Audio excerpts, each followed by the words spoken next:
Hello. Hey. Good evening. Hello. Thanks everybody for joining. Peanut Gallery, Rob, Brandon. I forgot to hit go live for like a minute, so I was just listening to the intro by myself. Leave your mean comments for Chris this evening. And Have you been injured, Rob? Have you been hurt? I'm injured by life. That's fair. Mexican Coke. Do you have enough for everybody? I do. Unfortunately, I can't hand it to you. I have a whole case downstairs. These are the medio litros, so these are for the long haul. Nice. It's easy to get here. Is there a theme? Yeah. Tonight? No, this is free for all. No, there is a theme. I mean, Chris messed it up. We were all supposed to wear black. Oh well. Rob, are you supposed to get like heavy rains? It's been pouring all day. Okay. Where are you? I'm in LA. I'm in Santa Monica. It'll be Santa Monica? Yeah.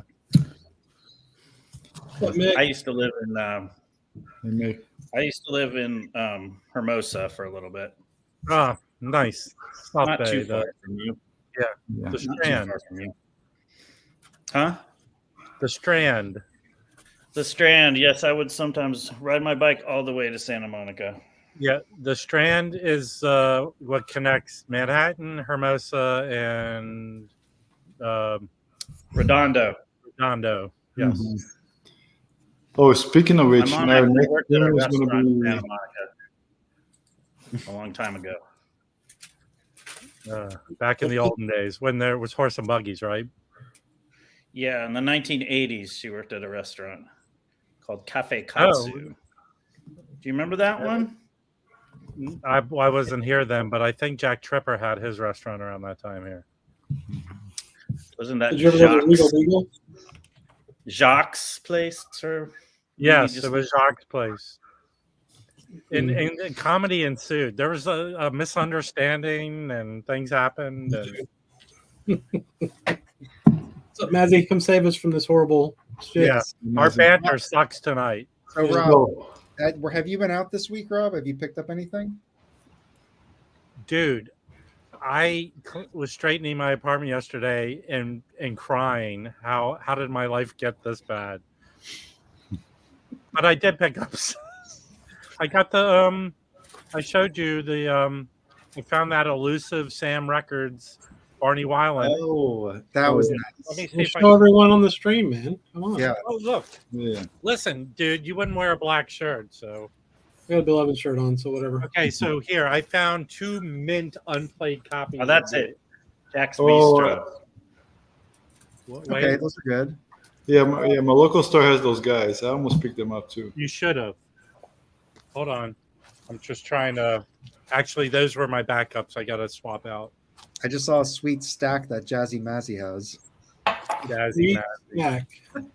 I picked up a few things in a store this week, and my pre-orders from Universal, I get a 30% discount through my archivist through Universal, but they always arrive, way late. All right. Well, do you want to jump in? Wait, no, after. I want to chill out. I just poured my wine, so. Hold on. I want to show the records I picked up this week. Can I just wrap something up from yesterday's stream, just to get it clear? Yes. Here's my box. Oh, very nice. Can you take a time machine back a day and have? No, don't do it. And by request, I'm going to pull out the shrink. Okay. Nice. Mine's on the way. Yeah, I'm going to order it probably tomorrow.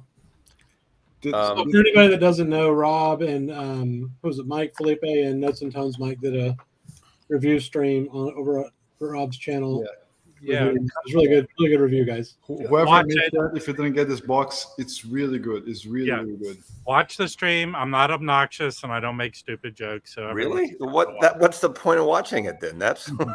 But can I show these records I did pick up this week? Yes, of course. Oh, cool.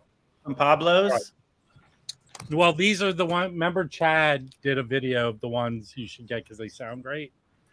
And these two, I would I would push an old lady to the ground to get these two records. These You sound probably cool. did. They sound really good. I highly I think recommend. But Jim Record Collector News is going to get my other. These are replacing because these look unplayed. These look like no one played them. Nice. All right, and then at the same record store, I found this. Wow. Okay. Oh, So this is the 2013 Sam Records pressing. yes. I know they plays- did. Well, I was just gonna say, so Barney Weiland, a lot of people know him playing flute. He just plays tenor on that. It is old school Barney Weiland. And I don't know if it's the best recording. okay, It's very echoey, you know, that style where they're far away. Is it a European show? No, Is it no, a live it's show? No, it's a recording. How does Mike know? How does Mike know so much? How does he know all these he has- details like color commentary? He has Google. Right? He has Google. I want that record, Mazzy. That's Okay. why. But here's a That's a big good record. difference. Here's a big difference between the Sams, the newer ones, and this. This is hard cardboard, very hard, beautiful. Well, that's also pressed at Palace. Yeah, but it's different. You could tell. I don't think this was the first because he started pressing in 2012, right? Who's he? Well, I think it. Fred Thomas of Sam Records. Oh, that's a Sam. I got it. Well, Okay, I thought missed they it. Sorry. indicated if it was a second pressing on the jacket itself. Well, this is a first because the second it says 2013 at the bottom. I didn't know he went back that far. He went back 2012. Yeah, that's actually Now the repressing was 2018. I don't understand why he hasn't done any more pressings of it. Yeah. Mazzy, do you collect Sam records? I get a lot of them. I'm rarely an all-in 100% on any label. Like with Tone Poets, I probably have 85% of them, and I don't get everyone just because it's a Tone Poet. Yeah. Like or classic. Like I have some bunch of Music Matters jazz. If they come out on classic, I don't bother with them. I don't. Yeah. You know. So can I show? I want to show the Of course. yeah. This and my only issue with Sam of now is his inserts. I always get seam splits. He spends all that money Yes. printing his thing on the insert, and they're crappy. This is a nice one. It's lined, but it's that nice paper that's Mhm. very durable. And here's the label. Nice. What is it? Huh. I don't think I've ever seen that label. It's cool. I did order the 3 pre-orders through Ingroove Mike of Sam. Yeah, I'm waiting to do that because I want the Barney Weiland one because That's Mike, a really good one, Rob. Yeah, I think There's a 2 12-inch and a 10-inch. I ordered. okay. Yeah, compared to the Miles 10-inch, I think it's better. Hey, I want to show actually, you- there was a sorry. great video done today. Hold on, let me get the guy's name. It's Captain Phoenix Corner. Do you guys know this guy? Yeah. Don't overplay the Mike. He might be your next enemy. He probably is. But I'm going to link his video because he goes over all the last 5 or 6 Sam records, including the pre-orders. Yeah. And he has them all. So I Yeah. think he's based in. Oh no, he's been on Rachel's stream. He's really nice. Who is Yeah. it? Yeah. This, He's Captain a French Phoenix. dude who lives in Switzerland, I think. Yeah. Captain. I'll show you what he looks like. Give me He's one a very second. nice guy. Yeah, he does nice videos. It should be coming. Ours on the way, Mike. Should be coming next week by Tuesday, Wednesday. Oh yeah. Does he look familiar? Okay. Yeah, I know. Yeah. Yeah. In fact, I feel for him because he bought the Bill Evans box from Acoustic Sounds. Is that the guy that interviewed the Sam record guy? Yeah, Yes. yeah. Yeah, he went to his shop. I saw that. Yeah, He that comes was with really videos sometimes. I just Right, dropped the link to his video, and anyone's interested. Nice. I have 3 more records to show. Does anyone? I've seen these records. I think they're like a series because they have this character. Yeah. There's a Victor Feldman that's Is that Al Jasbo Collins? Maybe it is. No. You would probably know more than I do because I you think said the it's guys all look like that. There's a Warren Well, Marsh. Al too. Jasbo Collins was basically a DJ. Plus, like in literally the early '60s, he had a TV show in the Bay Area in the mornings, and it was a weird. I just remember it. Yeah, but he's been on records too. He was a jazz. He was a cool cat. Someone look up Al Jasbo Collins. Well, Mike, is- you're the researcher here. You're All the. right, I'm pulling it up. I've seen these a lot, and this is an '80s reissue. I found a couple of his '80s on the Mode Records label. So this I picked up. It was cheap. And now the fight with Felipe. I got the 2 tone poets. Okay.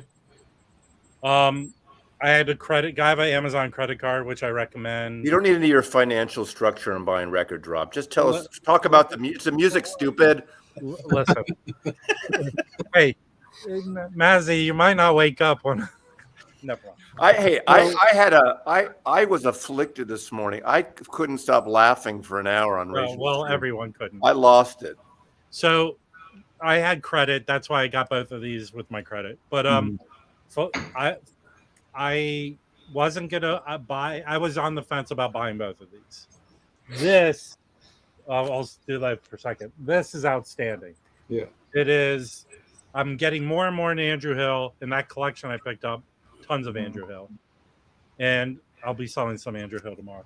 But this is outstanding.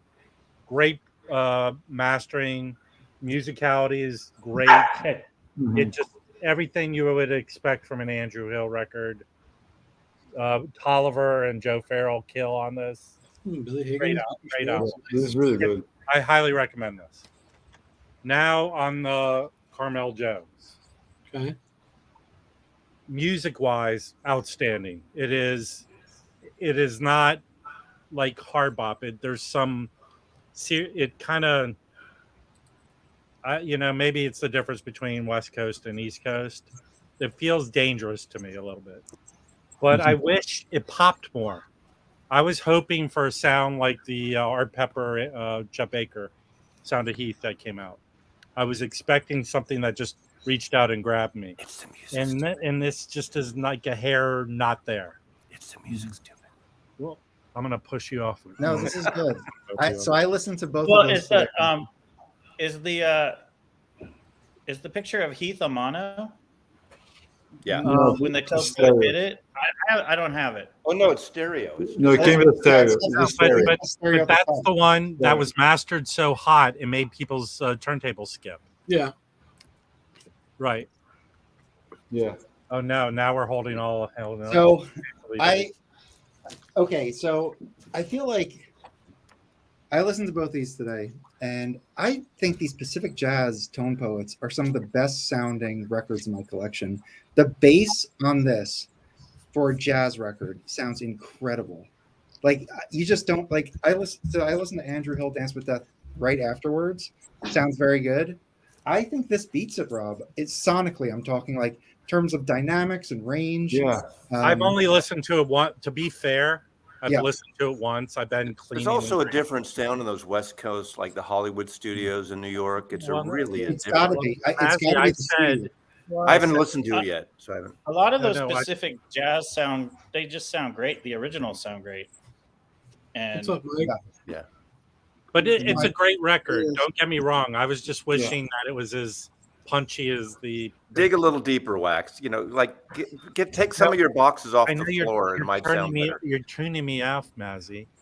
The picture I of will Heath say- is a Pacific Jazz record that came I out really- a couple I months. really liked Come Rain or Come Shine on this because Yeah. Dinah Washington on Dinah Jams does it, and Record too. her like inflection is just like incredible. It's a live concert.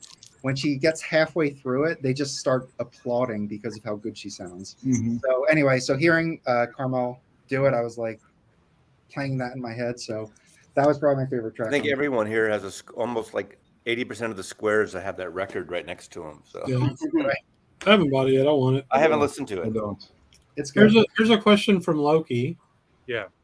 For the price of the Lockjaw box, I can get the AP Bill Evans, Montreux, and Soul of Ben Webster and Johnny Hodges. lose, or spin it at Wax's auction tomorrow. What should I do? Well, you're comparing apples, oranges, and pears. You know. Yeah, it's just like Yeah. Hey, Loki, by the way, your package shipped, and I put a couple extra bonus things in there. So Nice. Oh gosh, Mazzy, please don't talk about. It's about the music, not about your. it's about the But your Hey, lingerie look, pictures you're throwing in the Look, box. I think you're. If you want an instant Lockjaw Davis collection, get that box. Yes. Be Yeah. good. You can also get it for $100 on Amazon now. Yeah, the price dropped. I think once it sells out, that's going to be it. I mean, it won't sell. It'll be available for a while, Oh yeah. but they're not going to repress that. I mean, the amount they did of the Ornette Coleman box, I gotta think they did a shitload of those boxes. Yeah. What do you think? So how many do you think that is? Is that 3,000 more? I have I don't even have a clue. Yeah. But I think also Jack it's more. said in his It's more, video that they did 5,000, but Oh. that seems It's- like a big number. it's more accessible than the Ornette Coleman, definitely for most Yeah. people. Oh yeah. Oh yeah. It's better. I mean, yeah. it's just kind of a groovy, like Friday night record. Pour a glass of wine in your, Yeah. Brooklyn apartment, New York apartment with and go cooking, right? that on. And, you got a little Shirley Scott thing, and there's a tip Yeah. jar on the piano, on the organ. I don't know what strip club Mazzy's in, but let me just say, I'll say this to you, Loki. Here's a good design factor. That Bill Evans Amantro is awesome. It's But amazing. it sounds no different than every other live Bill Evans record. Yeah, I don't think that's true. I think So it's you can, if you have like me, like 10 live Bill Evans records, then get the Lockjaw box. Can I'm going to show. Yeah. I finally got my Universal shipment because I told you I get these discounts, 30% Universal, and it takes forever. So, but also I picked up some new things, some archival releases. It's not all jazz. Is that okay? yeah, it's fine. Okay. Oh, it's But- not Beatles. You're open to ridicule. I'm a big fan of Ali Farka Touré. What did you just say? And okay. Don't do your. I like the world music label. I mean, the world, like I'm like, Yeah. Jeff Gold, who worked with, obviously Ala Farka Touré and with the Buena Vista Social Club. Yes. Obviously, he died some years ago, and this is some unreleased material that he produced with Ali Farka Touré. And this just was released recently on World Circuit. I guess it's World Circuit, yeah. And I love their pretty cool. Matt, so this kind of emulates a cassette cover, right? I have no idea. Look at it. Oh, If you I get it. fold I look get at it. the cassette. Yeah, of Like course. you can fold I- it. It's funny. I didn't even notice that until just now. There you go. Don't Here, fold fold it. it. Fold it Fold it, yeah. Fold it. right now. Of course, everyone and their aunt shows this. I had this on CD, never had it on Oh vinyl. yes, Right. The packaging is terrible. It comes in paper, no, yeah. super rough. horrible packaging. Oh Yeah. well, it's what it is. I mean, No, but it's I good. got this, the craft. Nice. I do have the MoFi, but I want the extra tracks, and I just No, got the Universal again. I That didn't get is- the big CD box. that And of is course- awesome. That is awesome. I haven't listened to any of this stuff. These just arrived today, so. That I will say, Mazzy, highly recommend the Andrew Hill. It is very, very good. Well, despite Warble, which I don't hear, Blackfire is one of my top 5 tone poets. So Yeah, Blackfire. Oh yeah. I know this is from last time, but this finally arrived. Nice. Oh yeah. This That's This is great. a great one. Oh, this is a great Yeah. one. Night Train. I know it's easier, but I like. Oh, that's amazing. record. I haven't This heard I got advanced. I'm going to be doing a conversation the week before Record Store Date with Zev Feldman, Yes. and his people sent me Mhm. this, Oh, cool. Cool. and I heard a little sample of that today. It sounds very nice. it's really good. I mean, it's a radio broadcast, so it sounds really good. 79. It's mostly instrumental. There's a few vocals and I love his vocals. It's really an easy on the Is ears that- to listen. You said it's 79 was the radio 19 show? 1979. What was the radio station? show. I'm sorry. What was the station? What station does it say? It's in the Netherlands. Oh, okay. It's It was on Casey Kasem. well, it's at Vara Studio 2 in the Netherlands. I think it was a radio. Maybe it wasn't a radio, but I think yeah. perhaps the was, same one where the Sonny Rollins was recorded. KRONCRV. I guess it's some. I assume it's a radio thing, but it's really well recorded. It's with local musicians, but it sounds really good. Double album, really good. I haven't looked through the book that's yet. But cool. I listened to the whole thing, and the archivist was here, and she loved it. I mean, she likes this kind of easy thing too. And we played it twice actually the other night. So love that. Well, looking forward to that interview. That'll be cool. We haven't done it yet. Is he sending you any of his other stuff Well, that's coming out? I want to say it's off the record, but we're fucking live, so it's not off the record, obviously. His publicist sent me last time. We did the conversation last time, and she said, "Did you hear from?" He's got another set because not everything is on his. This is Jazz Detective, his label, but he does his stuff, I guess, for Renaissance too, or Resonance. And they haven't reached out to me, but she asked me if I want to talk about other stuff. I said, sure, but I don't know it. So we'll see. Whatever else. I think he's part of the Bill Evans one. That's Probably. This has nothing to do with jazz, but I love this band, and I keep hearing great things about this new issue, Yola Tango. It's the music stupid world. Nice. And this is another like a garage type band, but I have their first two albums and I love this band. Nothing to do with jazz, indie artists, but they're fucking great. And I saw them once and they're fucking great. The Nude Party, really good actually. And lastly, a box set that I almost didn't buy, but it's curated by Stephen Wilson, Porcupine Tree, and does all the prog reissues. And it says 80s box set. Intrigue, and it's 58 tracks exploring the creativity, experimentation, progressive spirit of alternative British music, 1979 to 89, like Wire, XTC, Cure, Tears for Fears, Kate Bush, and it's not the hits. So they go. He does a deep dive, and it's 7 LP. Studio? Is it studio or live? It's all studio. It's all like he picked tracks from their records, but he didn't pick the hits. Gang of Four, the Stranglers, Joy Division, New Order. That sounds awesome. Dead Can Dance, Kate Bush, Waking the Witch, Kate Bush. Great song, but not one of her hits. This Mortal Coil, obviously. David Sylvian, Scott Walker. I mean, I love that. I love this 80s period. You're not that typical Duran stuff, not to take away from Duran, but no, it's the alternative. It's alternative stuff, and it's some 4AD, and that sounds great. That's what I was listening to. Yeah, me too. So I couldn't resist it. It was all British. Is it all English? It's all British. It's literally called 56 tracks creativity of alternate British music from 79 to 89. And it's called Intrigue.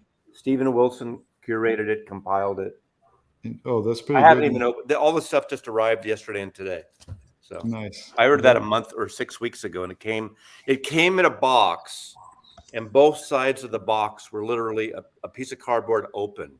Oh, wow. And nothing got damaged, but it was like, I don't know if the customs went through it or whatever, but it was bizarre. Baggy has some useful advice for us. Will you read this to us, Rob?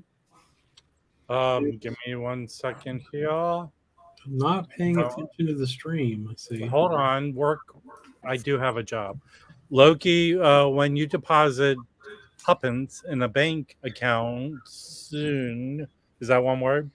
You'll see that it blooms into credit of a generous amountsimality. That sounds like something Chauncey Gardner would say. Why are there no spaces in that, Baggy? Are you copying and pasting that from something? Now, Baggy, did you have a lot of cough syrup this evening? I think I think his account was in the Silicon Bank that just got raided. Hey, earlier this week, Baggy and I did a little review of Casablanca on his channel. I love that movie. That was such a fun review. They played it again last weekend, right? Yeah. It's a stereotype of itself. Come on. But it's a great movie. I mean, it's got it's got the Invisible Man in it. Love it. Hey, listen, Mazzy, you're not into a hill of beans. Yeah, here's looking at you, kid. Bogart had to wear like extra things on his shoes, platforms to be up to short. Ingrid Bergman. Yeah, really interesting. He was tall. Right. No, he's not tall. Yeah. Yeah, it's a great movie. Hey, It's Chris, like Tom, it's Tom Cruise height. can you highlight Eddie's albums comment If I can find it, is it the at the bottom? Eddie, the Amazon did a good job because I get seam splits and stuff. Both those albums showed up perfectly. Yeah. They individually packed them in cardboard and then put them in a bigger box. It's hit and miss with them. I've never had a problem. A lot of people have, but they, a lot of the records they buy, they make the labels put them in those triangular shipping things, and then they put them in an outer box. And but sometimes they just stick it in there, and so it just depends. Until when Amazon was much cheaper for the Tone Poets, I think the first 4 years I got them all on Amazon and I never had any problem. And I probably have like 75% of them. I just started buying them locally now that the prices are the same. Mm-hmm. You don't save anything by going to Amazon. And well, so I'll just yes and no. My suggestion is always go to, if you don't care about the cover, typically Amazon Warehouse will drastically have them cheaper. But why buy a Tone Poet if you don't care about the cover? Because it's about the music, stupid. But the covers are great on those records, and if you're going to pay that much, I mean, Amazon if you're going to they're $38.99, which is what they sell for at the. So how much do you save, Rob, if it's dinged? I will. Oh, if you get a ding, if you get a second, I'll monitor the price. But if you wait a period of time, let's say 2 months after the release, you could get a Tompo for $25. Well, see, I'd have to get it for half price to want with a damaged cover or not. Well, it's all typically you gamble, but here's the cool thing: you can send it back. Yeah. I got an album once. I tried that once, and they literally put the sticker on the album cover, and the album cover was out of the shrink, so you could. I recently got the John Coltrane stereo Blue Train for $32 from the Amazon warehouse, and it came perfect. There was nothing wrong with it. I don't know if someone bought it and sent it back. I don't know if their deal is they can't sell it as new, so it just goes to the warehouse. But it wasn't even opened, and I got it for $32 from Amazon warehouse. Good deal. My suggestion is when it says like new or very good, it should be fine. But they will there's a small mark on the album in the description, then obviously don't buy it. Yeah. But if it says comes repackaged, one of their standard thing is missing like download codes. Well, there's no download codes on the Tone Poet. So yeah. The one Tone Poet I'm watching is Scolo Hofo. I'm just waiting for that just to drop a little bit, and I'll grab that. I think someone asked about where do you find them. I think if you look at the individual product, if there's an Amazon warehouse option, isn't it down there or no? Yeah, look at new and used. You want me to share screen so I can give everyone my secrets? Because I could show you how I search for them. Make sure you show us your credit card number and your address when you're doing Well, it. I'm not Mike. Yeah. I'm not going to show you my list of things. It doesn't share screen. Okay, let's see. Amazon. Share. Okay. Do you see it? Chris, you got them? So you go here, go to Amazon Warehouse. Boom, vinyl records. Okay? You're right here, and you click over here on the left, CD and vinyl. Click on that. Boom. These are all the records they have in the warehouse. I go here to jazz. Boom. Here's everything. And so click on that Tone Poet. How much is that blue one? That Elvin Jones is a good price. I can't see the prices. Okay, let's go here because $27 for this one. Rob, can you zoom in a little bit? But $27 is not that cheap. Well, calm down, man. Am I zooming in? No, you're just You're just going full screen. That's okay. I can see it. Okay. We can see it. I'll find a Tone Poet. Let's find Armor 32. That's pretty good. Here. So this mono. Look at that. Okay, so here, watch. You click on that. Here's the descriptions. Very good. Okay. That means item comes in original packaging. I would guess there's nothing wrong with it. So it's basically $9 less. Is that what you're saying? Well, I don't know. No, for the Tone Poet, that's like half price. Which is new $27. Well, I don't. Well, if you're okay with getting this very good one, I mean, it's essentially it's $40 record, and then the But stereo that's, is how much isn't is that it? new? Isn't that a new one or not?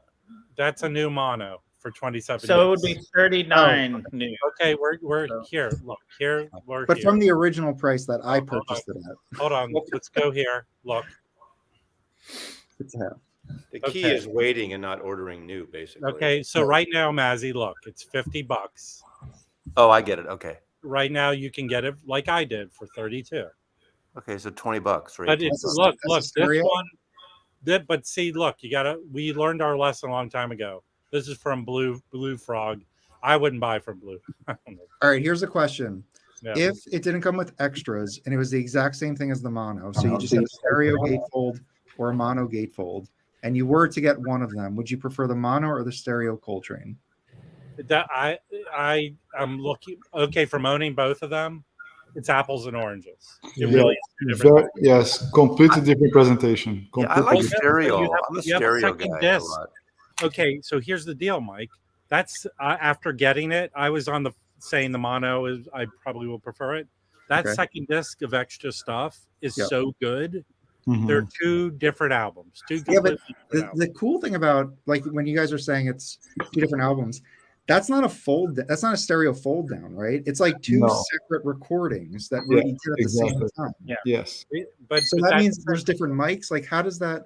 Does that mean he like set it up twice? Like one for this? He had No. two machines going. Yeah. It's You just- know, I Does was that mean- I was 10 years old when I Two met minutes, Rudy, and we couldn't have those kind of. I like So I would be personally. I interested. like the Tone Poet stereo better. I had an early stereo, I think a 60, Yeah. and I liked it Okay. better. But I still like my old mono kind of the best. I think that's one record. It's nice to have both. All right, I'll personally. stop Yeah. sharing. But my whole point is that you got to you monitor it. One suggestion I'll have is put it in your basket, and then if you have Honey, that shopping browser, I get the notifications when the price drops of everything in my cart or my so. One thing, She Mike. tells you. Yeah. Yes. Asbones, Mike, I will pay you $5 to put your AirPods in. Oh, all right. Yeah. Is there an issue? It's still echoing. Oh my gosh. It's not horrible. It's just like if whenever it shuts up, it echoes. Why do you have to pay Mike to do things? I don't know. I'm just kidding around because I'm high already. So who knows? There's a good question though. Why did you buy it 4 times, Rob? By what? So that Blue Train. It shouldn't Okay, be- so here's the funny thing. Okay, first time they sent me the mono instead of the stereo. Second time they sent me the mono instead of the stereo. Third time, no, is when I got it. It took 3 times. Yeah. Well, the 4th time was you trying to buy a copy from Damien Imports, probably. Oh, maybe. But Now, Mike, you actually got a record for Damien Imports. As far as we know, you're the only person in the VC that actually got a record.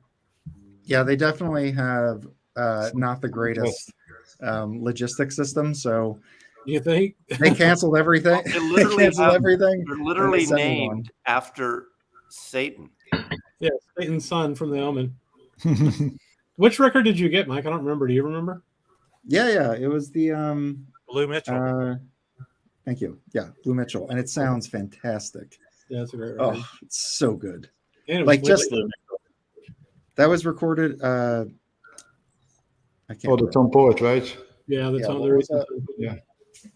Recently. That one's pretty good. What is it called? Bill Mitchell. It's not the Boss Horn. It's the other one. Not that's Boss good, dude. Horn. It's out of this one. Hey,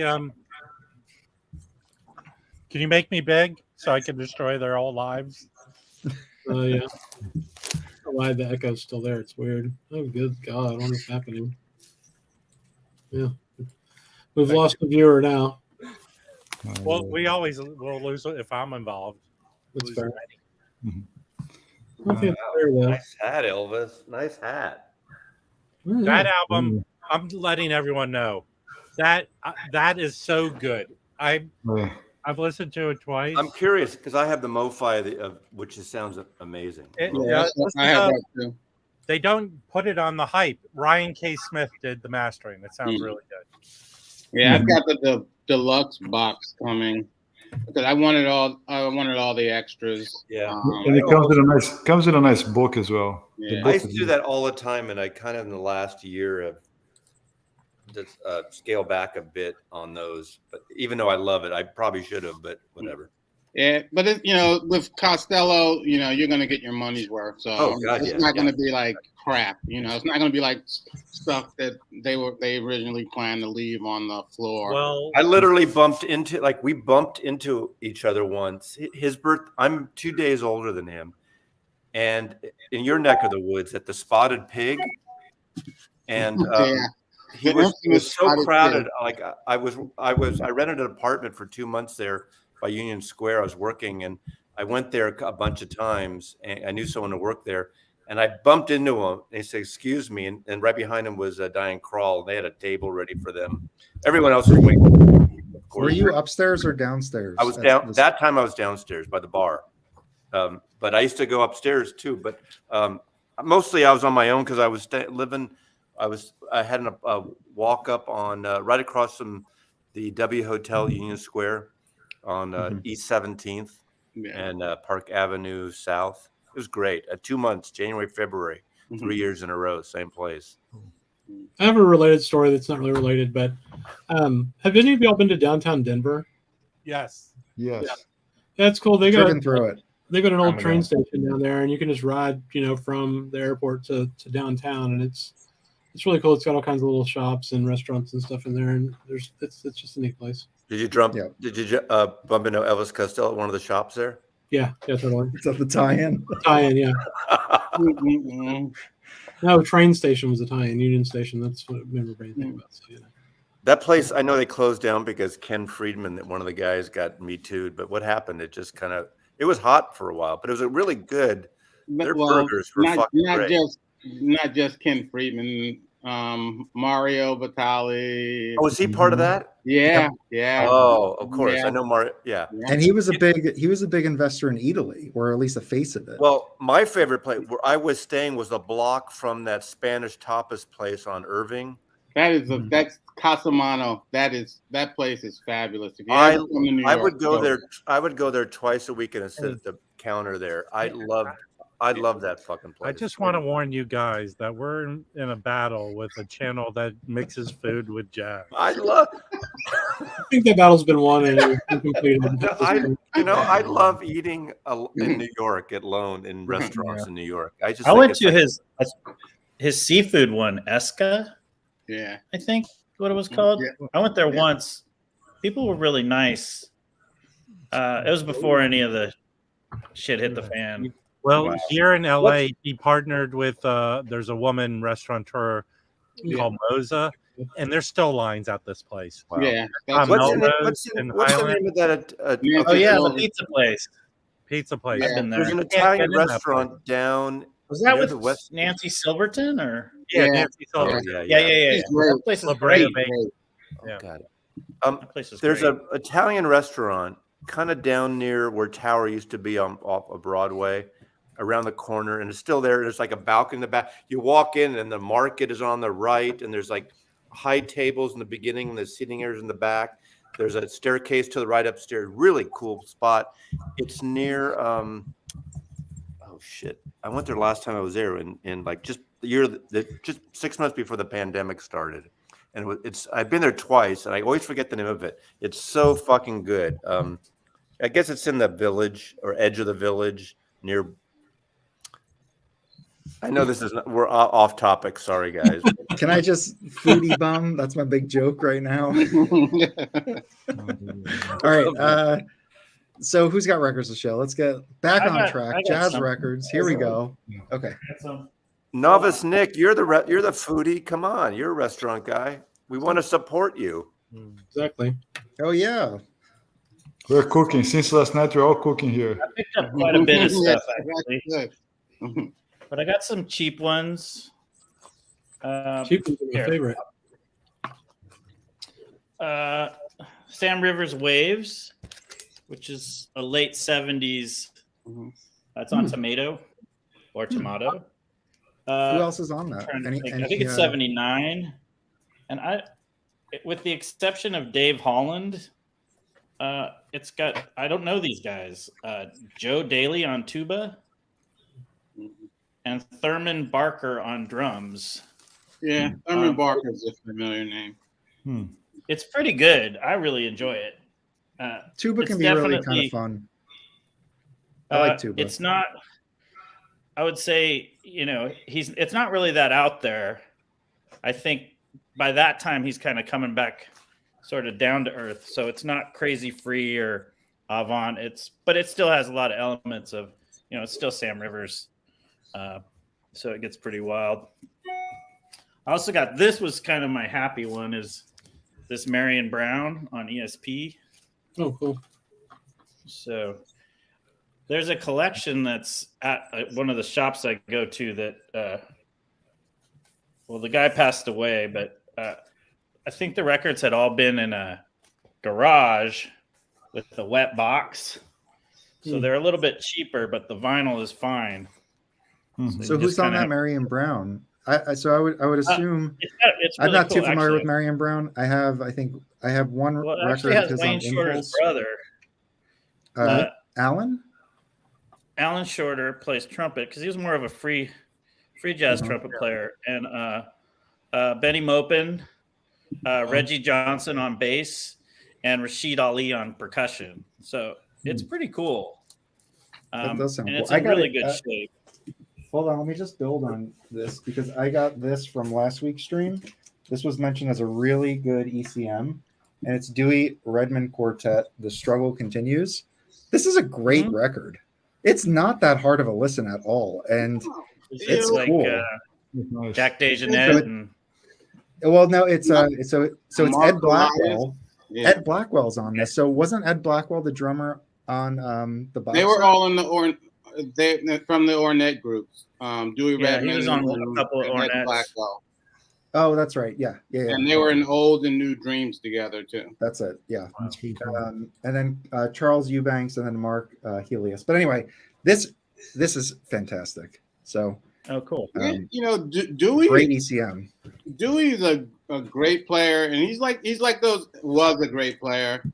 He's like those he's those avant-garde players that I really like. And generally they're from the South. Dewey was from Texas. Ornette was from Texas. But they know how to play the blues. They know how to play ballads. Even though they're associated with the avant-garde, you get that whole that they know those songs. It's very nice. I feel like it's out there, but it's an easy listen. It's really not that hard. Yeah. I did get one cheap $5 ECM, which is this Steve Kuhn, and it's Steve Slagle, Harvey Schwartz, and Bob Moses on drums. What's the name of the record? I can't really see it. It looks like it's nonfiction, even though it looks like non-friction because the writing's pretty bad. It's like doctor's writing, but it's pretty good, and some nice, inexpensive jazz. And then this one was really cool, and it wasn't too much. This Jimmy Heath. Is that a Muse? Is that a Muse record? No, it's a Cobblestone. They look very similar. No, well, you know what? They acquired. That may have been also put out on Muse. I think it was put out on Muse. Yeah. Kenny Barron, Bob Cranshaw, and Al Heath with Jimmy Heath. And this one's really nice. I did also I sampled that. Is there electric piano on that or something electric on that? Yeah, he plays Rhodes and there's Rhodes and if I remember right. Yeah, there's Rhodes and Grand. So he's playing acoustic and electric on different songs. Yeah. Mm-hmm. That's nice. And I'm a big fan of the Rhodes, actually. Oh, me too, man. So I got to revisit that one. I got the Tone Poet as well. Andrew Hill. The Andrew Hill, and it sounded so good. I actually sold my original. Oh wow, LT. got paid Can for you it. believe they shelved that? I just feel like Which one? the Dance with Death. Oh, New I Tone don't Poet. know. Yeah, I mean, Mazzy, it's great. It's really good. Charles, I love Charles Tolliver. Do you have so, the cover there? you know, Do you have the- Yeah, you have it. You picked it up. I think everyone's got it. It came in. Oh it yeah. came in Oh with- yeah. Yeah. I haven't heard it yet. I literally just, This one prioritized for sure. Okay. Yeah. But it sounds better than the LT series one. It sounded better. Obviously, it looks way better. I mean, you get the The bonus cover's photography. amazing. So Yeah. I think I got $50 Yeah. for the original, and that was Wow. so it paid for the new one. Mhm. It just sounds better and looks way better. So Yeah. I was pretty happy with it. But I did think that Pacific Jazz, Carmel Jones, sonically beat it. I don't know about that. Yeah, I think technically speaking, yes, Mike, I agree. I think the bass on that Pacific Jazz, it's just like Well, it's I so think good. a lot of those Pacific jazzes just sound great, and they're just really good recordings. No, Yes. it's not So- horrible, but if you're comparing those two records sonically. All right. Mm-hmm. Okay. Hey, So, Have Mike, a Indian leg wrestling match over. Hey, Mike, before we go on, Mike, it's on Great Jones Street, Il Buco Almentari. Oh, that is my spot. That is my spot. I go, I can't even. Isn't it great? Yeah, Is it? I mean, Is it? I've been even there think- twice. And I even Is I it a take- used to tapas go- place? What I is it? remember going in the It's late Italian. 80s. I remember the late 80s going for breakfast at a little funky place called Great Jones. Mhm, Is that yeah. still there? Yeah, no, I think they just recently might have closed. Yeah. But see, that's the second Il Buco spot. Their original spot is just a small restaurant, and they were there back before. They were on the original spot is on Jones on Bond Street, Okay. and they were there before Bond Street became what it is. Now. Just $1 million condo. Oh, yeah. $1 million condos. That's like a 1-bedroom condo. Yeah. But, It started when Tower Records opened up there. And then she opened up that place, and that place is. If anybody's in New York, go there. I mean, It's great. we take. I, our didn't mean- interns I hate there. to be sidetracked, but I had to look at my open table reservations back to Yeah. remember when I was Yeah, there. I always It's so fucking good. even like if I want if I'm at work and I'm coming home, if I leave early, I'll pick up like a sandwich there. They make a great olive oil cake. Yeah. I mean, you got to listen to music, but you got to eat. Yeah. If you go to New York, that's one of the greatest things to go in New York, right, Mike? Both. It Mike. is, and it's not. It's not real. It's absolutely. not expensive. It's not expensive. I mean, it's one of those places Yeah. you can add up if you're just So fucking get around. this. So Mike and I met up to go to Village Vanguard, and Mike picked a wine spot, and he's waiting for me. And you mentioned somebody like rolled up to the counter to ask for a glass of wine, and this Yeah. is not like some crazy. This is just like a regular like bar. Yeah, Kenny Barron. And I found out later he was playing at the New School that night, which isn't that far. It's in the Village. He was at the bar, and he was having a glass of wine. Just by himself. He was just standing there. Then he walked by to go to the restroom. He looked at me, I looked at him, and he just kept going. And he was just in there, a block from the Vanguard. But he was playing, I think, with someone that may have been his student at a time at the New School. Wow. Speaking of that, that's actually a good transition. If I could. All right, so Let me answer XJ. Yes, I've been there, but not for breakfast. Balthazar of okay, Great Martini. Oh yeah. so excuse me. So Mike and I went to the Jazz Gallery. Okay. And the reason why this just triggered this memory is because there were two students and then essentially their professors. And the drummer, who is incredible, was Kendrick Scott. And I didn't even know who this guy was. And I'm watching him and he's playing with a student who was fantastic. They were brothers that go to Manhattan School of Music. Great set. Every song, a completely different like style. It was just completely like, touching on everything, right? From in the pocket to totally, completely free, unstructured. It was great. So the drummer, one of the professors, completely like owned the show. One of the coolest things about watching them is that you would see him and the alto sax player, basically making direction and contact with the bass and piano player brothers, and you could see them like playing off each other. So anyway, long build up, but that drummer was none other than Kendrick Scott, who just put this record out. And this is like a great record. It's a trio with him on drums, and he's so innovative in the drumming realm, in my opinion, because when I was watching him, he was essentially using every element of the kit, like touching everything, like in all, like he would take his stick and like pull it down the ride. He would hit the ride cymbal on the side and do like rolls on two rides, and he didn't even have a crash. He had two rides up there, and the way that he like was with his hi-hats was incredible. Great, just innovative, cool, fun to watch experience, honestly. So he just put this out. He's on drums. There's Walter, who is it? It's Walter Smith III. We just got this record from him, which is like a great record. Thank you. And Walter Smith III has a Blue Note recording coming out next month. Sweet. Yeah. Nice. Is that the one where he's under like under something? It's called Casual. That's yeah. And then there's Ruben Rogers, who plays bass. So it's sax, bass, and drums only. And Ruben Rogers is he's been the bassist for Charles Lloyd for quite a number of years. So I love it, and I think one of the good things about this, they seem to really, Ruben Rogers' bass playing is fantastic, and they seem to play off of him on a number of recording of a number of tunes.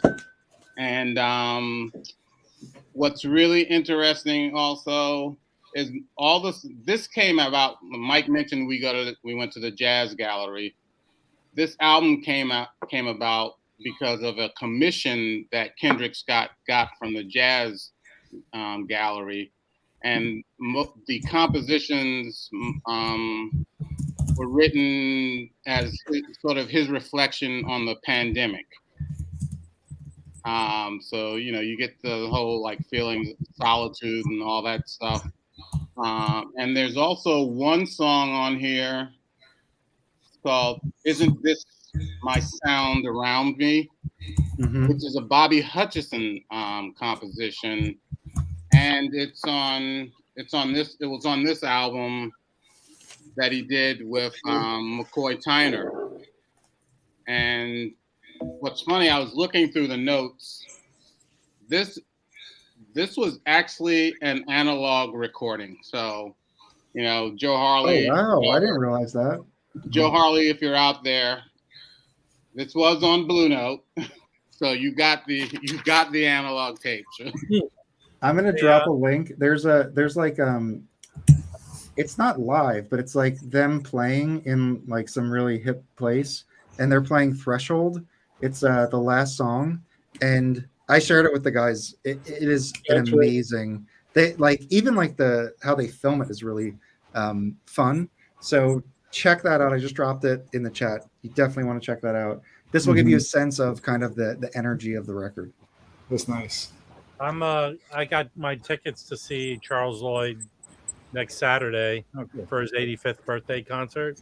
That's amazing. Yeah. Did you get him where did he register? Did you get him a gift?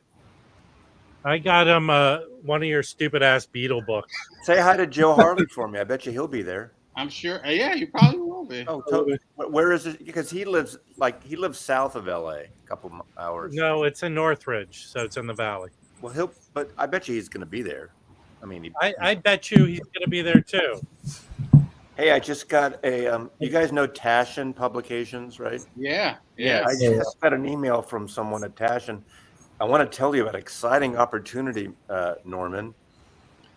There was this limited 61 copy edition of the Polaroid Diaries of Linda McCartney, and there's one left that I can buy right now, signed by Sir Paul, for $5,000. Oh, geez. Me too. You should get on that, man. You should go for it. Oh, I just got a copyright claim from from a But record. I also from got- a video. Wow, it's a video I did 2 years ago. I just got a copyright claim on Yeah, that's YouTube. weird. Whoa. Well, it says videos live, so it's. I guess they changed the publishing or something. That's what happens usually. It's okay. Does that mean do you get money? Basically, No. but if I monetize my channel, but if I play music, I don't get money anyway. So basically, whoever owns, gets any money that's generated from it. Yeah. But sometimes things change, like different rights holders change, and so it goes to a different company, and they do different. I don't know. Well, you got All right. Well, I forgot. I also got that's a great one. when I went to Well, get the that's a cool- Tone Poet. Sometimes the record shops just bring out all this stuff, That's a cool cover. and I hadn't seen this. This came out in 2018, and it's That's the an MPS, right? The MPS dropped a ton of great records, and they were selling them for under $20. Yes. Yeah, I got Wow. this Yeah, for that's a $20. great one. Yeah. So Yeah, it was marked down from 27 to 20, and so I picked it up. Good marketing. I mean, they left it right out in the front with the yellow stickers, and it sounds great. It's it's the 1980. I guess he had just left Milestone. It's on MPS 1980. Joe Henderson, Chick Corea, Ron Carter, and Billy Higgins. And the sound is really good on this. It's awesome. It's an awesome record. Yeah, it is. They also dropped. You get the Freddie Hubbard hubs. Hub of Hubbard. Hub of Yeah. Hubbard. No, yeah, and then there's a couple of Oscar Petersons that they Yep. did. There's Ella Fitzgerald, and I think there were about 5 or 6 that they did. I just texted Joe Hartley to tell him that at the show, all his drinks are on your tab, Rob. There you go. Have you all seen this one? This is related. So this came out, I think, 2 years ago. It's on MPS 2. It's called Cosmic Forest. Oh, huh. That's cool. MPS. It's not all jazz. It's some jazz, but then it's just really Looks good. like Hippies in the Forest album cover. It is, man. That's exactly what it is. It's freaking awesome. Mm-hmm. Anybody else heard it? It looks like a North Face No. ad or No. REI ad. What is it, Chris? It's just a bunch of like spiritual sounding music. There's jazz and other stuff. It's all. Is it a comp? It's a comp from MPS record, yeah. Yeah. So it's a comp of all their other stuff. And it was Nicola Conte put it together, so it's kind of cool. That's nice. Yep. Okay. But there was a bunch of good stuff that MPS put out. I got about 20. Yeah, this is a really good MPS also. Yeah, that's great. Yeah, I I thought Can about I see getting the? that. I can't see the title. Can you lower it? What is it? Jim Jim Hall. Hall? Jim Hall. I mean, that photograph is, Oh, yeah. is a little bit much. He looks like a spy lighting a cigarette for another spy in Berlin. No, he's feeding her a wiener. yeah. A verse. Can we quote you on that? I know you right when you said that, you just wish you hadn't said it, Mike. Does anybody know Monty Alexander? Yes. This Yeah. is a great record. It's got obviously Mazzy, you need this. It's got "Here Comes the Sun" on it. So Oh God. Beatles thing, right? By the way, Mike, I like that Beatle record. I played it for a friend. They goes, "Oh my God, this is Keith Jarrett playing the Beatles."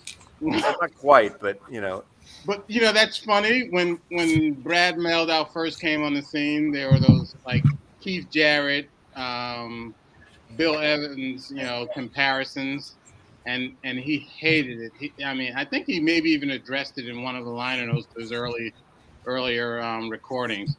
But it is still, I don't think. I played it for a friend who actually she really liked it, and then at the end she said, "The Beatles didn't write Life on Mars. What the fuck?" And I said, "I'm sure that's probably the encore. That would be my guess." Yeah. Because it's a lot. I didn't realize it was a live recording. Mm-hmm. Yeah, it's good. It's quite good. So, It's better than it should be. I just thought Mike Mehldau hated being compared to Jarrett. Is that? Well, you don't want anyone just saying, how they, especially with all those young guys that were coming up, they were saying that he's a clone of this guy, he's a clone of that guy, and he was like the new Bob Dylan or the next. Shut the hell whatever. up! I'm Brad Mehldau. Just listen. You guys don't even, and he was right. A lot of people saying that didn't know anything about music. I mean, we Well, really and listen. beyond that- He doesn't sound like him really, but you know, he doesn't. You don't hear him like But you know what? He does sort of have some of the Keith Jarrett attitude. Oh, does he? Oh, he's gotten on people at his shows, like saying, "Yo, shut up." You know, don't make any noise while I'm saw playing. Keith Jarrett got really popular in the 70s, obviously because of the Cone concert, and I saw him at the Zellerbach in Berkeley, on the campus at Berkeley, the venue, with my girlfriend right after we broke up, and I had to drop her off at the new boyfriend's house. That was cruel. But anyway, I digress. Wait. But like halfway through, he got up and Keith Jarrett, this is like 75, kind of lectured the audience. Like he insinuated, like, it's fine that people finally like good music, for kind of insinuating that you guys rock and roll, like, fuck that shit. Yet he played with Miles on all that fusion shit, which is bizarre. Yeah, just kind of it left me. I hated that. Wait, I'm sorry. Are you talking about the that interview? No, I saw him live in '75 at Zellerbach Auditorium on the Berkeley campus. You know, what is this? A year after Cone? What year is Cone concert? 75, 74? Yeah, 75. I think. Yeah, it's around that. The Lucerne, the Blue Box had come out first, and then I was into Keith. I mean, I love both those records, and so we went to see Keith Jarrett, and he just kind of, you know. You're here holier than thou. Was it him with just the piano? Was it just piano, or was he with solo the piano? Solo piano. You know, he did that stuff with Jan Garabak of the ECM shit, which I like. But the solo stuff was what all us young people gravitated to. You know, we played that in the store, and everyone would buy it almost. It was one of those things. Did you guys see? I was just gonna say Rick Beato's interview with him. I did watch it, and if you watch Rev's last video, he said he watched it twice. It was so good. It's really worth watching. And one of the just like kind of asides that you kind of learn about is that he early on like bought a piece of property and made his own studio, where he basically like would do his thing. And I just thought that was kind of cool to hear about. Well, wasn't I think Cone Concert was like the biggest selling live jazz album for years or something. Yeah, probably. Yeah, it sold a shitload. I mean, I'll tell you, when I go out searching for records, that's a record I see often. It's a great record, but you want a quiet one. But it's got a great, the sound of the room is a part of that record, and that's what's great about it. Well, do you think that it's going to be part of the ECM all analog reissue series that was just Probably, did they right? just announce it? But you can find it. But you can find it for $10. Yeah, but you were just you can find a clean copy for $20. Yeah, but I don't know how they could improve that recording. I think they did reissue it already, because I remember early video 45s where he was showing there are ECM records you can get right now, right? You know what they did reissue, and I kept reading these, not Michael's, but some horrible reviews, and I was so bummed because I never owned original copy of Sun Bear concerts. It's like 10 LPs box set of Keith Jarrett solo. And I wanted to get that reissue 2 years ago, 3 years ago. The reviews were terrible sound wise. Yeah, I bought that years ago on CD, actually secondhand for like maybe, I don't think it was maybe $30-$40. Yeah. He did this 10 LP box set of solo stuff called Sun Bear Concerts. 1980? I don't know what year. Oh yeah, it's legendary. And it's not hard to find all of his stuff for very affordable. Yeah. Does he do? I'm not familiar with his catalog. I honestly I need the Cone concert. I'm not like. I have a copy of it. I'll give it to you. Okay. There's like certain things like there's Jazz at Massey Hall I don't have. Like I need that. Like there's like certain like essential things that I'm just not jumping on. Some really cool stuff on Atlantic. Right, and he has the trio. He has the trio, the long-running trio with Gary Peacock on bass and Jack DeJohnette on drum. They just did standards. Yeah. What's what would be a good record from that trio to get? I think I would prefer that over the solo. Actually, there's stuff. one called Standard. You can go with anything from that. Okay. He did some stuff. I have a lot of them. So. Before that, he did stuff with Charlie Hayden on bass. I'm trying to remember who's on drums on Atlantic, and those are really good. Is Treasure Island and Treasure Island's great. I have that record. Yeah. Yeah. he has a lot of good stuff. Oh, nice. I don't like personally. I can't handle the Jan Garbarek sax. It's too kazoo like or something about it. It's a pretty kazoo, but it's something about the sound that doesn't quite work. But his trio stuff is great. Really like it a lot. Yeah, that's good, Rob. Where did they record?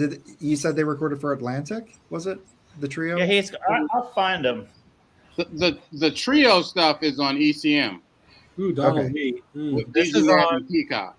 This is I don't even know this label. Do you know this label, Mike? Jazz No. No. Nope. No. This was it's a very interesting record, but it's all them playing together, you know. That's awesome. Here's the one that Brandon was talking about on Impulse. Yeah. This is a great record. I see that record all the time. In fact, I picked up that Sun. What is it, Sun? People say that's his better record, right? This is Vortex, but it's Atlantic, and this one's really great. And I think it's Paul Motion, and who is it? Yeah, it's probably Paul. That's a reason for me to get that record. I want to get some of the Paul Motion stuff with Keith. He does two records with Paul Motion on Atlantic. I picked up a couple of Paul Motion records. Oh, here we go. Collection. Yeah, this is the same. This is Charlie Hayden and Paul Motion. Yeah. And he has one more on Atlantic that's that trio. And I think those would be really good to get. I'll keep an eye out for that for sure. And these are a little more, I would say, post-bop interesting. And then he does sort of go back to doing more standards with Gary Peacock. Well, that was my question. That was the question I had is how like he basically covers the songbook plus he's writing his original compositions. Yeah. Yes. Yeah. Oh, XJ said about in the comments about Bye Bye Blackbird. That's a very good one. That's a very good one. And it has a great cover. It's a beautiful cover. I just want to show one thing. This is a great book I picked up. Here's a photo of Paul Motion. Oh, wow. Yeah, it's this guy's photographer. He does a lot of jazz work. John Rogers. He's on Instagram, and he was actually selling this on Instagram. He may still be selling it, but if you just type in John Rogers. When did he start shooting, Mike? Do you know? Oh gosh, let me see. Is it like start in the 70s and to modern time? No, I mean I would say maybe the 2000s. Oh, okay. Yeah, because he's got a lot of younger musicians in here, and maybe actually maybe before then. There's some photos of Ornette. It's actually a really great book, and there's some street scenes also. That's cool. What's weird is Bye Bye Blackbird. It's a trio, and then there's somebody with a trumpet. Is Keith Jarrett? He's playing piano, I'd assume. Yeah. Yeah. The cover is somebody walking with a trumpet. Yeah, that's Miles. It's supposed to be Miles. It looks like Miles a little bit. I think that was the first release after Miles passed away. So and he had played with Miles. So okay. It's only on CD and cassette, unfortunately, for me. But it looks cool. All right. Mike, do you have the Cone concert? That one, the piano? Which Mike? Me, Mike? Mike P. I do not. I don't have any. I don't think I have any. And I'm going to send it to you, Mike. I have a copy. It's fantastic. Yeah, it's good. I've heard people kind of like make fun of it because it's so popular, and it's like not cool. Those people are stupid. It's awesome. It was probably. I played piano in high school, so I know every note on that album. I probably played it a bazillion times. It's that good, but it does have a 70s feel to it, but it's still great. Those people usually make a salsa to go with the music listening. I may not like it. I think I definitely have streamed it before and it didn't grab me, but I need to revisit it. And I know it's People like don't essential. He does. I know it's he essential. does hum. He does kind of hum along. Yeah. And he hits the sustain pedal really hard, so it creates percussion. So it has That's cool. It has certain Dynamics. elements that some people may not like. But I mean, it's all improvised, right? Yeah, it's all improvised. Which is I mean, amazing. this thing, I just pulled up the Wikipedia. It's like professional ratings, which take it or leave it. It's just essentially everybody gave it the maximum amount except for Rolling Stone, which gave it 4 out of 5. Which album? I missed it. The Cone concert. I just went downstairs because I'm enjoying this. I'm going to this guy's collection, selling some. I'm doing a record show in 2 weeks, and I'm meeting tomorrow. He's giving me more boxes. You're doing a record show? I'm going to do the Seattle record show because this And guy. table? You're gonna have a table? Yeah, with Mike. Oh, very cool. With Mark Vinyl Crush. It's at the end of the month, 25th, 6th, whatever the Sunday is. Okay. $60 for a table. You don't have to ship records, all that stuff. Yeah, that's cool. But anyway, these two, I remember selling these, and I've never heard these two. And the thing is, I'm tempted to keep so much more that I'm not keeping. It's literally like every week, 3 or 4 boxes of records. So 200 more records come in the house every week. And What do you got? Oh, yeah. This one. Yeah, I have that. I've never heard this one. And then this one I've never heard. Okay, so people say that is his best record, Staircase. I found it. I remember selling it. I just never. I found it at a thrift store for $5. It's Yeah. No, I have that. It's a good record. Yeah. It's solo piano too. Yeah, right. I remember it. In a perfect world, it's great to get the German ones before he went to Warner Brothers. Mm-hmm. Yeah, but the Warner Brothers are fine. Yeah, but anyway, like still one of my favorite albums is Return to Forever, Chick Corea. Oh, yeah. The one with the bird. I have a German original. That was one of my This one too. first 5 jazz records I ever got. I love that record, Mazzy. What do you got there? So this record I bought with the Cole concert on a thrift store that was closing $1 each. Nice. Yeah, but this one is Eyes of the Heart. It's recorded in Austria with Dewey Redman, Charlie Hayden, and Paul Motion. Nice. It's really That good. looks great. Yeah. That's the American quartet. Yeah. This one's pretty super affordable, and it's just solo I've heard piano that. I too. know that one. This Yeah. is ECM. Yeah. You can find this record. I see it all the time for $5. Is there any ECM record that's like really expensive? Yeah, I have it over. It's what's his trumpet player? Art Farmer? No. Tolliver? Art Farmer on ECM. He was crazy then. I think he was doing that. I'm sorry. Who are you talking about? I'll go pull it out. I showed it last week. I think. What's his Mal name? Waldron, Spanish Bitch, that's a $200 to $300 record. Damn. Wow. I'll look for it in the collection. Also, the first, I forget what it's called. The first record that's Mal Waldron is, I think that's that's like a $50 record. But Yeah, I have those I have the reissue that with the extra disc, and it's good. Mm-hmm. Jazz Sounds great. Bum Mike. I'll put the link for the photographer in there. And here's another great photo. This is Yusef Lateef. Wow. Oh wow! Which book is that? Which book is that? It's called Old and New Dreams. It's Can I see the cover? What year was that Lateef picture? Does it say? Oh, wow. What year it is? I'll have to go. Okay.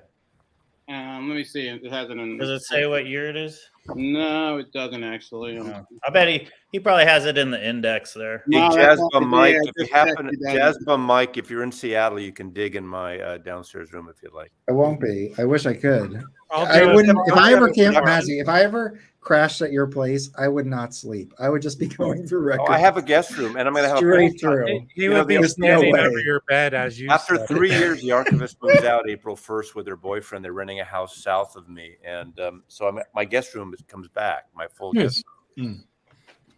Hey, can I? So the Jazz Bums and I are doing an auction tomorrow, Yeah. 1 p.m. Pacific, 4 o'clock Eastern, and I'll just show. I've been cleaning and sorting records, but here's a stack I still have to clean. so of stuff I'll be selling. I have a promo of the that's TCL. nice. Oh, that's nice. Yeah.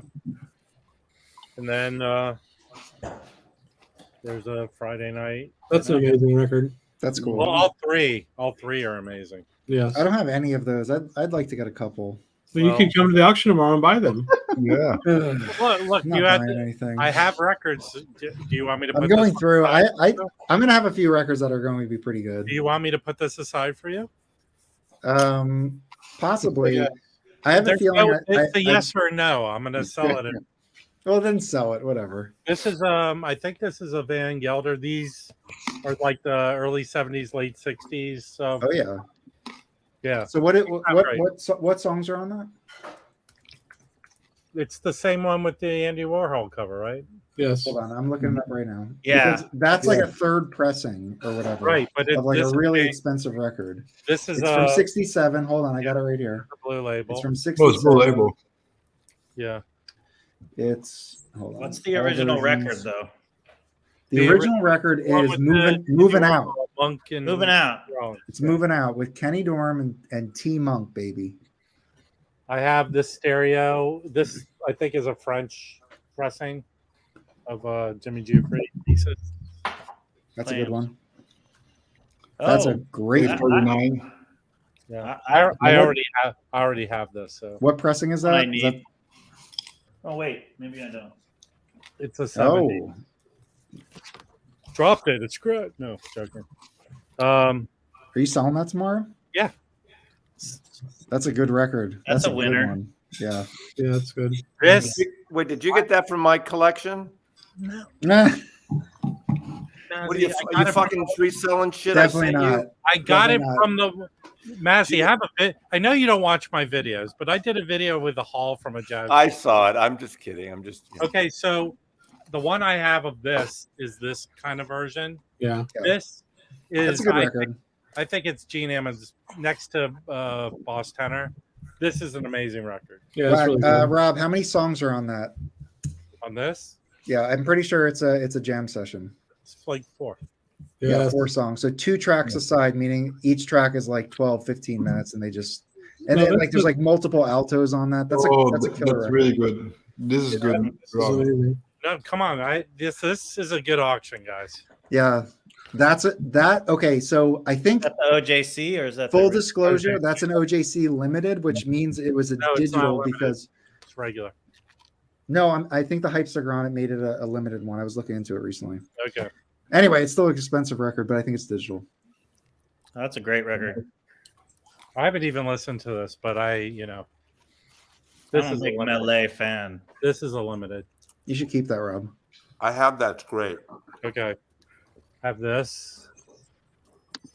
Nice. Who's on that with him? Oh my God, just read it. Oh, Herbie. Herbie Jimmy- Hancock, Jimmy Heath, Jimmy Kenny Heath, Burrell, Burrell. Cranshaw, Wow. Grady Tate. Yeah, that's a sweet lineup. Oh, Verve. Wow.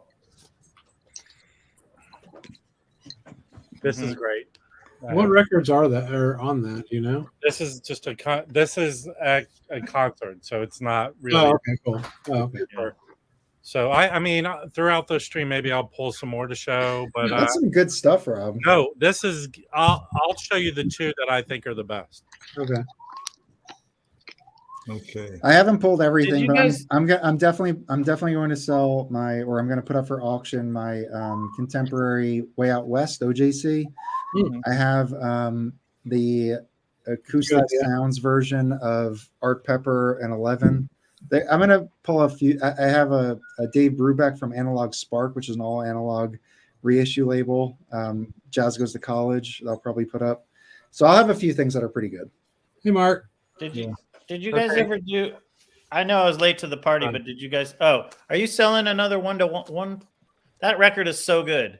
No, this is out of these reissue series. Uh-huh. This is a hugely sought after record.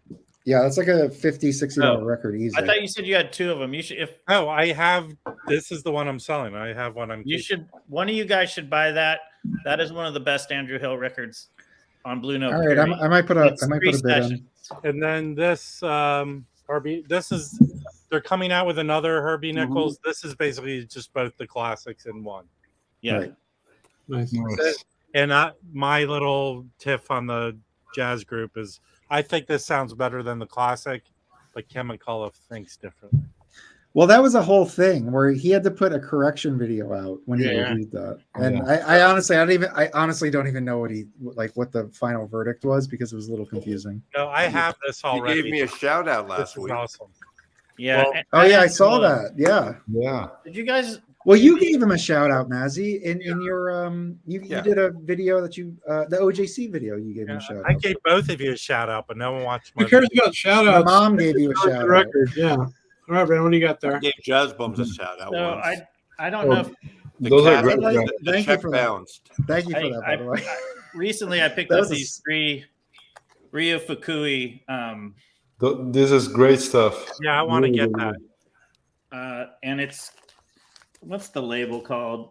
We release jazz. We released Really jazz. jazz. We released jazz. Supposedly they're half mastered from the original tapes. They It's sound kinda really weird. good.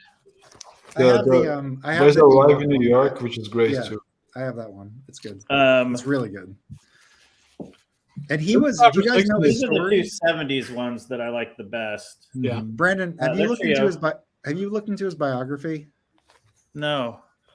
I'm not even going to try to do it, but it's more complicated than he was just like a young jazz musician coming up. Like he was huge in Japan. but I think there's more to it. I think he owned or had some club that he used to play out every night. He owned a club, but I think that was in the 80s that he had the club. I'm not totally sure. I think it might have been, or it might even still be around the club itself. But I know that some of the recordings are at his club that he did in like the late 90s or early 2000s, which I think they did one of them, or late 90s. This one might be from his club. Yeah, 2015, Sapporo Jazz Club, Slowboat. I think that's his place. Yeah, and this that's one in was Slowboat. recorded in 2015. Sapporo Jazz Club. Slowboat. I think it's just in Sapporo. Oh, it's not like sponsored Slowboat by is the beer company. Huh? Sapporo beer. I thought it was Right. like maybe it was. Oh no, but Sapporo Like beer is Wrigley from Sapporo. Field. Yeah. Anyway, those records are cool. That's why Sapporo is where it snows. Yeah. What, Felipe? No, just up north sound- in Japan. Sapporo They is all up sound north. great. No, I thought it was that cute little cartoon kitty cat, right? Sapporo. You mean Isn't that spelled differently? I don't. No idea. Hello Kitty? Okay. Mhm. So speaking All of OJC, I found original OJC in the wire this week. $10 mint. Oh, nice. It's a great record. Mhm. Yeah, that's a Listen, good one. I'm gonna have to put you in your place, Felipe. I think I sold that, but I listened to it. It's great. Okay. Let me see what else. Another OG I found actually today is Jimmy Jufrey. Oh yeah, Mm. Everyone's on the Jufrey bandwagon. that It's so one's great. that's Your fault, Norman. I love that one. Well, when you buy the red garland, you get a Jew free.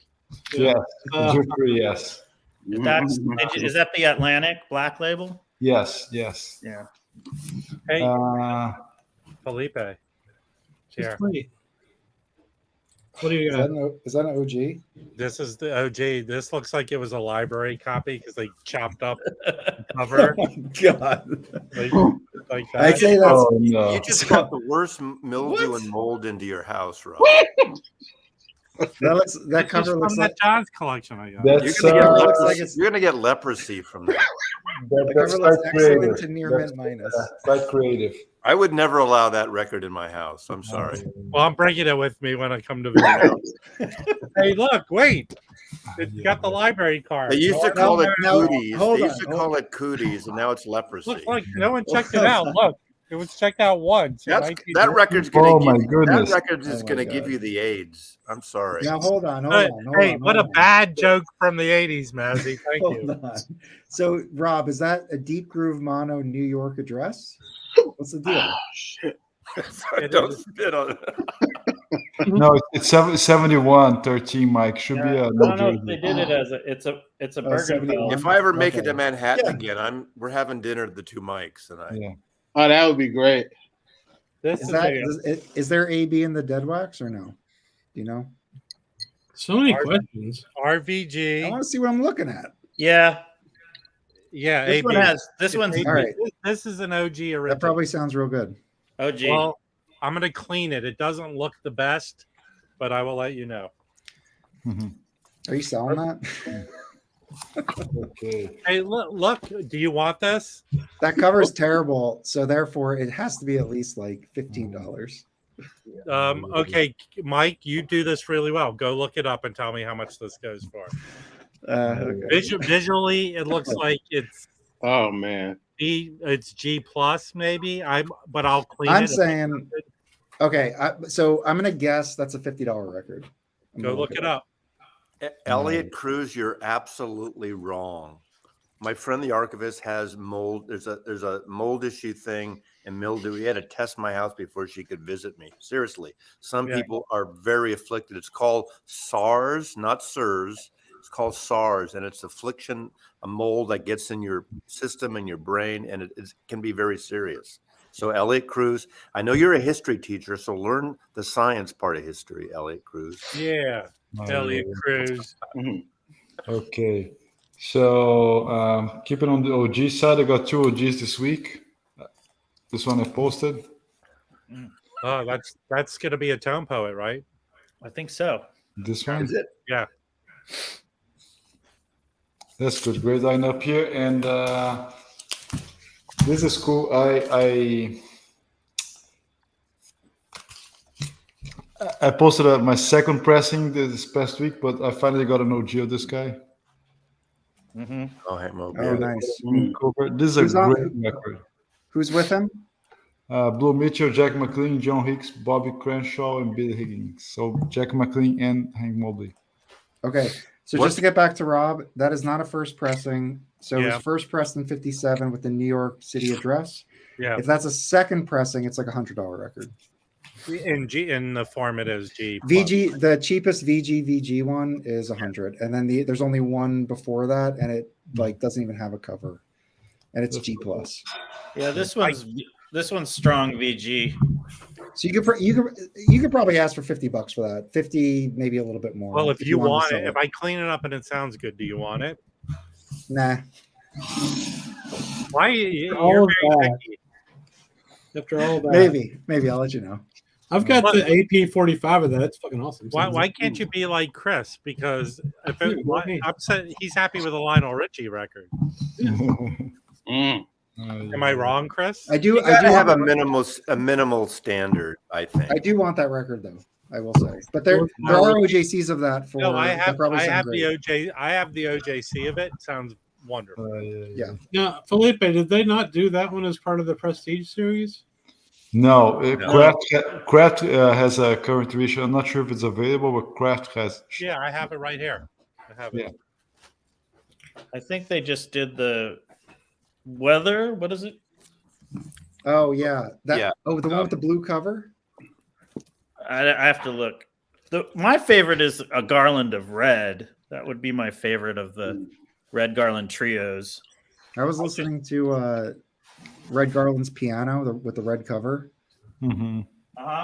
It's That one's really good. If you ever make it to San Francisco, he had a club that's still around, and he only had it a few years before he died, called the Boom Boom Room, and it's directly across Geary Boulevard, directly across from the Fillmore Auditorium. It's still there, but it's a bar. I don't know if they have much live music. I mean, but he opened it maybe 4 or 5 years before he died, right in the edge of the Fillmore by the Kabuki Theater. But it's worth checking out. So all kinds of weather. This was the one they did the. Oh, that one's amazing. Oh yeah, this is an OJC. The photograph is so amazing. yeah. it is. That record, that music on there is so. I know I've said this 1,000 times the past 48 hours, but I'm getting into these Prestige jam sessions, and that squarely fits into one of the best ones. Yeah. Oh yeah. Are you talking about the Lighthouse I have stuff? a record you might like. No, not the Lighthouse stuff. It's like this unofficial label. I want to kind of like do I want to kind of do a video of like all of I'll do them. a video with you. I've got like 3. But like it's not defined, but essentially it's like that record that was just shown, there's 4 songs on it. There's like a song that's like 17 minutes long and it takes a fat piece of the side up. Let me find and it's you just one. like and it's just like and it's just not like a quintet or a quartet, or it's just like they put like 3 tenors on it, Kenny Burrell, 2 trumpet players, and they're all just like trading solos. Find you one. So I've been really really enjoying them. I ordered a couple of them. They're in the mail. I'll show them probably next week. But yeah, they're great. And that's a great example of one, that All Morning Long Red Garland that AP put out. That was a great pick by Chad. I think it's in my top 5 of that whole series, I think. Oh yeah, What do you think, it's one of the best, top notch for sure. So Yeah. is Brandon's room, is that a mirror or is that looking into another room? Let's get into it. Brandon, we need a room tour, please. Yeah, I love the way that's there's set up. a lot of people asking about his setup. Is that a mirror or into another room behind It's your a mirror. stereo? It's a mirror. The reflection just came through. Okay. It's the mirror world. Mike, We can see its reflection. He's a vampire. this is another one of those prestige all-star jams. Now I listened to that today. That's way too bluesy for me. Brittany. It's like crazy. There's also bluesy. All Night Long and There's All Night Morning Long, which is Long. good. Isn't All that Morning Long. Lionel You Richie? know what's a really good one? The Cats. Oh man. Oh yeah. Yeah. Yeah. That's a pretty good one. That's not as big, but that's a good one. Are you okay, Mazzy? That's Cats. Remember Cats? It's meowing. I never Yeah. saw Cats.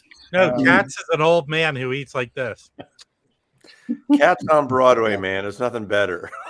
Those sessions though, if you kind of get into it and terrible. listen to them all, there's some real gems, like really just incredible compositions. And, Oh, I and don't just, know. I just haven't opened playing this it. yet.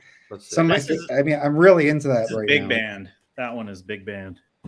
That one's really bluesy, like Mine is it doesn't black. even sound like jazz. It's red, not orange. Someone asked me. It's red. Yeah, I have black. Mine's just black vinyl. It's on the Beatles label, VJ. Just kidding. Oh, yay. All right, Okay. let's just take a moment of silence. Can we get points for opening a record Thanks on for the screen? big lull, everybody. Mhm. I brought some super cheapies that are great. Ooh, yeah. That the man who never gets enough love, Herbie Mann. Oh yeah. Oh yeah. So I started chronological. This one's 65, and this is definitely like his Brazilian phase. That's a good album. It's a great album, and it's You know- a $5 album. The Atlantic, is that Atlantic? Yes. Yeah, Yeah. I pick up every Herbie Mann on Atlantic, and it's some of them are like kind of groovy, poppy, Yeah. psychedelic. That too. I love those records. so another. I mean, these are so cheap and so good. They're Him kind and of pop, him jazzy pop, like soundtrack music. Like Latin. No. Live Latin at the Village influence. Vanguard is his best album. No, just the one with the Village shirt Gate, with the Village shirt Gate. off. That's the embarrassment. But Live Push, at the push. Mhm. What is that? this one's great. This is where he starts to get funky. I think this is like 68 or 69, Yeah. and it's got Sonny Sherrock, who's just kind of strumming along. Who else is on it? Oh, I can't read it. Ray Ayers started playing vibes for him around this time, and this is like another $5 record. yeah, And then he gets into this one is kind of where he starts to get pretty funky. And I think this has Sonny Sherrock as well, and probably has Roy Ayers as well. And the embryos they're like maybe $10. And then this is the real funky one. I think it's 1970, is the Muscle Shoals Nitty Gritty. Mhm. the picture And- gets smaller and smaller as he goes on and on. Yeah. Eventually he disappeared. No, yeah, come on, the push. Where I like those late disgusting '60s kind color. of funky, soulful. It's kind of like the music in Bullet or something. Lalo Schifrin. Yeah. Yeah. That- I mean, that's, I like the soundtrack stuff, you know? Yeah. Yeah, he's got that United, that Brazil Bossa Blues is really good. He would have been bigger if he had done the flute solos with one leg lifted, but he never went in that direction. You know, and a little hat. Yeah, he has to live wearing his Robin Hood outfit. right. Yeah.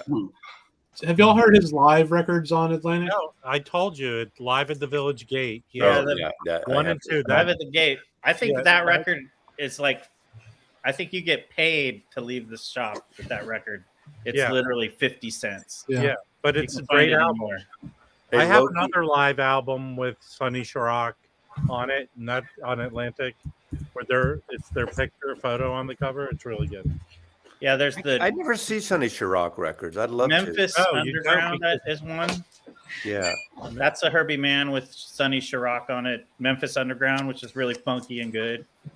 But they're so, I mean, they're so undervalued. I have that Sonny Chirac it's like metal jazz record. That group he had. Oh, London Jazz Collector just did a review of Sonny Chirac's album that Vinyl Me Please put out. That's like impossible to get. Someone needs to release that freaking album, man. I know. I listened to it today. One that's only on CD. Cool. Well, Vinyl Me Please put it out on 33. Then there's a British company who did it on 45. Right, and that's the one that London Jazz Collector reviewed. And from the review of it, you know, it doesn't compare to the Vinyl Me Please. No, I heard it doesn't go. The consensus is the Vinyl Me Please is really that's good. double annoying because it's 45. Yeah, the Vinyl Me Please. I have the CD. I got it when it originally came out. Yeah. It came out in 99 or something. Like 2000. I can't remember. Somewhere around there. But the Vinyl Me Please reissue blows the CD out of the water. The CD really? Had it was like a cloud over the players. You know, it's just like you know, the instruments. I don't know, just they weren't that distinct. It was just really him and Pharoah Sanders go so well together. And the drumming on that, it's Elvin Jones. Yeah. Elvin Jones, Pharoah Sanders, and Sonny Chirac. And that is all you need. And Sharnette Moffett on bass, who was probably in that time, he was probably in his 20s because he died a few years ago and he was like 50 or 51. So and he was a phenomenal player. And he came from a famous jazz family, the Moffats. So yeah, the name's familiar. Yeah. Mazzy, do you have a record you want to show? No, I already showed my part. All right. I'm going to jump in. That I want to show. Okay. Let's do it. We were talking about the OJCs and, you know, what they're going to do. And this was one I had mentioned briefly. It's called. Oh, yeah. So good. Yeah, this is freaking great. And this was a limited edition OJC. That was not in the collection. That was not in the collection I had here. And so is it? So is it Webster Young is on tenor? Paul Quinchette is. What year was that? Webster Young is a cornet trumpeter, cornet player. He's playing cornet on this. Okay. What year was that? This was the OJC, not the original recording. That looks great. It's got to be early '80s. It's got to be the '80s.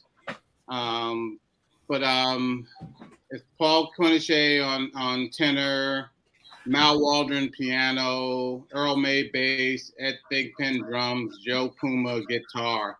So basically the same as the names on the cover we were showing. Yeah, but I read the instruments.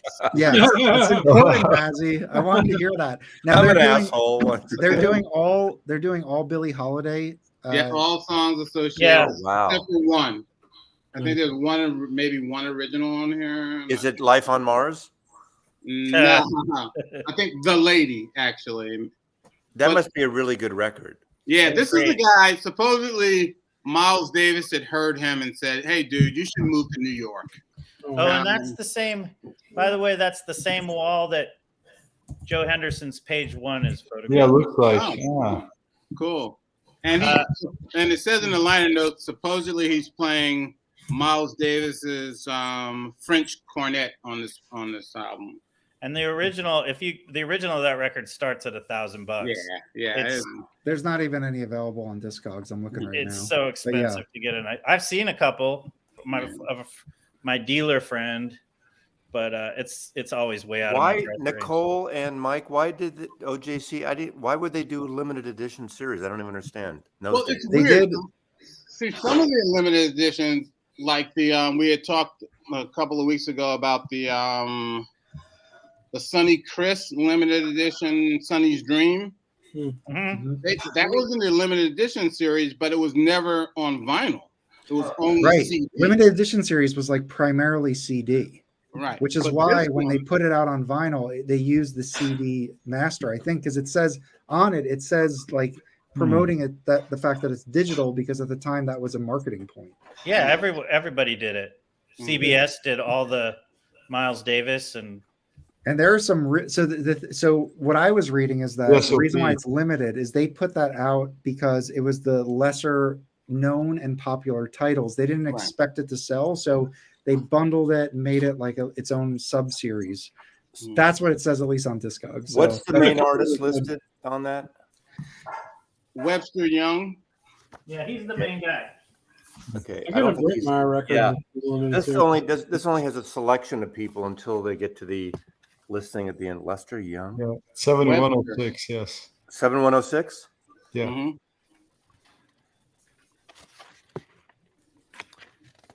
The type's too small. Sorry. But it's OJC 1716. Oh, what is it? OJC what? 1716. These don't even go that high. I don't know what's going on here. Mm-hmm.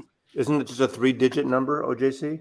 No, I'm just looking at the back of the album cover. The top right? Yeah, it's OJC 1716. Wow, that must be totally, yeah. Mike, there's only By the way, one. Rob, I mailed a package of those records in it.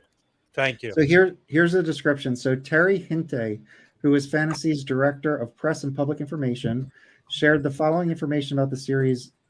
The original Jazz Classics limited edition series was meant to include those albums that were less mainstream and were likely to have smaller potential audience than those released as regular OJCs. Also, the limited editions had a higher list price. The limited edition concept was primarily about audience interest than about scarcity.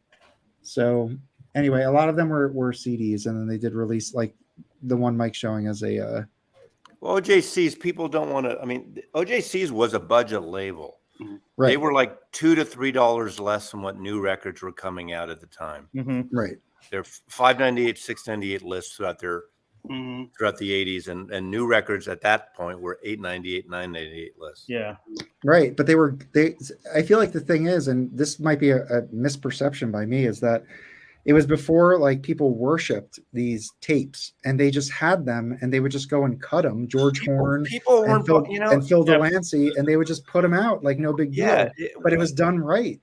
It was done right, but people didn't give, nobody I know looked at Dead Wax. Nobody I know looked at mastering. Nobody I know, I don't know, maybe you, Mike, I don't know. I don't remember anyone in the record business talking about, oh, this I have to get. In fact, we had a thing, and my friend Coleman, like a few years ago, chastised me because we started this thing when I worked in the record stores. I had records that I bought as a kid that were like well played, right? So as long as the cover was fine, we changed the disc to get a newer disc to replace it. Sometimes it'd be a different label, be a later. So we probably traded it. I probably traded in 100 original records of artists for better pressings in the 70s that may not have been better because we didn't know that. We just wanted a cleaner press, and we figured we have a chance. Yeah, and you could return records. Retailers could return hundreds of records every week to the distributor. It didn't matter. We just trade them in. Well, also all the jazz stuff it was marketed as in the early 80s, they started making these digital copies. Yeah. And all the CBS would say, they'd have a big circle that said from digital. And that at that point, because, the audiophile community was telling everyone that digital was that was like 87, way better. 87, 88, they started that. Yeah. Was way better. So that was a marketing ploy. So So that's when people started to kind of do that thing of the pressings, because there were people who were saying, well, there was less room noise of the digitals, so therefore people would be happy with that. Obviously, there's a lot of debate on where that went, and if early, because early CDs didn't sound very good. Things went through different evolutions, but at that point, that's sort of when the snobbery sort of started, and it started with the people who were actually the digital snobs. That was kind of the original audiophile thing that was going on. It wasn't, whereas now it almost seems we've come to, well, if it's digital, then we don't want it. I think they're both valid ways to listen to music, and each has their own benefit. And I feel like it's good that there were advocates early on to push it so it could get better. But I do feel like there was probably a lot of people just drinking the Kool-Aid before it really kind of got to the level that of fidelity. But it also provided, CDs are just so much more convenient. So like that CDs did start to sound before, really good. Like in the late I'm 80s. jaded because like I'm familiar with like, I don't know, just like downloading MP3s, streaming, this type of thing where it's like you can get anything really that you want. So buying something, you can be picky, because why would you get something that's worse than what you can already have, right? And I just feel like back in the day, like Mazzy's saying, you just wanted that music. Nobody right? cared. Like even if it wasn't so good, it's better to have it than to not have it. And there was something that said, I had a good component system starting in 72, like my first good like hi-fi, I guess, or at the time. And I remember, as a kid, I had albums, but also 45s, and some albums, some 45s. I had a little argument with Patrick about it this morning or the other morning. Once you play a great 45 on a really great hi-fi, sometimes it doesn't always sound as good. It was mastered for a certain kind of record player, a certain kind of mono thing in most cases for 45s, and it's all, I don't want to say compressed, but it's pushed different. That's why a lot of times you get these CDs for a while, and then you would have the 45, the single mix would be different. A Doors single, the mix would be different. One of the greatest singles I ever had, and I love the sound, was Love and Spoonful, Summer in the City. And I remember like years later playing that on my nice stereo, and I was heartbroken because it didn't have that power that it sounded when I was, a teenager on my record player. It was like, are you romanticizing it? I totally am. But there's, Hey, Mazzy, what was kind of cool that you showed, I think on Rachel's morning stream, you have a 45 stacked. It's like a 70s. It's called the RCA. It's the RCA. That's why that format exists, is because of that player or players just like it. The idea was you would get like I collect Sinatra, so you can get, for Wee Small Hours, for example, you can get the 12-inch LP, you can get 2 10-inch records that are still technically LP, but they're 2 at 10 inches, or you can get the 4 7 inches, and you're supposed to stack the 7 inches on that player that you have, so it plays the full side, and then you pick them all up and you flip them. I know everybody watching this knows this, but I'm just saying that it's cool that you have a player that can do it. Up until, even I used to stack records on my record. I had a record player. It was I think it was I forgot what turntable I had then. I used to stack records all the time, and it didn't hurt the record. The records, as long as they're not totally fucked up and warped, they have a lip on the end. Right. When a record drops, it's not like you're pushing the grooves together and scratching every record. It drops, the next one plays. It's not a perfect world, but this whole, that's why, I've had people when I'm doing a record thing and I'm going like this off camera, you hear that? And I've had people freak out on my videos that, how do you treat your records and your covers and your like that? But my records are, most of my own records, not that I bought used, are in fucking pristine shape after 40 and 50 years. Nice. So I know that people sometimes pamper them, and I go overboard because I joke about, they got to be in polyline sleeves and they got to be this and all. Give me a fucking break. Yeah, I think that's my rant for the night. Sorry, you're not trying to hurt your records. no, I take totally care of my records, but they're not that fragile, really. I kind of learned that recently because I got that humming guru, and because of that, I will take a rag and really kind of get in there before I put in there, and I put a lot of force on the record, and it's part of my process now. And I don't know, I feel like when I first started collecting, I was like holding it like a baby. Go with the grooves. Yeah. Yeah. Exactly. Oh yeah. But Mike, still, I really get in there. You probably you never met Felipe in person, right? No. Okay. But when I clean records, now I haven't moved from upstairs here. My humming guru is in my laundry room, bathroom. It's basically the guest one downstairs. Here we go. It's Felipe here. When I work my humming guru, it reminds me all the time of being in a dentist's office. That ultrasound. The ultrasound, right? Yes. Yeah. Totally. It's like, I feel like I'm going to get a radio station and, through that kind of when you're getting your fillings and stuff or whatever. The high frequency, yeah. You should have bought one of those cheap ones on Amazon. Those things are loud as fuck. Like the humming guru is quiet compared to that thing. Yeah, I have the humming guru in a different room, so. Yeah, and mine, and now I can close the door. It's up in the basement. I close the door. I get exercise. I go down and then I come back up. I think it was the best investment. Of course, Amanda and I went on it together like Christmas gifts. Now she's moving out, so eventually we're going to go in and buy a second one. So she'll get the new one. I'll get, because we did 50-50 on it, because she hardly used it. I've been using it, because she's getting. Yeah, they're pretty for $400. If you buy a lot of best investments I've made, right? I don't know how long it's going to last, because I know people say, well, it's not flat, it's plastic, and it's not like the degritter, but worth $3,200 versus $400. Right, exactly. Yeah, it's I think mine's paid for itself pretty easily. Oh, I think I've done. Yeah, I think I've done I have the DIY, and I'm waiting for that stupid Kickstarter. But it's for selling records. It easily adds $5 or more. Yeah. So you guys know this guy, Mike Taylor? No. Oh, can we see that video? Okay, this is not an original. Mike Taylor is a British tortured soul. I guess you would say similar to Bill Evans, but as far as heavy drinker, lost his way. His music's incredible. It's a bit dark. This is a trio record, obviously. He only made 2 records. And the reason the only reason he got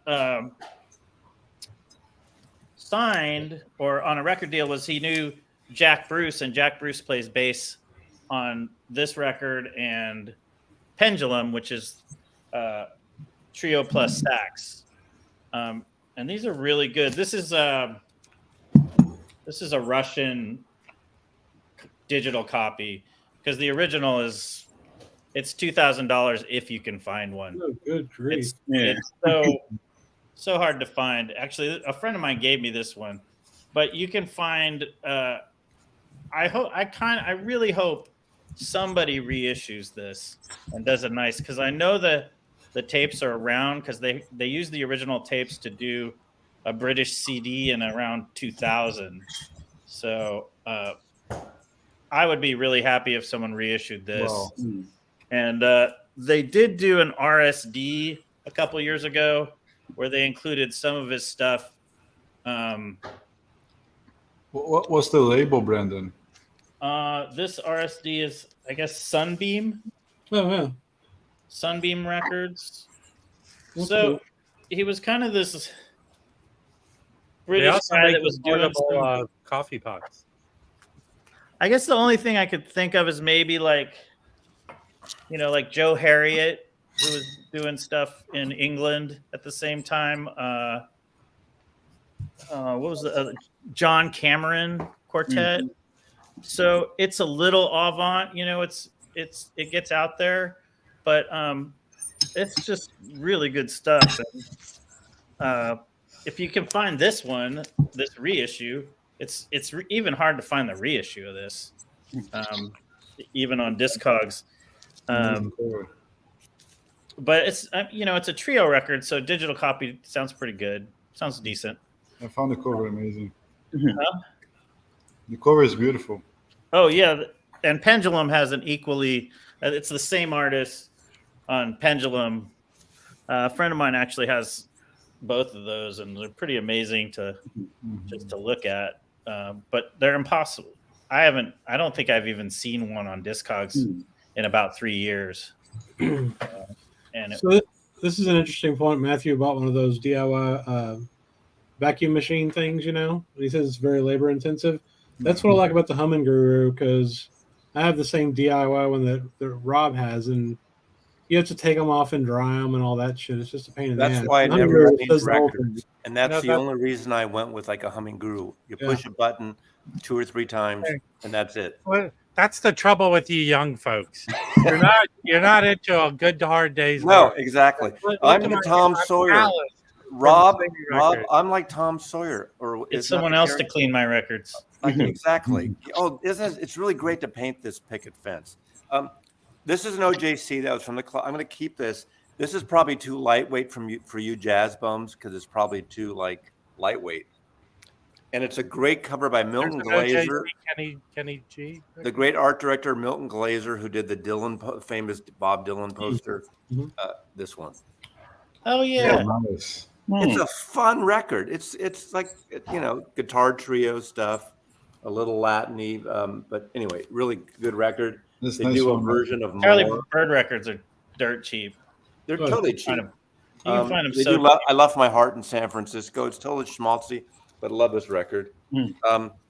Now this record I'm going to sell it, and it's a beautiful copy. I think it's the 70s. I haven't looked it up in detail, but it's a pristine copy. Oh yeah. Oh, nice. What is Nice that? The copy. UA? It's.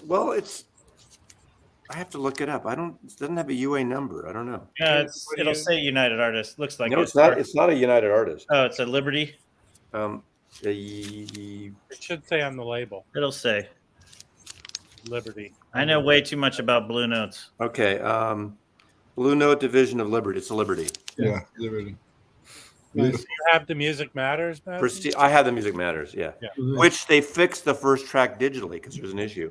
But I also have a 70s copy too. Now this I think I'm going to keep. Oh, that's This I'm going to keep, I think. Okay. yeah. That's great. Well, you have the box already, don't you? I know, but that's 45. I agree with you. If Kraft put out a 33 box, I would dump my 45. Oh, it's going to be a box. bestseller, yeah. I'd done my box too. I'd take $400. I said this with I have about 70 I think, give or take, MMJs. I would trade straight ahead if they were all 33s. I don't care about price or anything else. And they sound great. Don't get me wrong. And I know the benefit of 45, but I don't give a shit. You're not comparing it most of the time. Yeah. My MMJ 33s are fantastic. So the 45 thing, I think, I get it, and it does sound better, but at that point, does it really matter? That's my personal take. Yeah, I'm too lazy to get up every 10 minutes. Well, that's how when you're 68 and my age, you'll look like me if you get up every few minutes. So that means you get up several times a night to pee? I do not, actually. I will say the Gil Mellet Patterns in Jazz, it sounds, that's a big time sleeper, Brando. Keep telling these guys to go buy it. No, they don't go. Oh, it's great. it's still there. It's one of the best. It's one of the last ones left on MMJ. And it's one of the best ones, isn't it?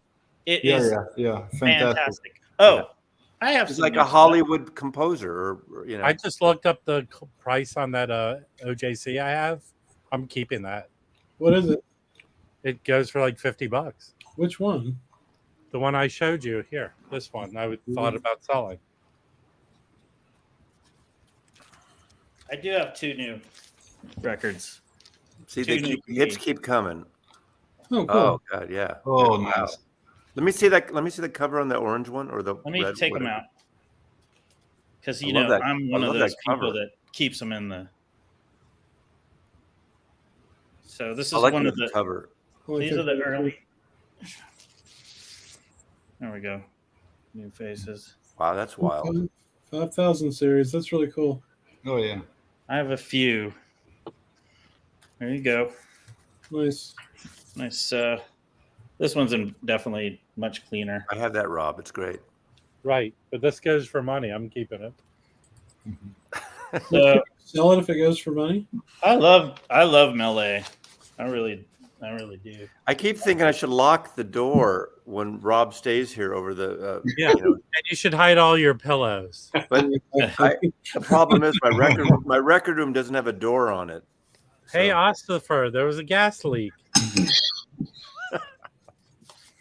Anyway, I need to add another Ring camera in that room, I guess, before Rob gets here. Well, I'm gonna go. Why are there so many stuffed animals in this room? And there's just a camera up in the corner watching you. Anyway, I was very happy about those. Mm-hmm. Those are cool. He did a lot of like TV and film, right? I don't know, but he was I in Hollywood. Could see why. I mean, I would see why. He was in Hollywood. Yeah, it lends itself perfectly to that. This is a good question, and they already answered it in the chat. But Matthew's wondering if the OJC series is going to reissue the same stuff as Chad. I think Chad's thing's expired. I don't think he's going to be able to do anymore. Yeah. I mean, if they're smart, the first 2 years they'll release stuff he didn't Absolutely. have. Of course. Yeah. I mean, Chad's stuff are great, but they're over. Really, I mean, there might be a few more trickling in. I'm telling you, he is now going to suffer the world he created. You know, but he has other things. You know, I don't doubt that, but I mean, what surprises me about the OJCs, is the price, because what are they? 40? How much are they? $40? Well. Yeah. But you're looking at it wrong. Right, basically, they're taking game recognition and making tone poets with right. But unlike something else, I guess it's like Blue Note when think of tone poet, because they don't have to pay licensing. Chad has to pay the licensing, and he's selling them at $40. I think everyone's. I don't know if it's going to change for younger buyers, but everyone equates OJC as something you can get really cheap. Right. But here's that's just how. No, I still know record stores that will not put one above $20 no matter what. Yeah. They just won't do it. Brandon, you're correct, but is in my world, in my movie world, there is no value to get the example I use is the A-Team movie. The movie is a really good movie, but people who own the name recognition meant nothing, because that TV show was not running 24/7 somewhere. So everyone under 30 didn't know what the A-Team was. There was no connection for them. Eventually, although these OJCs are available, and within a few years, if you're going at a certain demographic under a certain age, they're going to start knowing the OJCs as this higher quality thing. I think, but I'm with you. I'm with you on it. I guess it's weird to me, and I pity the fool that doesn't know the A-Team. Oh man! I pity it.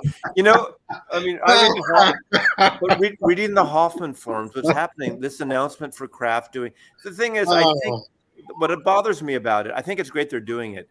But they're doing it like they're tipping their toe, and they're not like, at least Blue Note and Tone Poet announced a year. These are the ones we're doing, or 6 months or whatever, and not even to a month, and then a month. I mean, get a little backlog. Hold on. What I don't understand. I mean, you guys probably know more about it than me, but I don't quite understand the OJC thing, because there's still so many of them out there. Yeah, well, that you can pick up for $10 or $5. Yeah, so but do they sound much better than the original OJC? But everyone doesn't have access. I think they might try to elevate it to a premium product. But I understand that I guess in rural cities, but I was in a record store today, and what freaked me out, I saw Warner Brothers issued Dewey Brothers Toulouse Street, a brand new copy of it, and it was like $27 or something, or maybe 30 something. And I thought, are you fucking kidding me? And it's a good album for the pop album, and actually it's a really good sounding record. But A reissue, you can get that record for $10-15, whatever. But it doesn't matter. New records are coming out for more, and it's like an audience. Some people, Well, different audience. No, what I'm asking, that's not what I was asking. Is Chad making them sound better than the original OJCs? Which sounds kind of silly. If you go by a certain standard, he's having Kevin Gray master them, and I think it's whatever. I think you're different, not necessarily better. They're different, right? But here's we're having some sort of short-term memory thing here. When Blue Note started, they did those 80s, right? Yep. And then they realized they had a branding thing or something, right? No, they did the 75s and they fucked it up. No, I'm not talking about that, Mazzy. They understood when the way we know the whole kind of audiophile-esque thing that Blue Note's doing is they introduced these 80s, right? Mm-hmm. And then somehow they thought, okay, are these selling well or not? And then there were pressing issues with those 80s too, right? If anyone doesn't remember, a lot. They were dirty. They were not sounding good. There was pressing issues.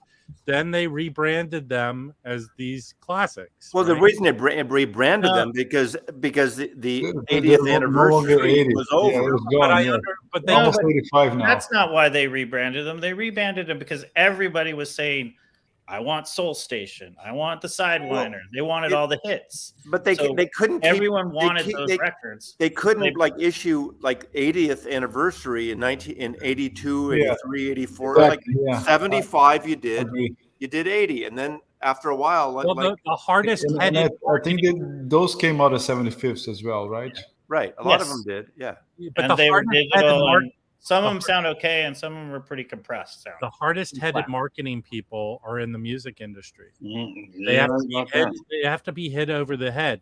So, could you foresee going down the line that this OJC is not working for them, and they rebranded as something else?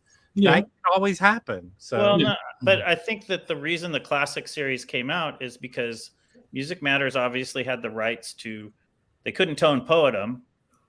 Because they were already done by Music Matters. Well, they could have. But Joe Harley decided he already did those. Yeah. He didn't want to do. There was a personal reason that they were not going to be toned. He didn't want to fuck over Ron Rombach. Sure, he fucked over everyone else. Right. There was some politics. He flipped his own records. But people on forums were going, "Please, I want Sidewinder. I want And they should be in print. I want Soul Station. I want all the hits. I want all the big Blue Note names that Music Matters had done. So then they released the classics, and they did that more on the classic series than they did with the 80s. Yeah, right. They went and they said, let's get the alt ones that everyone wants. The reason when the 75s, that series was invented, I guess it was invented mostly for brick and mortar stores. People were starting to get into jazz, 10 years ago, whenever it was, and more so. And they wanted clean copies that were in the $20 range in a record store, which was a sweet spot. And that's why the 75s came out. And I remember going to a local store. I bought the first two. I don't remember what they were, the 75s. And the pressings were so bad, and I'm really forgiving compared to a lot of people. The first two were so bad, and I started emailing Don or the Blue Note Capital people, and 5 or 6 emails over about 3 months after I got no fucking response. Yeah. But obviously they got the word because that's when Don came in and brought Joe Harley and said, "Hey, do for us what."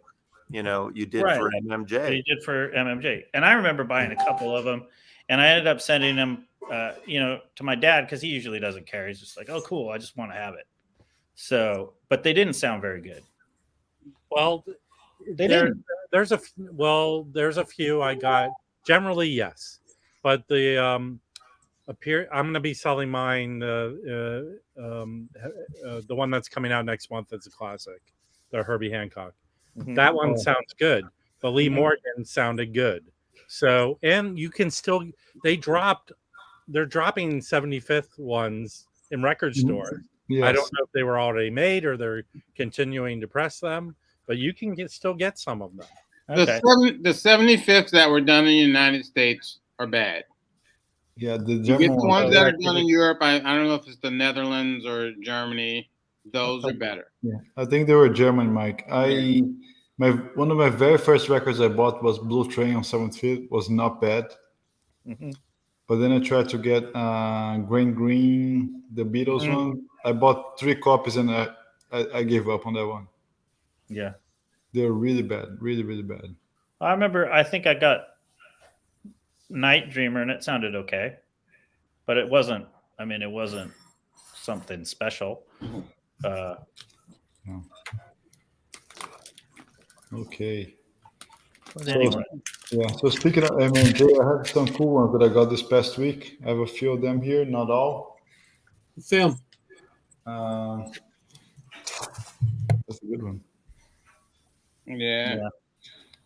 I had this on CD for quite some time, and I always wanted MMJ, and that's a test press. Oh, I was going to ask you. So, did MMJ use Plastilite to press? No, or that's just it was like a tribute. tribute. Okay. Yeah, it was like That's a what I tribute. This is Plastilite is long gone.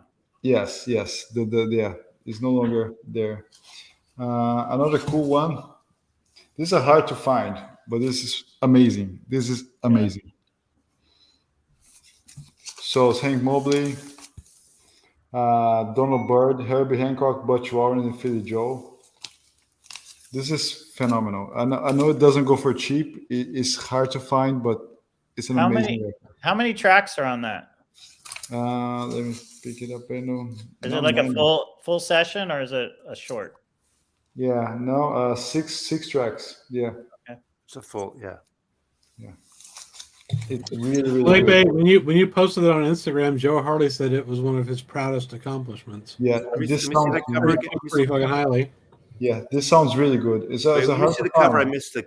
Oh, I have that. Yeah. And it doesn't go for cheap. 45 only, right? Yeah. Yes, 45. Another music matters that really surprised me. I had a blue label RVG, not an original. It's 1542. This is so far ahead. It's impressive.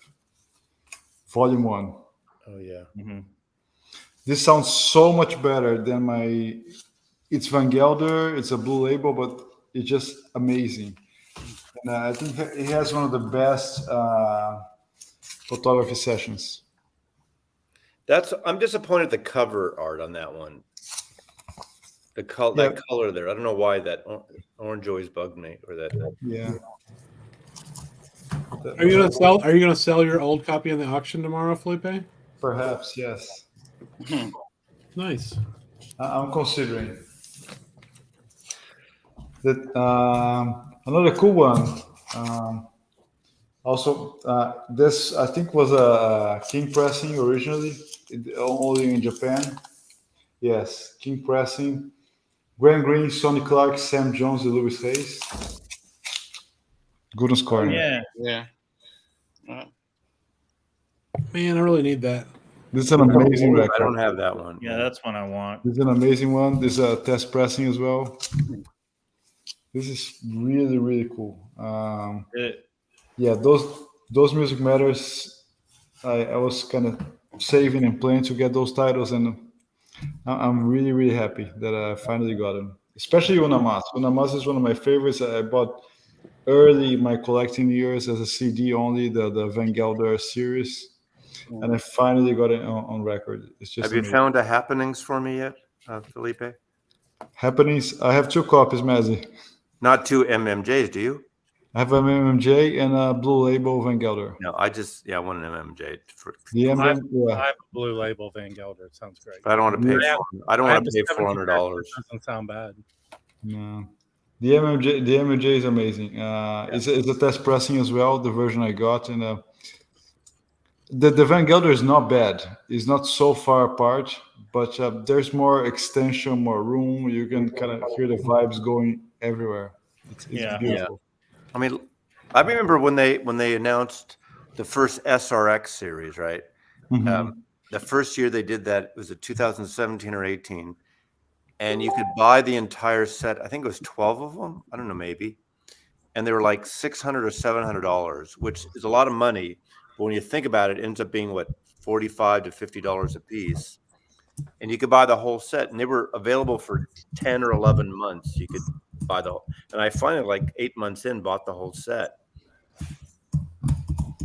That was when I went to 33. Yeah.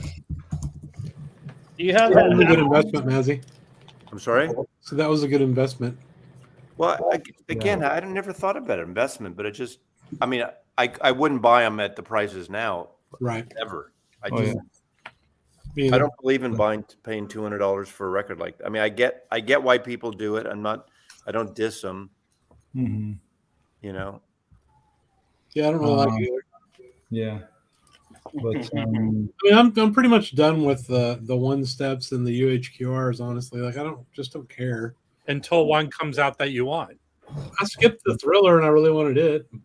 But you don't need that. Do you have that Maybe you don't need it. Hutcherson? What? Do you have the Hutcherson? I just want to see the artwork inside. which one? Happenings. I'll pick it up. Just 1 second. I just think that pink cover is so fucking sexy. I know that's It's awesome. superficial. I know it's about the cover, stupid. Okay. She's the same model that's on the Sam Rivers. Oh, okay. I picked up. Oh, that's another one I picked up. The Sam Rivers. Let me go get that. Just because Rob always wants to cry us a river. You know, Mazzy, please have 2 big heavy pillows when I do. Okay, so this is good to talk about. Here's the Sam Rivers. I picked this up. So this is. Brandon, are you familiar with Heavenly Sweetness? Yeah, I remember them. They're digital out of Spain? France. France. But they put out a bunch of Blue Notes that were well regarded, and I originally picked up a copy of Duke Pearson's Yellow Yahoo. That sounded great, but then right after I found it, I found a DMM, so I sold it because it was selling for a lot of money. This is Heavenly Sweetness. They're great. Their covers are in line, maybe a tad better than the classics. Right. But I picked this up for $50 with that $5 coupon from Jim Record Collector at Amoeba. Uh-huh. It usually goes for over 70. Sounds great. Really? Is that where those? No, the Heavenly Sweetness have gone up that high. Because they did titles. They did titles, unusual titles that people wanted. Like Sorry, my dog. Yeah, even Blue Note's not even touching these titles. Yeah, when I remember they did. Oh, sorry. When I first posted that on Instagram, I had said that should be a tone poet, and Joe Harley, he noticed the post actually. I still think that's a perfect candidate for a tone poet. I think so too.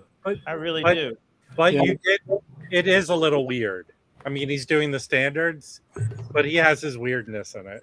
Yeah, that's what makes it great. Yeah, And that's why it's a perfect candidate for the tone poet. Exactly. I'd be happy if they did more weird stuff on Tone Poet. Felipe, did you show Happenings? It looks cool. I had to check something. Did you show that Happenings Music Matters? I have it right here, Mazzy. Let me see it. I got to salve it. Is your pants on or off, Mazzy? Okay, let's start from the back. Okay. Oh, that's what they always say. My last date said that. Come on, baby. Oh, God. Hold it closer to the screen. That looks like. Is that a classic? Oh, that's Music Matters. I forgot those stickers. Yeah, that's the early. Is that the one that had the? Oh God, I love that. I want that record. Wait a second. Hold it up. Come on. You don't know the Maslowian flip. Hey, oh, it's Felipe, can you lick the side of it, please? Come on. I got to teach you the Maslowian flip. There. Do you mind rubbing some orgy butter on it? Okay, cool. Okay, wait. Okay, Felipe, let me teach you something. You're too close to the camera. Pull back. Look, yeah, Mazzy needs to see the full body. pull back and tilt it, raise it up. You don't want that light. Can you kind of shimmy while you hold I think next. I feel like I'm in an audition or reading here. Yeah, that looks great. Can you take your top off, please?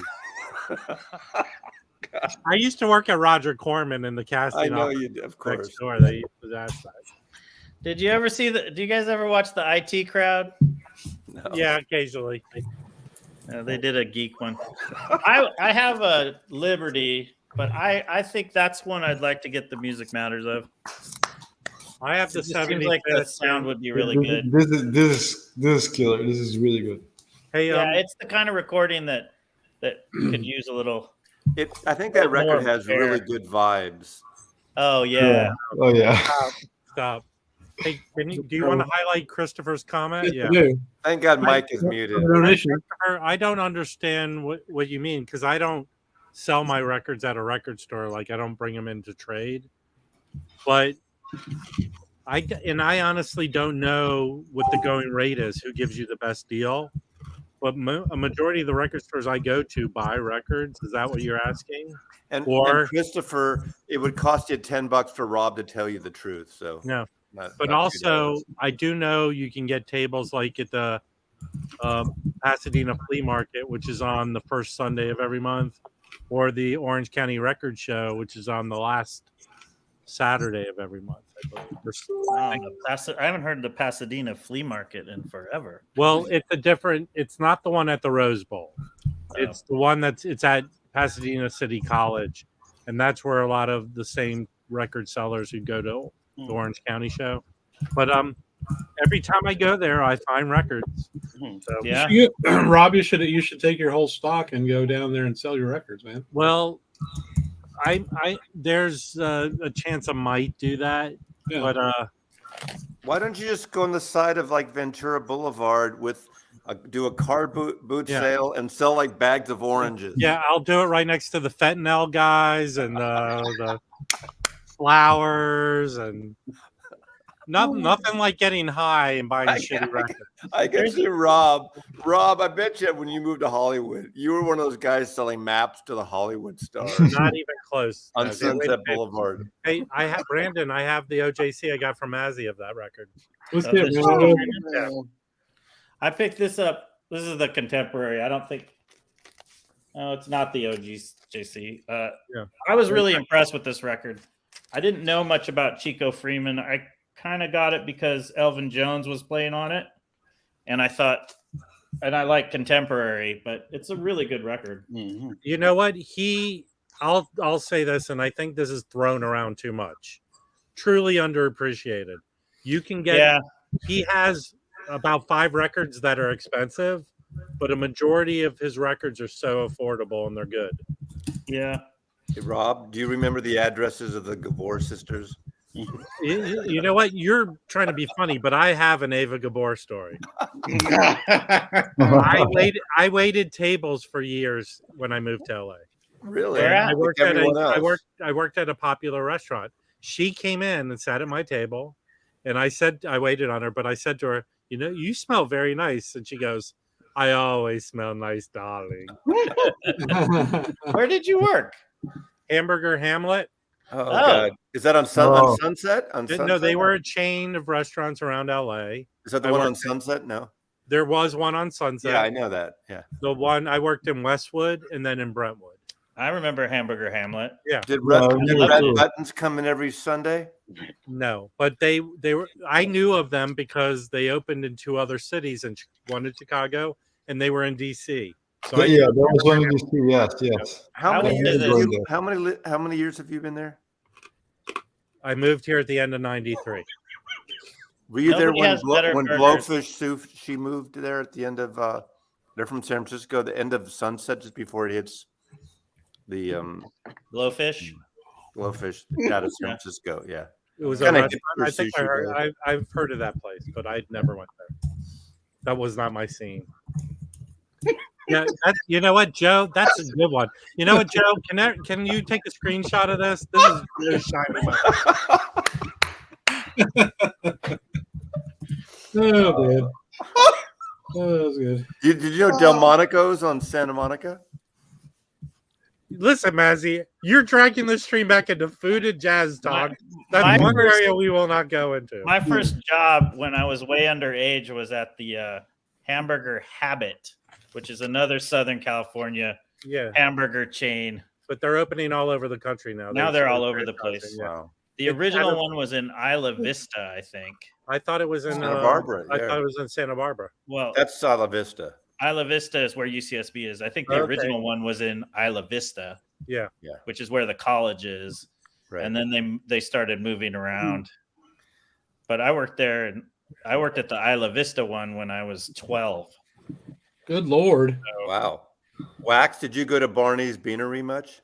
There's one in Santa Monica. I know. That's but there's one. The famous one's in West Hollywood. Oh, right. West Hollywood. It's something. But it's Barney's Beanery, the cover of Cheap Thrills, Big Brother. It's a good sports bar. You know, it never used to be. It used to be a hippie place. Well, the one in Santa Monica has TVs. You can go watch any games. Do you know that Neptune's Net on PCH? Like, That's a biker place. It's a biker place. It used to be a surfer place. Probably that too. It's changed a bit. You know, Joe, can you highlight Joe Marino? Because I think he's on a roll. Mm-hmm. He's on a hamburger roll. There you go. In your face. Oh, man. What are all the steps? The steps for what? Oh, for getting rid of hamburgers. No. I mean, if you cut out the bun, you know, you're good. Get them protein style. Yeah.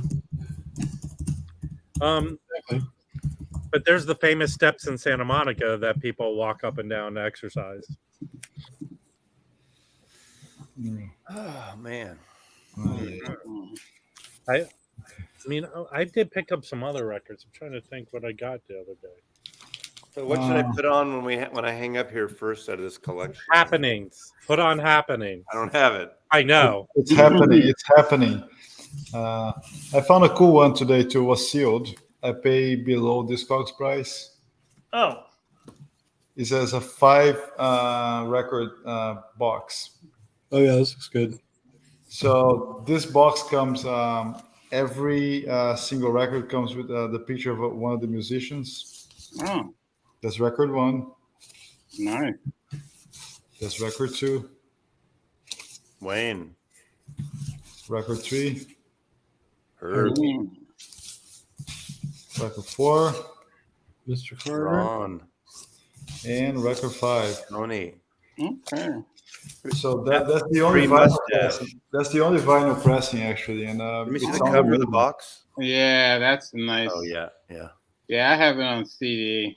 That's really... Yeah, I'm not sure if the other ones were actually issued on vinyls, except for the latest ones being in issue, like 5, 6, and 7.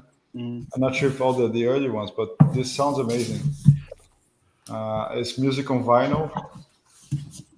It comes with a nice booklet and everything. I still have the hyper sticker here. Yeah. But they put a picture of the master tape. That's cool. Yeah, it's great. Have you listened to it yet? I listened to record 1 and 2 because I just got it this afternoon. I ran the machine, I cleaned it, and now I played 1 and 2. It looks really good. It sounds great. The sound is good. The other Miles record I have from Music on Vinyl, the Live in Tokyo, it's also phenomenal. Yeah, I like that those group of recordings. They're really pushing it. I mean, they're really pushing it. You know. I don't want to say like they're out, but it's getting to be like free form. They're like doing their thing, but it's just fabulous music on that. It's like Tony Williams all over the place. It's amazing. Yeah. Hey, I have some more records for the auction. I just want to show real quick. Let's do it. So this is interesting. If people know, this is one of the better CTI records. This is Joe Farrell. Oh, thank you. Oh yeah. So, but it is this actually. These are the same records. I do not understand. Oh yeah. What this he came out as this, It's 8,000 series. It's one. so That's what different. they did that a lot. and then they redid it as this. Yeah. What's the number on the two of them? They the did that with number- the Turrentine too. Yeah, the number is on the original. 6,003.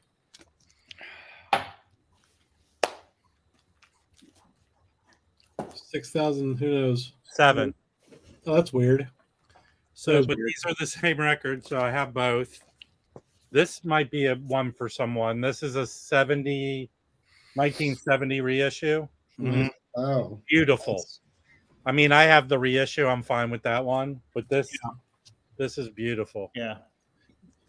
I how much do you think you get? How much do you think you get for that, Rob? I mean, I'm starting the bid. I'm starting the bids at a respectable level. They could go up. Yeah. Okay. This sounds awesome, but I'm happy with my classic. So. Yeah. What is that one? Great record. It's a white B, but White it's B. It's Van Gelder in the dead wax. I think Felipe said the classic kind of lacks some low end.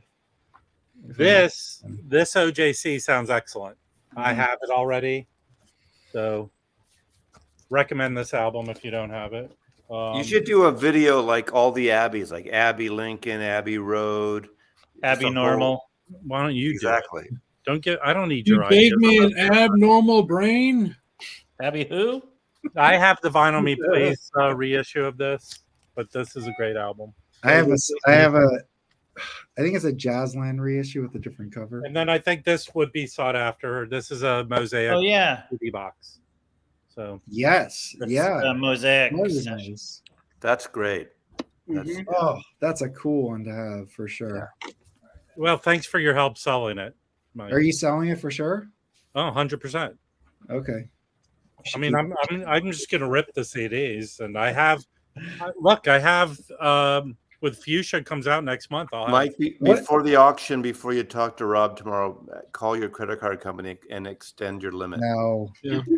I don't take credit cards. It's gonna be PayPal. I will say though, you're selling some good stuff. So that Oh, mosaic, I have lots of good stuff. when you open that, is there an insert? Yeah, Yeah, it's a Well, booklet. They all but- come with What does it booklet. come with? It's a really good booklet. Curious. okay. So when you open it, it'll look like this. Okay. All right. Cool. The booklet. And then, Photos. does it have the number on the front page of the booklet? Yeah. Is it having a lower number desirable? No, I mean not it just they were only did like certain number of them. Oh, look at that. 5,000. Yeah. I only have one vinyl Mosaic box. Which one you got, Mazzy? Well, I got it from Coleman's. It's one I always wanted because it's my favorite. It's basically the Nat Cole full thing. And the thing is, it's 27 LPs. Yeah. Holy And shit.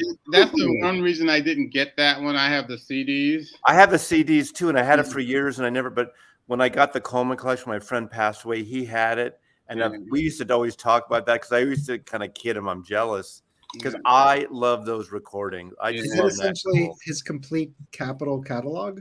But all the versions, like there might be 10 versions of Route 66. Yeah, and it really goes up right until where he became like really big. Yeah. It's so good. It's so good. It's The really CDs good. are fine. You don't need the vinyl, but I could not sell that. I didn't want to sell it. That's No, really I cool. wouldn't have. It goes for like $700 to $900 or something. Really? Yeah, I'm looking it up right now. it is really great. But I mean, 27 LPs. Jesus Yeah. Christ. Yeah, that's a lot. The Herbie Nichols one. Yeah, the mosaic that I have on vinyl, I have the Tina Brooks. I think that was the first mosaic that I bought. Yeah. The whole Tina Brooks. When nobody was talking about a mosaic, put it out, and that was fabulous. I have That's the a great Charles Mingus Columbia recordings, Wow. which Ahum and Mingus Dynasty, I think. And what else? Well, I think my friend Brooks has almost every Mosaic CD. Yeah.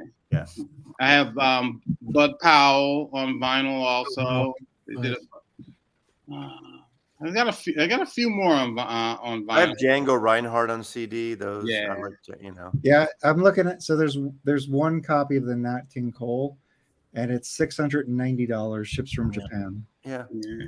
You know, Well, that's it's a, I mean, 27 that's a good records, price though. for it. I mean, it's 27 LPs divided up. You know? Yeah. Is Better that to fill up his 27 box set. individual LPs? I'm Or sorry, 27 sides? 27 LPs. Wow. The Yeah. the CDs are 18 CDs. That's a lot. All right. Yeah, I think the Herbie Nichols might be 5 or 6. Yeah, I think is it 3 or I have the Lee Morgan. Look, I have the if you want the Herbie Nichols, I'm selling that reissue series. Yeah. So what's on the Herbie Nichols? Because they had the Everything. classic series, the 210 inches, No, and they're now they're putting out this 12 LP. Right. So what else is there? It's both. It's all his stuff. So I thought All they're the putting 10 out- inches Here. and then the 12 inches. Right. It's right here. Yeah. See? I mean, that would be an amazing one to have. It's Oh, that's the. I'm sorry. We don't want to see your high ass. Hey, I'm not high. How dare you? here's the Nichols. I was thinking this was a mosaic box. No, No, yeah, I got have. it in there. It's Yeah, right here. no, that's cool. Here's Oh, the- yeah, that's it. That's great. This is the mosaic box, yeah, and it's Alright. everything. I So mean, what is on that? That's what I want. everything, all the blue notes. all the 10 inches, the prof. Well, the how many prof- 10 inches did he have?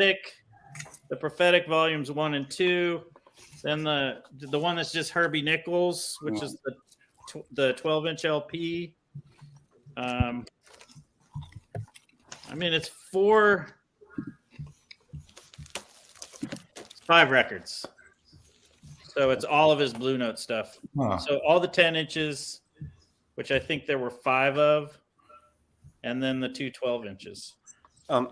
Somebody asked about the best AP acoustic productions. I hate to give a promotion for the wanker Chad Kassem, but he does great work. This is amazing. Now it's only one sleeve, but it's 3 LPs. Yeah. This is fucking awesome. These are really good, Matthew. It's Yeah. so good. It's 45. But this is good.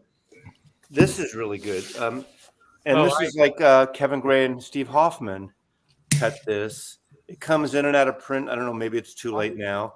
But now, okay. I know I always say I hate the boxes. Wow, look at that. But I don't mind the boxes when there's fucking 3 or 4 LPs in it. It's that one fucking LP thing. Now, are there jackets on the LPs, or are they just? No, they're just. So it's an album. Yeah, it's 3 or 4. It's 4, 5 LPs. I have the regular version of it right here. Huh. And a booklet and a nice book. So this is where the box sets make sense, right? And you look at this. I mean, this isn't much thicker than that fucking one record. All those other, UHQR. I would think that's the exact same size. Right? And he got 5 records. That's why I'm all wonky I'll about trade those. you this one. It's very thin. There you go. But this is amazing. Oh, This is yeah. amazing. Well, that's because that's 33. This is. I would like to have some. I mean, I do have some Nat, but Nat Cole to me is the best piano vocalist ever. well, they say that the Capitol building in LA is the house that Nat built. Totally. I mean, he made the money. That's why they built. Yeah, absolutely. Yeah. Yeah. Ain't Frank Sinatra. It was Nat Cole. I have a little sort of thing here. Oh, yeah. The rhythm section of Basra, Steve Kuhn, Steve Swallow, and Pete LaRocca. So obviously this record everyone knows, but on Atlantic, Hey, Brandon, show the Turkish women in Bath. the what? The Turkish women in Bath. Oh, I'll show that too. Okay. Oh, I have the Bliss. I have the Bliss one. So Art Farmer did this. It's the same rhythm section. Huh. Same guys, about the same time as Basra. This record's phenomenal Oh yeah, Yeah. I've seen people speak very highly of that record. with Art Farmer. But then this is even, I like this maybe the best. This is just the rhythm section. And it starts off with Carla Bley has this song, Ida Lupino. The actress. It's about the actress, but if you know the song, it's amazing. Yeah. And Paul Bley does a cover of, or does a version of it on Open, what is it called? Yeah, Open something. The one on ESP. Yeah, that's And really then good. she does it on. She does one where it's backwards, where she does a real weird version, but it's just got this. It's got this haunting. You know, it goes da da da da da da. You know, it's got this rhythm da da da da da da, and it's one of those songs where you're just like, this is amazing. And my favorite version is on here. This version is the best, and I don't know. It's just the way Steve Kuhn plays it. Can you show the label on that really quickly? It's on. Okay, this is on Contact, which is a real weird, super rare label. Let's see. That's cool. It's out of New York. It sounds great, actually. It's a really good sounding record, and it's one of those odd ones. But when I found out that after I found the Art Farmer, someone was like, "Oh, they're actually on this record on Contact. It's just real hard to find," and I finally found one. That's awesome, man. Looks like Nazi's buying it right now. And here we go, Rob. That's Turkish Women at the Bath. Yeah. For much cheaper. I should get that. And I told a story about what happened with that before. No. All right. Well, again, we got 3 more hours to fill, man. Joe Fields, who owns, got the rights from, I think that's Douglas or whatever. Yes. Mm-hmm. Yeah, this is Douglas. And he decided to put that out under Chick Corea's name. So Pete LaRocca, who, you know, things weren't going well in the jazz world, and I don't know if this was after or before, but he ended up going to law school and becoming a lawyer. Yeah. Right. I think he drove a taxi as well, which is right. He drove a taxi as well, but he brought legal action against Joe Fields and those guys for reissuing it under Chick Corea's name, and then they ended up pulling those. Yeah, interesting. And you didn't see you didn't see that album for years out there. Okay, well, they did that with Muse. Did that with Ease It too, which was a Rocky Boyd record. Yeah. But they re-released it as a Kenny Dorham record because nobody knew who Rocky Boyd was. Yeah. So they did. That's not the only record they did that with. No. But you know, most of the musicians aren't going to say I'm going to. They might not even see it. Yeah. They do it with twofers all the time, though. I was talking to Rob earlier about a Donald Byrd. Yeah. I have one of them is a Pepper Adams record, and the other one's a Gigi Grice record. And then young Donald Byrd, because he played on them when he was young. I mean, it's a great twofer, but they're not Donald Byrd records. Yeah. Right. Yeah. Bob Weinstock obviously was a proponent of repackaging and re-leading sessions. Renaming. Lots of people that did that shit. Yeah, all the Coltrane's that were redone after he left. Right. Prestige. That were sometimes Red Garland records too. Mm-hmm. CTI had a whole reissue series of their shit, like 3 years after they all came out. Yeah. In the 70s. I've got like 4 of them because they have different names that I've bought, not knowing. Yeah. Mm-hmm. Can I just show something? Just because I want to give a shout out to Carlos. Carlos has sent us all a link about somebody that was having a sale on Instagram. Yeah. And then so I went and I picked up this. From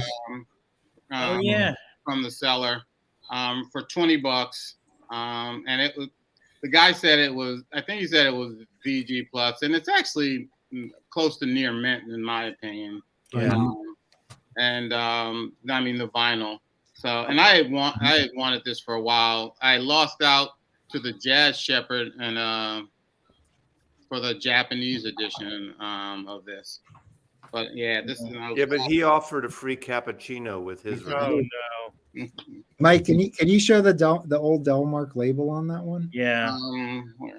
The only thing is, I guess that's why he said it. He gave it the rating it did. The label has writing on it. Somebody's writing. Oh, that doesn't matter. Yeah, but so that is not the same one as on the Analog Production series, right? No, I have the one that Chad put out also. Oh, yeah, and then there's this is from the All the Gin Is Gone sessions, I believe. on Delmark. There was an album. It says, yeah, we felt that at the time the choice of takes and selections did not give a complete picture of Forest idiom, and they released this. So who's playing bass on that? It is Gene Ramey and Harold Mayburn's on piano. Oh man, that's like hardcore blues. Yeah, I mean it was $20, you know. And I bought a Jazz Tet recording for the guy. I think it was the same price and $5 shipping. Yeah. Mm. Cool. Mm. Nice. Anyway, here's that Paul Bley that has that's the one we were talking about. Oh, isn't that the ESP disc? Yeah, that's the one. It has his version of Carla Bley's Ida Lupino. Yeah, and then years later, he did another one on the solo ECM album. He did another version of Ida Lupino. It's a really good song. Yeah, it is. It's just one of those ones that's just pretty deep. All right, I have a record that I'm gonna jump up here.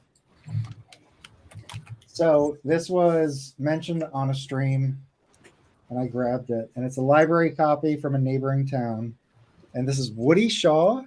Ooh, Lotus Flower. That is so good. Yeah, where did you find that? So good. This is so good. And wasn't that mentioned last time or no? Yeah, because I have a mentioned copy it, and I listened to it, and it was really good. Mm. And I found it. I think this was $16, Yeah. and it's an Enja. Yeah. And it's Woody Shaw trumpet, Steve Turr trombone, which Ooh-day. the two of those guys really get on really nicely. Yeah, And I saw him once. Steve Toure. Yeah. He was playing shells. Yeah. this is Preston West. He busted out a bunch of shells and started playing. Yeah. So what's cool is this is I think it's cool. Is that this is Preston, West Germany, but it's from a library in Connecticut. So they got the OG. And honestly, I feel like nobody checked this out. It's like mint. Wow. Yeah. Okay. Really nice, and $16, which Yeah. that's a good price for this. I got mine for $5. I know, but on Discogs, it's a little expensive. It's not expensive, but I mean, it's more expensive. Yeah, that's a really good. All the Woody Shaw with Steve Toure is really good. Really good. And you know, Steve Toure, besides he's been recording consistently for years, but he also played in the Saturday Night Live band. Oh, that's right. Yeah. This is an important question that Matthew has. He wants to know if it's pronounced Inja or Inya. Oh yeah. I'd say Does anybody have it? Enya. If it's Nordic, it's European Xenia for sure.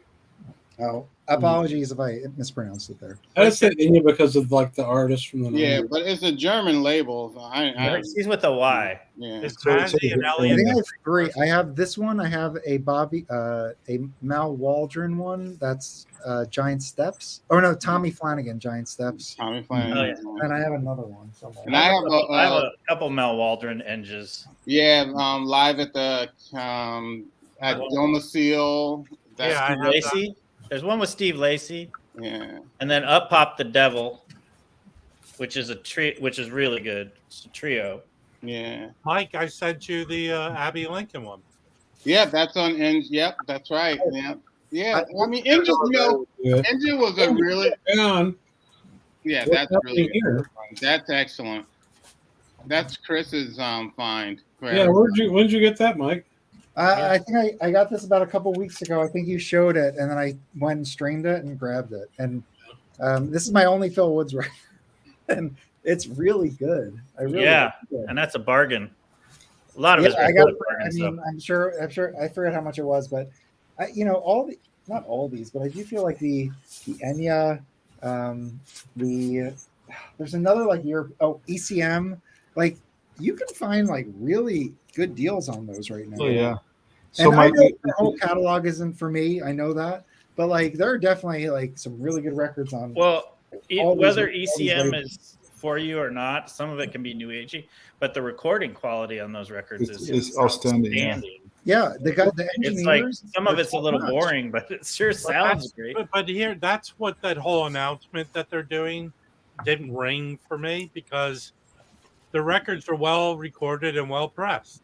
Yeah, that's what I said. I don't think you could make the ECMs sound better. No, and I would prefer the original. As long as the original sounds good, I have that Kenny Wheeler one they're coming out with. It's awesome. Hey, Elliot, do you have any mold in that sofa or any molded? I'm going to show you some moldy records. Oh, sweet. Oh, Elliot. Hey, that's a rebranding. Are you gonna do an expose on the moldy Elliot, peaches? I want to see all your new jazz pickups. How about moldy peaches? Roberto, I'm not selling you that fucking Nat King Cole box. Unless you want to pay $1,000. $1,000. Roberto, get the one I have. That thing isn't that expensive. $1,000. PayPal, family and friends. Roberto, it's yours. Sergeant at Arms, can you take care of this? Yeah, shut up, everyone. Elliot's going to show records. I had a friend of mine and his girlfriend stopped by last weekend. They had been down on the coast where his girlfriend's father lives. He's 89, so he's born in 33. They were helping him clean up his house, and he had all these records, and they thought of me, and they brought them, came by for a visit and brought them. Everything from when he was a little boy to very modern records, everything from big band swing to pop music from at least the 90s, if not later. Wow. But bunches of 78s. So Mazzy, get your N95 mask on, because these are moldy and dusty. Oh, I'm going to show them real quick because I know Stunny says I talk too long, and the rest of you don't say it, but I know I do. All right, let's go. I want a toddler. All right, Hoagie Carmichael. Oh, cool. Oh, yeah. And that's I may be wrong, but I think you're beautiful. You're wonderful. Maybe wrong, but I think you're wonderful. Now, is that a foxtrot? Probably. It doesn't say it specifically. Okay. I haven't played any of these yet because I have to get out my 78 style. Yeah, so that's a question I had. So Paul and Mary Ford, how many records do you reckon they sold? How high that's the moon? Beautiful. A billion of them. Yeah, for sure. Gene Krupa and his orchestra, Opus #1. Very nice. Now I don't know what was the hit song or the A side and what's the B side. So I may not be hitting the right one. Count Basie and his orchestra, Me and the Blues. Okay, what's on side B? Side B is Open the Door, Richard. Okay, all right. Another Count Basie and his orchestra, Patience and Fortitude. Okay. Backed by the Mad Boogie. That sounds like a good one. Now, what's on that sleeve that it's in? Is it telling you how to take care of records? What are they packaging? On this one from Columbia, it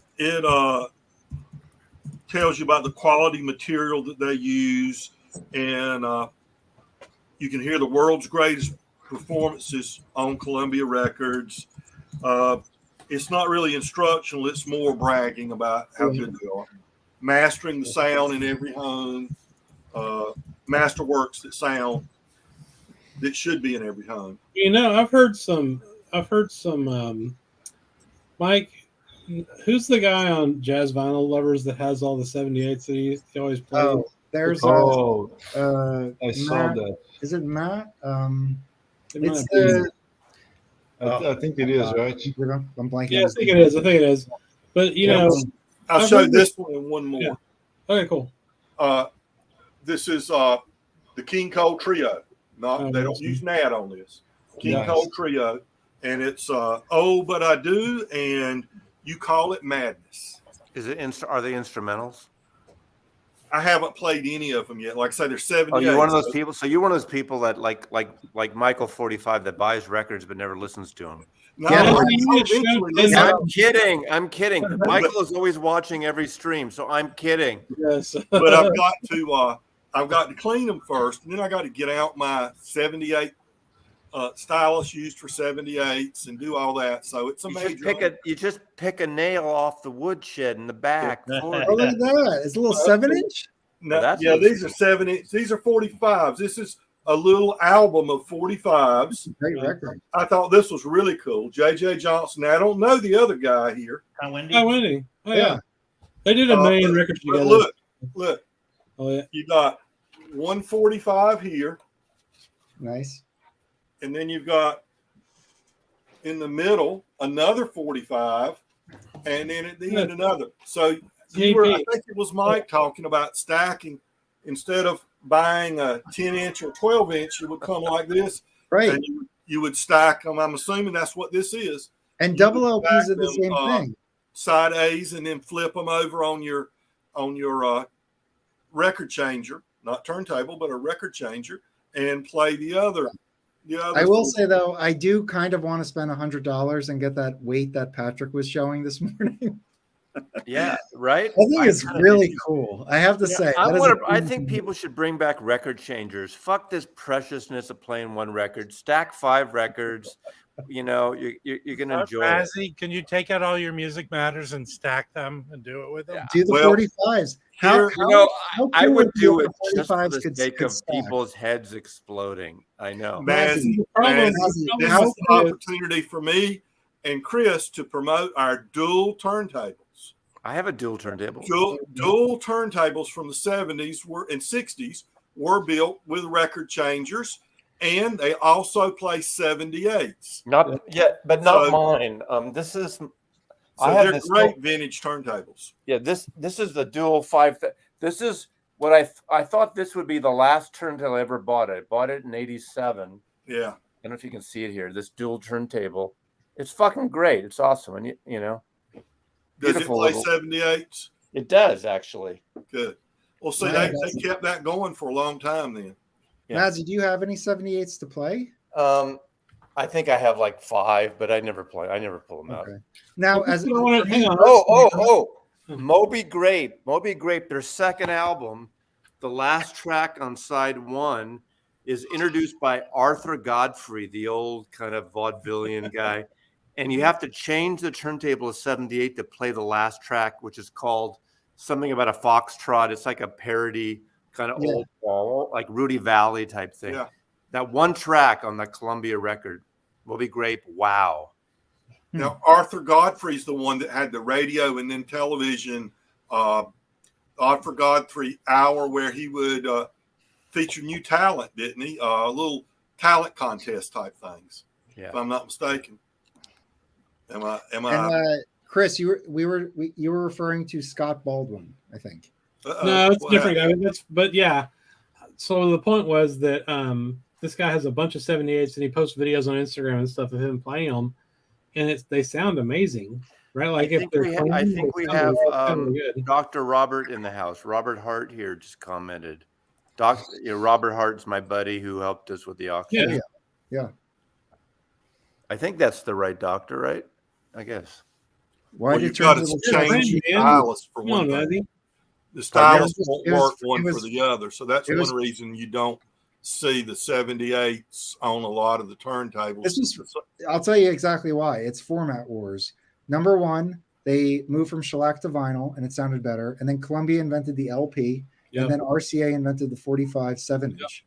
And that's why they had that proprietary like big hole originally with their record. Exactly, because you could stack 4 of them and do a full side of a 12-inch LP or 2 10-inches on a side, and that was it. I mean, it was if you're into like vintage computers or just music in general, there's a guy from the UK. I forget his name now, but he gets into all these formats. Oh, he's got crazy formats, man. Like those giant RCA cassette tapes. There's stuff that's out there that's just on stuff. It's just.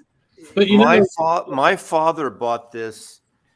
What year? 1968, 67 or 68. It was a Wollensack 3M cartridge tape recorder, but it had this cartridge, a format that no other fucking thing had, and he bought it. Yeah. And I recorded our bands. Of course, I have a copy of that years ago, but no, I have never seen one since. Yeah, I could never I think I do have a reel-to-reel or a copy that I have somewhere digitally, but eventually. But it was this Wollensack big fucking thing we used to record our band on, and I could do double tracking. Had 2 tracks. That's cool. That's cool. But like, what the fuck, Dad? Buy a Tannenberg reel-to-reel or something. When I was the thought that counts, man. There were odd proprietary formats. I remember my sister had a tape cassette player that the tapes were like super tiny, and they would just play cool. like all that kind of stuff. You know, the you speak of the 45s in the 50s. That's what everyone listened to, even when the LPs existed. Like kids, like teenagers, they weren't buying LPs because LPs were like classical and jazz and shit. They didn't want to hear that. They wanted to hear, new rock and roll and stuff. So that's what. And then jukeboxes, obviously, everywhere played 45s. Who comes up with the name Wollen Sack? Well, it's some guy's name, man. It sounds like swollen sack. I mean, come on. You're swollen sacks, right? Exactly. Cartridge. They made camera lenses too. Did they really? Okay. I should know that. I don't know why. Wollenschack, I'm sure. So, did anybody in the? I'm really stretching now, but did anybody in the peanut gallery pick up anything cool this week? Well, that's going to be boring. We'll just wait here. Shit. I've got what I picked up this week, but I don't want to be on too much or anything. You're not ever on too much. Hey, listen. Who cares what Sunday says? Just fuck what he says. Do your thing. Well, somebody mentioned Tommy Flanagan, and I picked this up, and I really like this. It's actually a 70s release. Ooh, Ballads and Blues on Inner City. Yeah. Nice. And, I didn't warm up to jazz for many years because I was a teenager in the 70s, and all the jazz we heard was that smooth jazz. Mm-hmm. And it never really moved me. Right. But this doesn't sound like a lot of that. Now I got a Lou Donaldson from the 70s, and I listened to side one a few minutes ago, and it was like, oh gosh, I mean, it's not bad, but it's just so easy listening feeling. It's no Leuven Brothers. No, it ain't no Leuven Brothers. No. Yeah. There are good artists from the 70s and 80s though. I found it. What's that? This is wait till after. Illinois Jacket? Illinois Jeanette, yes. Blues and Sentimental on Jazzbird Records. Re-released from 79. Of course, it's an older recording. Yeah. That's awesome. Hold on. Does it say who's playing with him on the back? I think it does. Let me see here. Let's get into it.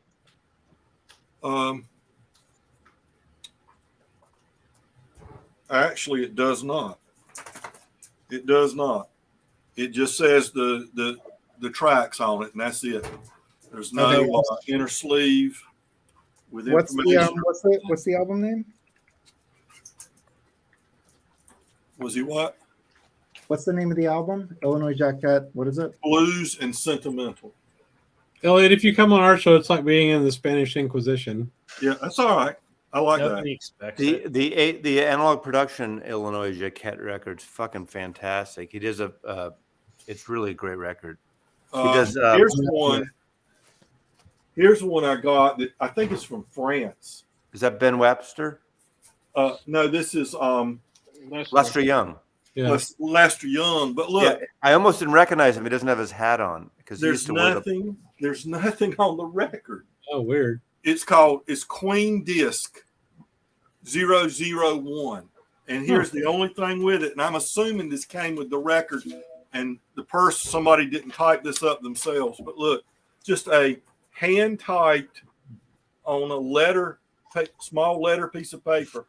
It tells, they don't know the personnel, but it says Lester Young Quartet, details unknown, from Cafe Bohemia in New York on December 22nd, 1956.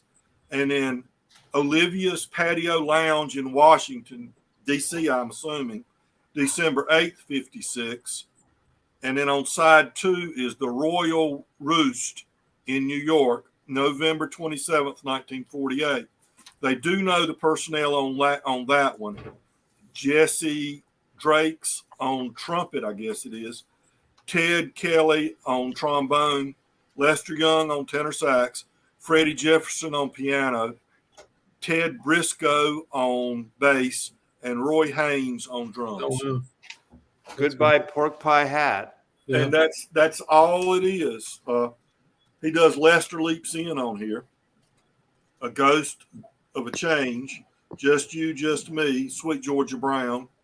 Nice. 3 little words, These Foolish Things, Jumping with Symphony, Polka Dots and Moonbeams. Oh, that's my favorite. And Pennies from Heaven. Pennies from Heaven, Polka Dots and Moonbeams, and Ghost of a Chance. Those are top notch. Yeah, and those are from 1956. Nice. And I got a few more, but I won't show them right now. This is this weird ass cartridge tape recorder my dad bought. Yeah, I'm trying to make it big. And you literally could stack the cartridges. Look at that shit. Oh, interesting. Revere. What size cartridge went in it? That's the thing. It was proprietary. It just that was it. Could you Do you remember do an EKG with that? Do I remember what? Do you remember what artists he had, or like classical pieces, or no? I mean, they didn't sell pre-recorded tapes. Oh, it was like for taping, and I had a band, and we used to record our band, and I would record off. In fact, I remember when the Beatles' White Album came out, there was KSAN radio or KMPX radio, one of the underground radio, was going to play the whole thing like at noon or on this whatever day it was, right? And I was in school, so I did this I feel like MacGyver. I set this up. I had it in record. I had a timer on it. And I recorded the entire Beatles' White Album about a week or two before it came out on this tape recorder. It's more like Ferris Bueller. Okay, whatever. But I had that I had the entire White Album like about 2 weeks before it came out, and my band we ended up we played this teen club thing, and we played Birthday. We learned Birthday and Your Blues because they were the two easy standard progression blues songs on the album. I just have a question. What did they? Because it's the album's called The Beatles. The Beatles. Yeah. Did they call it the White Album? No. What did they call it?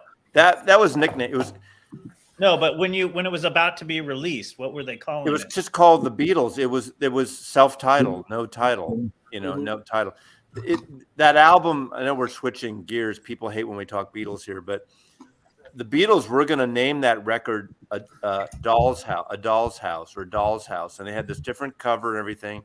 Yeah. And there's a British group called Family that released an album the same year earlier that year called A Doll's House. So the Beatles scrapped the cover. Paul McCartney brought in this avant-garde modern artist, Richard Hamilton, to come up with the cover concept. I know heads explode. A fucking white blank album. Why do you have to do that?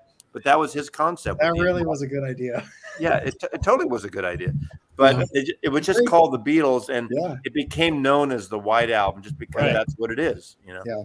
I mean, it's been parodied. Like Jay-Z has the Black Album, right? Like it's Spinal Tap. And to understand that, you reference, right? And do you know the Gray Album, the bootleg? I have a bootleg vinyl copy of the Gray Album. It's Danger Mouse doing a mashup of the White Album and Jay-Z's Black Album. Oh wow, it's fucking amazing. Right.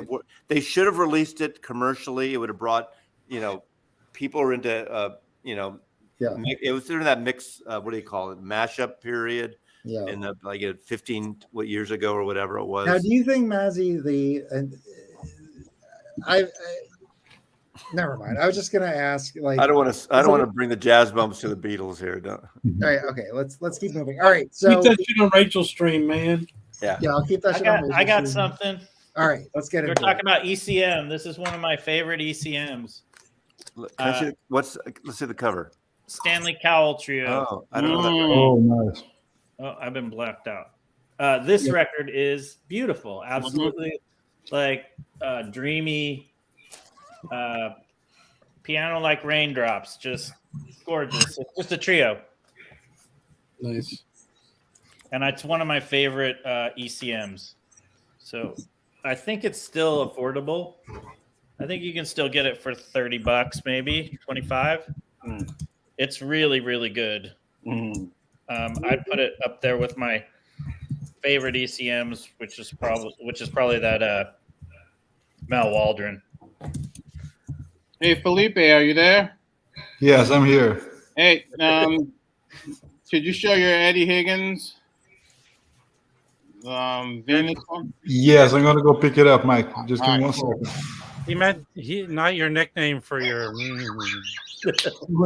I'm here, Eddie Higgins. Put that Eddie Higgins away. Oh, we were talking about. Do you guys know this Jimmy Forrest? Yeah, that's the one that Chad put out. Yeah, it is. Yes. okay. It's got a young Joe Zawinul. Yeah, that's not good. This is a good. I mean, bluesy bop. Yeah, my dad loved this record. Oh, Mike is not here, but Mike had asked me something about the Palo Alto label, and there's a Jimmy Forrest recording on the Palo Alto label that you can pick up like really cheap. Really? Yeah, is really free probably. I mean, early 70s or late 60s? I want to say 80s. Yeah, Oh, so even later. Yeah. So Mike. Yeah. Oh, look, there it is. Should I sell it from that collection? yes, sell it and buy the Prestige, the AP one. The P45, the P33, yeah. Yeah, AP33. No, All right. just keep the OJC. Yeah. Right. Yeah. That probably sounds fantastic. Yeah. But I just want to, because XJ was talking about it in the comments about the Venus label. It's a Japanese label. And Felipe has a record that's on that label. That's Oh, Joe Zawinul. Yeah. Okay. Yeah, I have a few of the Venuses, but the Eddie Higgins, as Mike requested, is a quartet with Scott Hamilton. Yeah. This is really good. They're digital, but that stuff is amazing. And I also have the Eddie Higgins trio. Yeah, that's really Nice good. covers too. Yeah. Yeah, the Venus covers are just a word apart. They're great. Dr. Bob or Dr. Robert, Michael Hurley is freak folk, not jazz. Or you get off that shit. He was on Raccoon Records, though. Michael Hurley stuff, which Raccoon Records was Jesse Colin Young, Youngblood's label out of Northern Marin. So you got to stick with the jazz plan. I apologize for going into the Beatles thing, but There's some hard Beatles I like a little Beatles. I like a little Beatles talk. yeah, but this is your show, so No, I know, but I do like it. Like I did, and now we're gonna get. But the Horror Zoo conversation that's been going on Rachel's stream, I've really kind of. I mean, I think it's kind of interesting to hear about. I heard about this shit. Like, we had that auction last weekend. Dr. Bob helped me. One guy flaked out. I can't get a hold of him, and he bought some cool records, and he never paid. He disappeared, and that's fine. It happened. But one of it is that beautiful UK Beatles White album. It's like a $90. I think he paid $90 or $95, and he flaked out. So I have it back in circulation because it's a really good. I listened to it. It's really I have that. It's like an early '80s pressing or something. Stereo. Yeah, I have something like that. It sounds ridiculous. And it has no embossing and no name, which is so bizarre. I've been trying to research it. So anyway, we don't have to go down. But I like a little Beatles. I did get it's off the jazz, but I did score a mint doors for $15 in the shrink. Stereo first pressing. Yeah, that's the one. Stereo, that sounds better than mono. It's pretty. I mean, obviously, it was whoever priced it thought it was a different. Thought it was a different pressing, but it's. Can you show the label? You got them, Chris? Yeah. Can you make them big? Wow, nice. Yeah, it's got. I mean, the vinyl looks unplayed, except there's a little tiny scratch on one track. Other than that, it's perfect. That's why it's so weird that EC or ERC whatever decided to do the mono one. It's so bizarre. It's just stupid. I have an OG mono of that. I did too, and it's as good as it is. It's distorted. It's distorted. It's just the way it is. This sounds. I was cranking this the other night. To pay $400 or $450 for. I have the 45. I honestly think it sounds like a good record. I have and that's a dub tape, but that's okay. I think it sounds really good. It does sound good. Here's something I would recommend to you guys. Oh, that's a good one, Brandon. Felipe got I had a copy that was damaged that Felipe got, but that's freaking me out. I need to take some more acid tonight. That's a really cool record. Just snort some mold. I used to wait tables with that Doesn't it- guy. He had really big head. Doesn't it look like a scene from the $6 Million Man or something? Oh, yeah. Yeah. I thought that was what's his name? It's a movie with Ray Milland and Rosie. No, Perez. what's the gay good-looking guy with the Doris Day movies? Oh, Cary Rock Grant. Hudson. Cary It looks Grant. like Rod oh, I thought you Rock meant. Hudson. Rock Hudson in that movie. I mean, in that picture. Actually, he looks Darum. more like this guy looks more like James Caan or something. It's on DRAM, English. Darum, that's a Moody Blues label. It's it's really cool. Kind of that same thing like the Mike Taylor. It gets a little abstract, but it's cool. really good. It's really good. Hey, Mike, we were talking about Palo Alto earlier. Do you know there's a Terry Gibbs record? It's like a live record. Are you familiar with that one? On that label? No, I'm not. Yeah, Mike, weren't we looking at the Palo Alto Alvin Jones? Yeah, Elvin Jones, and there's a Pepper Adams on there. And then while you were away, we were talking. I was just saying that. Gosh, I can't remember now. Like 10 minutes ago. Fuck. Elvin Jones with Jan Hammer. Is that the Palo Alto? No, I don't think No, it's one of Kenny Kirkland on piano, and gosh, I can't remember who else. Mike, shit. Chris, what was the record you were talking about? Damn, it was just a few Oh, minutes Terry ago. Gibbs is an old Vibes player. I've got some of his old shit, but It's on that label. It's on Palo Alto. Yeah, it's really good. It's the only Palo Alto I have. It was in that collection I bought a couple years ago. Oh yeah, and we were talking about a Jimmy Forrest that's also on Palo Alto. Yeah. Okay.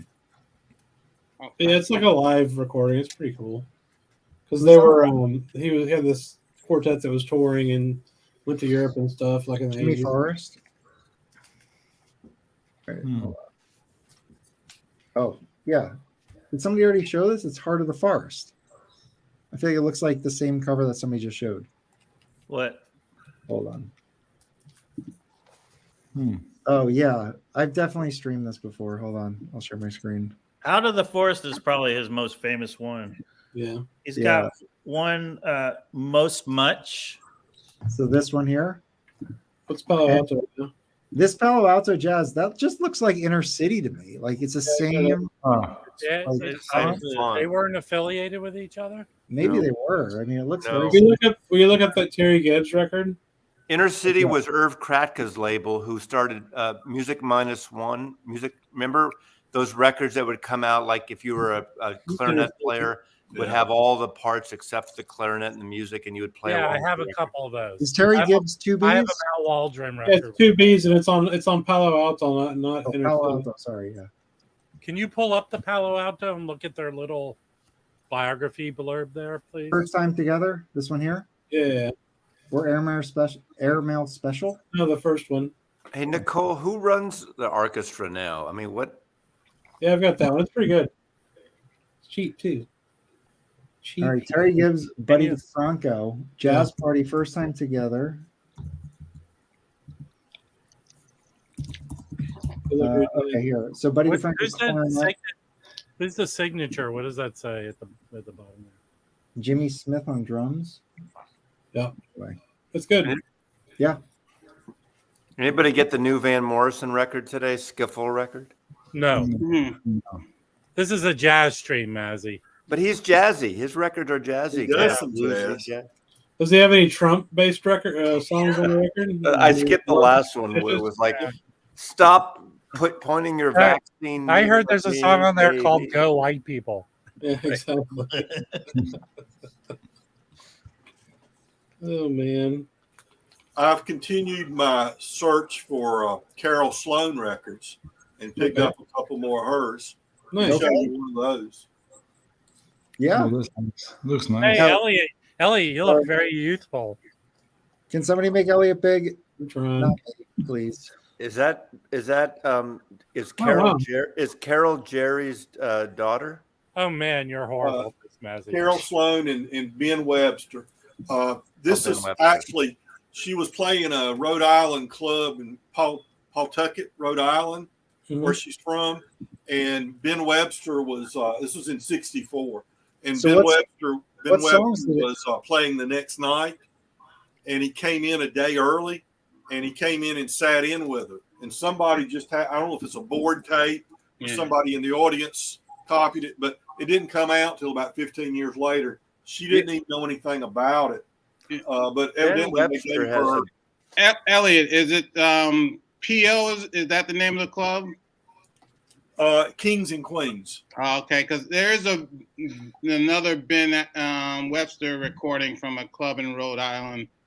Kings and Queens and Ben Webster has such a beautiful tone. That's nice. Really, and you hear him breathing. She talked about how much she enjoyed just being in the presence of Ben Webster, much less, performing with him.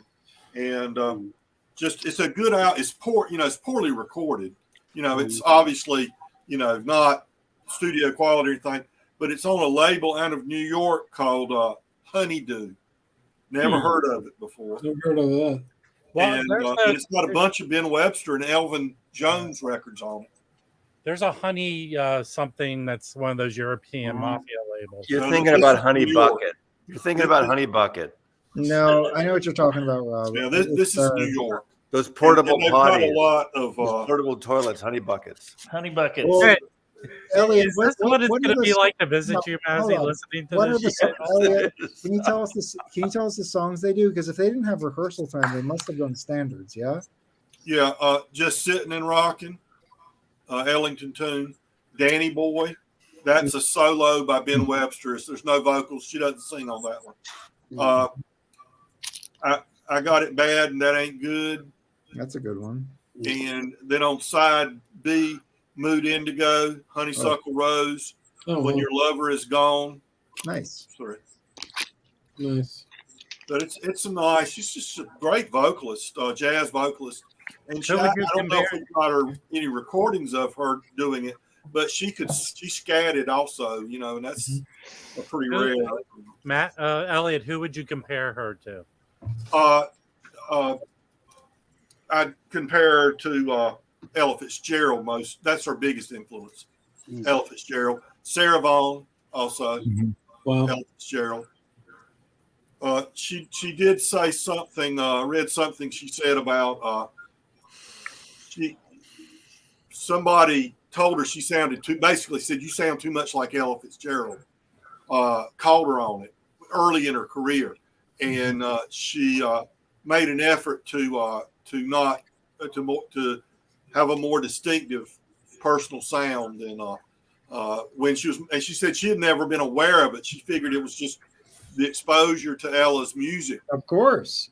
And but she said I wasn't even aware of it until somebody said it. And she said they didn't say it in a nice way. Hey. Yeah. I've been exposed to Ella's music. I sound nothing like her. Hey, I got a comment here. I was looking at this. I know Brendan showed this record. I haven't listened to it yet, so I'm going to listen to it now. It's good. Before I decide to sell it or not. But don't you guys miss? Isn't there a room for the old school liner notes on an album like it used to be? There's a lot of copy. Are you kidding me? Yes. Right? Well, yeah. When's the last? I don't remember a new record by any new artist of any genre. No, that's not true. I don't. And they're better. They're better now than they were then. Okay, Mike. I'm not saying it hasn't happened. Remind me. Tell me. Share me. I don't know. Well, what I used actually, because like what when my dad was still around, we used to, we'd pass the record around, and that's like maybe so you could enjoy the music. I'd hand him the liner notes, or he hand me, right? And you'd read that, yeah. And that would give you kind of a little like you got to know like Nan Hentoff and Ralph Gleason, and I just I think the liner notes from the 80s through the 90s were actually better than the liner notes from the classic Blue Note. Blue Notes were basically. I'm talking about all genres. I just don't see even early Beatle records had them. I mean, I don't see them anymore. Well, Mike, and you know what? Current liner notes are great because they're all by Ashley Kahn. Okay. And now that you mentioned that, they don't make movies like they do. No, but I mean, like I'm not saying sure I know it's there'll not be a hard. letter You want to have it on the outside so you could read it. Right. Yeah. Well, Because that's how I'm sitting in a record store. If you have a record store near you, I don't have a strong opinion on Ira Gittler because I just don't know about him. But all I know is if you read those 1,500 notes by Ira Gittler, he's essentially their PR person. Sure. But it's just like, this is this guy, this is where he's from, these are the records he's on. But that doesn't matter. Like, Derek Taylor did all the liner notes. They go through every song. Derek Taylor did the Beatles and the Byrds and things like that's okay. But I love that. I mean, I love because it builds your knowledge base. But it's not like a critical analysis. No, but it's not meant to be. It's It's describing the music, the artist, and all that. It's not going to really be like who wrote this song. The one thing. So I have one of the Music Matters Jazz. Curtis, is it Curtis Fuller? Yeah. Is that well? Anyway, if you read the liner notes, Ira Gittler, I'm pretty sure it's him. He says this is going to be a collectible. This is like his first lead record. And it's just like he's promoting the idea that this is a collectible, and this is a 1,500 series, right? First pressing liner notes. So it's just interesting. Like the way that we approach jazz collecting, I feel like has been ingrained since the beginning. But like if they're trying to sell shit. I mean, they're marketing, But like when I say like the 70s, the 80s, and the 90s were just better liner notes. Like this Old and New Dreams recording. The liner notes are written by Stanley Crouch. Whatever people think about Stanley Crouch, these are freaking great liner notes. He's a good writer. Yeah. They talk about a lot about the music. They talk about the musicians. He makes references to other things in the past. And here's I'm trying to find another one. Okay, here's another soul note. Paul Motion Trio, liner notes by Howard Mandel, not Howie. Hey, Mike, can you read them in that Howie Mandel baby voice? And then this is a reissue from Crisscross. Great.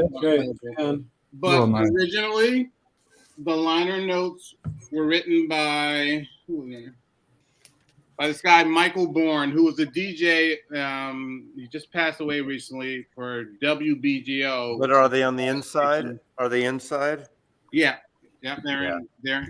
Remember when they used to start on the outside and continue inside? Oh, is that? And then what they did for the reissue, they actually did new liner notes from one of the one of the guys that authored the Penguin Jazz Guide. Oh, nice. Can you show that cover? Is it Richard Cook? That's Mark Turner. It's a really good record. Oh, it's fabulous. Yeah, that's really good. In a reissue, which do you prefer? You guys prefer? Did you rather have the original liner notes, or would you rather have in the reissue new liner notes that kind of, looking at it from the perspective of 2022 or 23? Right. Why not do both? Yeah, both. Exactly. The Carmel Jones that just came out. They have the original liner notes, and then as an insert, they have a new perspective on it. And the craft box also came with a booklet. Yeah. Yes. The Lockjaw Shirley Scott.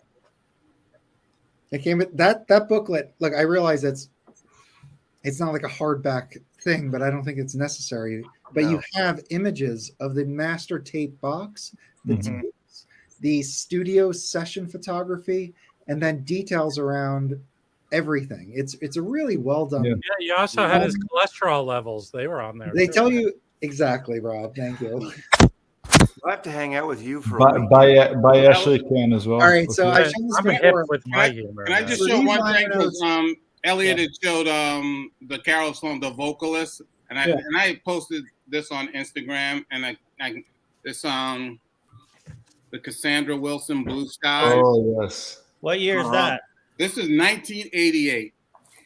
There's a cutout and everything. This is amazing. I have actually two copies. They did a reissue in 2015, and I have that also.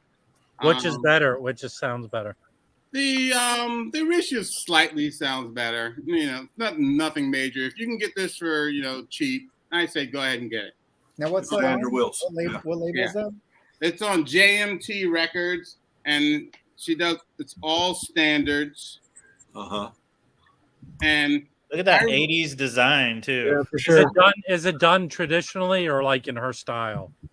Well, it's her style, but believe like like what she became known for is more kind of No, you see, Cassandra Wilson has various styles. She can do anything. Okay.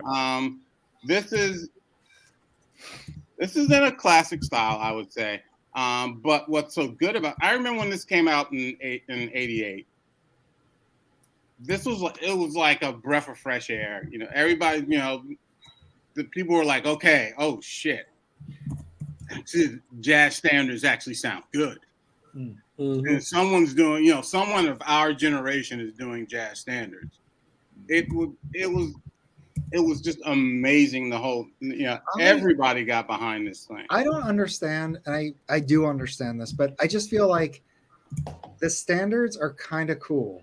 Like every generation can make them their own. I just don't know why there's no, like, it seemed like popular artists used to at least sometimes like do a standard every once in a while. I think that never happens. Like all the pop stars now just write their own songs and they do their own thing, which is great. But I feel like a lot of them don't write their own songs. Yeah, most of them or whatever. It's just, but they're not doing like these old school 1930s like Broadway tunes that were put in that were made into the American songbook of the 50s or the 60s. Every once in a while, an artist will bring out something. I mean, but I think the pop and rock artists. I feel like I know I'm not. This is not. But I just feel like if like some guy like if Justin Bieber when he like. He like threw a fucking hat on and did some fucking standards. Can we like rewind the stream? Just saying, I don't understand. Standards aren't part. Standards aren't part of the rock. Mike, do you know Yola Tango? Which one?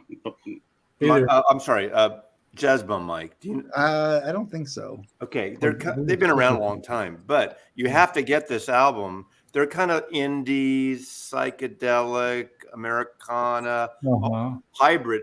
The only reason you have to get it, the first cut on side one is called Sinatra Drive Breakdown. Oh God. Hey, I just pulled up Mike. I just pulled up Justin Bieber's version of "Moanin'." "Moanin'" is not. That's a jazz standard. I'm talking "Pennies from Heaven." Like just a fucking song everybody's done. You'd be able to connect yourself to a lineage of. Don't you have the Bernadette Peters? Don't you have the Bernadette Peters box set? It just boggles my mind, honestly. Like for serious singers to not be capitalizing and using some of their, to bring in that history. But it's not part of rock history. Think about rock history. It's part of jazz history. It's not though. It's Broadway history. It's like American standards. It's not. But there's always. Remember, Miles even did "Time After Time." Cyndi Lauper's. Yeah. But I mean, there's Michael. There's Michael Bublé. There is a group of people that make a career of doing this stuff. Very iconic. But hey, I'm not the one who said Justin Bieber, by the way, everyone. As far as a career, that was my look. I'm not into pop music. I'm just saying. Listen. He is an adult male that does no standards. Why not? If there's some other guy that could do it, do it. But I'm just saying he doesn't need any more money. Like, go out and fucking like be like artistically. Interested. Well, not recently, Mike, but Rod Stewart did like 6 records, but Lady Gaga, she recorded 2 records with Tony Bennett. Yes, and the standards are the standards. I agree. I wouldn't be surprised if Harry Styles. That's a great example. Styles might do some standards. Yeah. I could see that happening. Well, I think a good example of how you can as far as a career move, you think about Willie Nelson in the late 1970s. He came out with Red-Headed Stranger, and that was this big, outlaw country masterpiece. But what does he follow it with? Stardust. American standards. And what did that do for his career? I have. That it kept him from being pigeonholed into one narrow thing. And his career has always been so varied. He did a album with one of the Marsalis brothers, Wynton or those were Wynton. They actually did a concert at Jazz in Lincoln Center. Yeah, they did, and that's available as a. I don't know if it's on album form, but I have a CD of it. And he did an album with a guitar player from Freddie, jazz guitarist from Texas that lived in California, just passed away. Freddie King, not Freddie King. I can't remember, but he did a whole album that featured that jazz guitarist. No. I think that what I was just thinking about, Mike, is that if we took all the opinions from this stream and wrote them all down and had somebody order them and by guessing the age of the person that had the argument, I think your complaint that new music people don't play 60-year-old songs would be at the top of the list. Good. I just want to get back to I just want to get back to this right quick and why it works so well. Because she had a really excellent trio backing her, but it just wasn't a trio backing a vocalist. It was actually a real hardcore quartet, in my opinion. Cassandra Wilson was fully integrated with these musicians, and they were reacting to her. She was reacting to them. And this was actually a recording that was recorded live in studio.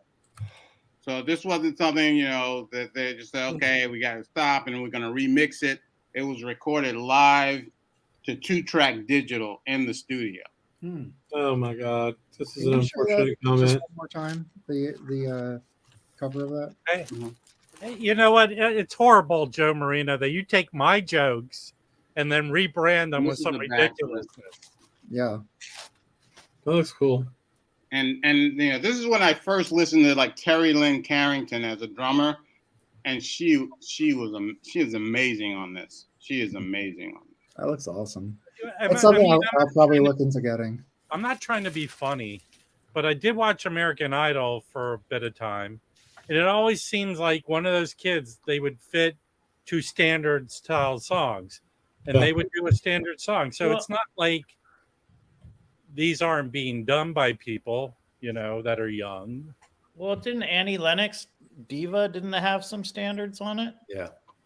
And didn't Katie Lang do some standards? You know who did that? There's a great album. I think Mike Notes would like it. And if you haven't, her brother produced a Chrissy Hind record, Bone something. That where she does covers? Mm-hmm. It's so fucking good. It's so good. It's like she does a Beach Boys cover and some and it's jazzy, but and with a lot of trombones. Yeah, she's great. She's fantastic. But that record is unlike. I need to pull that album out again because I was playing that record for like 6 months straight. It's so beautiful. It's on Verve too, and it's got the cover design like the Columbia, Brubeck covers with the Columbia, like 60s, early 60s thing. It's just so good. Bone, what is it called? Bone something. I'll check it out. And I just want to, Christopher had a comment. He says Rod Stewart did standards. I've never forgiven Rod Stewart for doing a version of Downtown Train. So I'm not gonna listen to Rod. When he did that that version. I have the Jeff Beck Truth MoFi. It's still sealed. I'm thinking about selling it tomorrow. Oh, it's so good. It's really good. You should listen to it. I have the original. It's fine. Oh, it's still MoFi is better by far. Yeah. If you like the record. Hey, I'm looking at the adult contemporary Billboard list of songs. Okay. Michael Bublé is at number 14, so it's not like people aren't listening to that stuff. That's fair. Yeah, he's at number 25. He's all. This is the album. This is the Chrissy Hind album. I remember that. Yeah, I remember that. Yeah, she could cover a terrible song and it'd sound great. This is so good. You won't believe it. It's probably the best album in the last 10 years. Is that right? All right, I'll check it out. Mike Loopaloople has 3 songs in the top 50 of adult contemporary. And are they standards? I don't know, but what is he going to sing? He's not singing rock and roll. Come on. Yeah, but it could be, custom. He's doing a male vocal, Yeah, I feel like he's fine for like Christmas or whatever, but I'm not listening to Blue Boy. I'm not putting Blue Boy on in the car. Honestly, I like him, and he has a video. He was being interviewed by like some CBS correspondent, and he goes, "It was fantastic." You guys may have even seen it, but like he's like, "I could be like Dino," and he drops like his lower register, and he sounds exactly like Dean Martin. He's like, or I could do it like Frank, and then he like brings it up and like has like the little Frank inflections, and then he does somebody else. He does Elvis. So I think he did Elvis first and said, like Dino was an influence on Elvis's tone. Like Elvis, like I think this is like a known thing. Like loved Dean Martin and like dropped his lower register to sing like him. Do you know who his Dean Martin is? Very much his own way, but he was hugely influenced by Dean Martin. Do you know who Dean Martin's idol was? King Cool. No, it was the Mills Brothers. It was mainly the older one. That was his idol. Because they're both from Haley Mills. No, you shove it. But it's that they're both from that Ohio town. Yeah, I love Dean Martin. Dean Martin doesn't get enough credit. His records are. No. My buddy worked for Koch, music distribution, like in the 90s and 2000s, and they had remember that what's that class? What's that catalog that put out all those CDs, Collector's Choice and stuff. And all those collector choice comps, and I think he sent me like 8 different CDs of twofers of every Dean Martin reprise record, like Dean Martin Ole in Spanish and Dean Martin. Oh, yeah, that has a good song on it. That is a good song. All those records are fucking awesome, and I have it on CD. Okay. They're super fun. But they're fun, and he's got that tone of his voice. Yeah, like he was big. Like if you look at his catalog, a lot of his stuff you could categorize it as country, but it was like schlocky country, like fun. But in a way, I mean, it doesn't get any respect by a lot of. But I'm going to bust your balls. I think I like his voice better than Sinatra. His voice. Yeah, I disagree with that. I love Sinatra. I know. I've gone through Sammy phases. I've gone through Dean phases. At the end of the day, Frank was extra special. And you hate him for it or whatever, but he was. I love Sinatra. He will take Dean was the only just better than everyone else's. He's just. He's got that middle tone that is. It just melts it like in your ear. It's weird that nobody can replicate it because it's so familiar, but nobody does it right. Frank does it. It's weird how you don't think Harry Connick. Hell no! Are you kidding me? Hey, Dean was the only one that could tell Frank this is ass and get away with it. Dean was the only one that would stand up. Don Rickles did it all the time. Well, maybe Don Rickles because he insults everybody. I don't give a shit. You can nitpick Frank all you want, but I mean, I love Frank, but Frank was kind of. I don't care what you do, Mike. I'm not joining that stupid in the culture. Frank was kind of the alpha male with his Rat Pack group and everything. And when Frank said we're going to go gambling all night, or we're going to drink all night, or whatever after the show. Every Sammy and Lawrence and all of Peter them, Lawford, they all did what Frank said, except Dean, because Dean would rather go back to his room, turn on the television, and watch a little TV for a few minutes. Dean Martin was like the wealthiest person. Carouse all night, and he wasn't even the biggest drinker. Dean Martin was extremely successful. What they were going to do? Nobody else would do it. He didn't have to. I mean, he didn't. And Frank loved him still. I mean, they had a great relationship. But it just, I think I heard like Dean Martin at some point was like the richest man in like town. Like he had this show, he had the albums. It wasn't. Bob Hope was the richest man in town, man. But he had a great TV show in the 60s. I heard D-Mar was. No, Bob Hope was the first guy to buy property all over LA. He owned like all of LA. He probably sold stuff to Dino. Everybody. Oh no, this is going sideways big time. Yeah, it is. All right, let's get off this crooner bullshit. Okay, one second. I just the whole contemporary male singer thing. What do people think about Gregory Porter? Yeah, what's his deal, by the way, with the hood? I think it's an amazing voice, Mike. Yeah. Okay. He sings really good. I have two of his records. They're great. Yeah. I have two of the. I think I have the two of the early ones. Actually, I like the ones that he did before he signed the Blue Note that are really excellent. And then I think Blue Note picked up one of them that are really. Isn't he a big seller for Blue Note, or am I wrong? No, he is. He is. He has a Nat King Cole record, right? Yeah. He did a Nat King Cole record. Oh, it's fantastic. I don't know this. Oh, it is really good.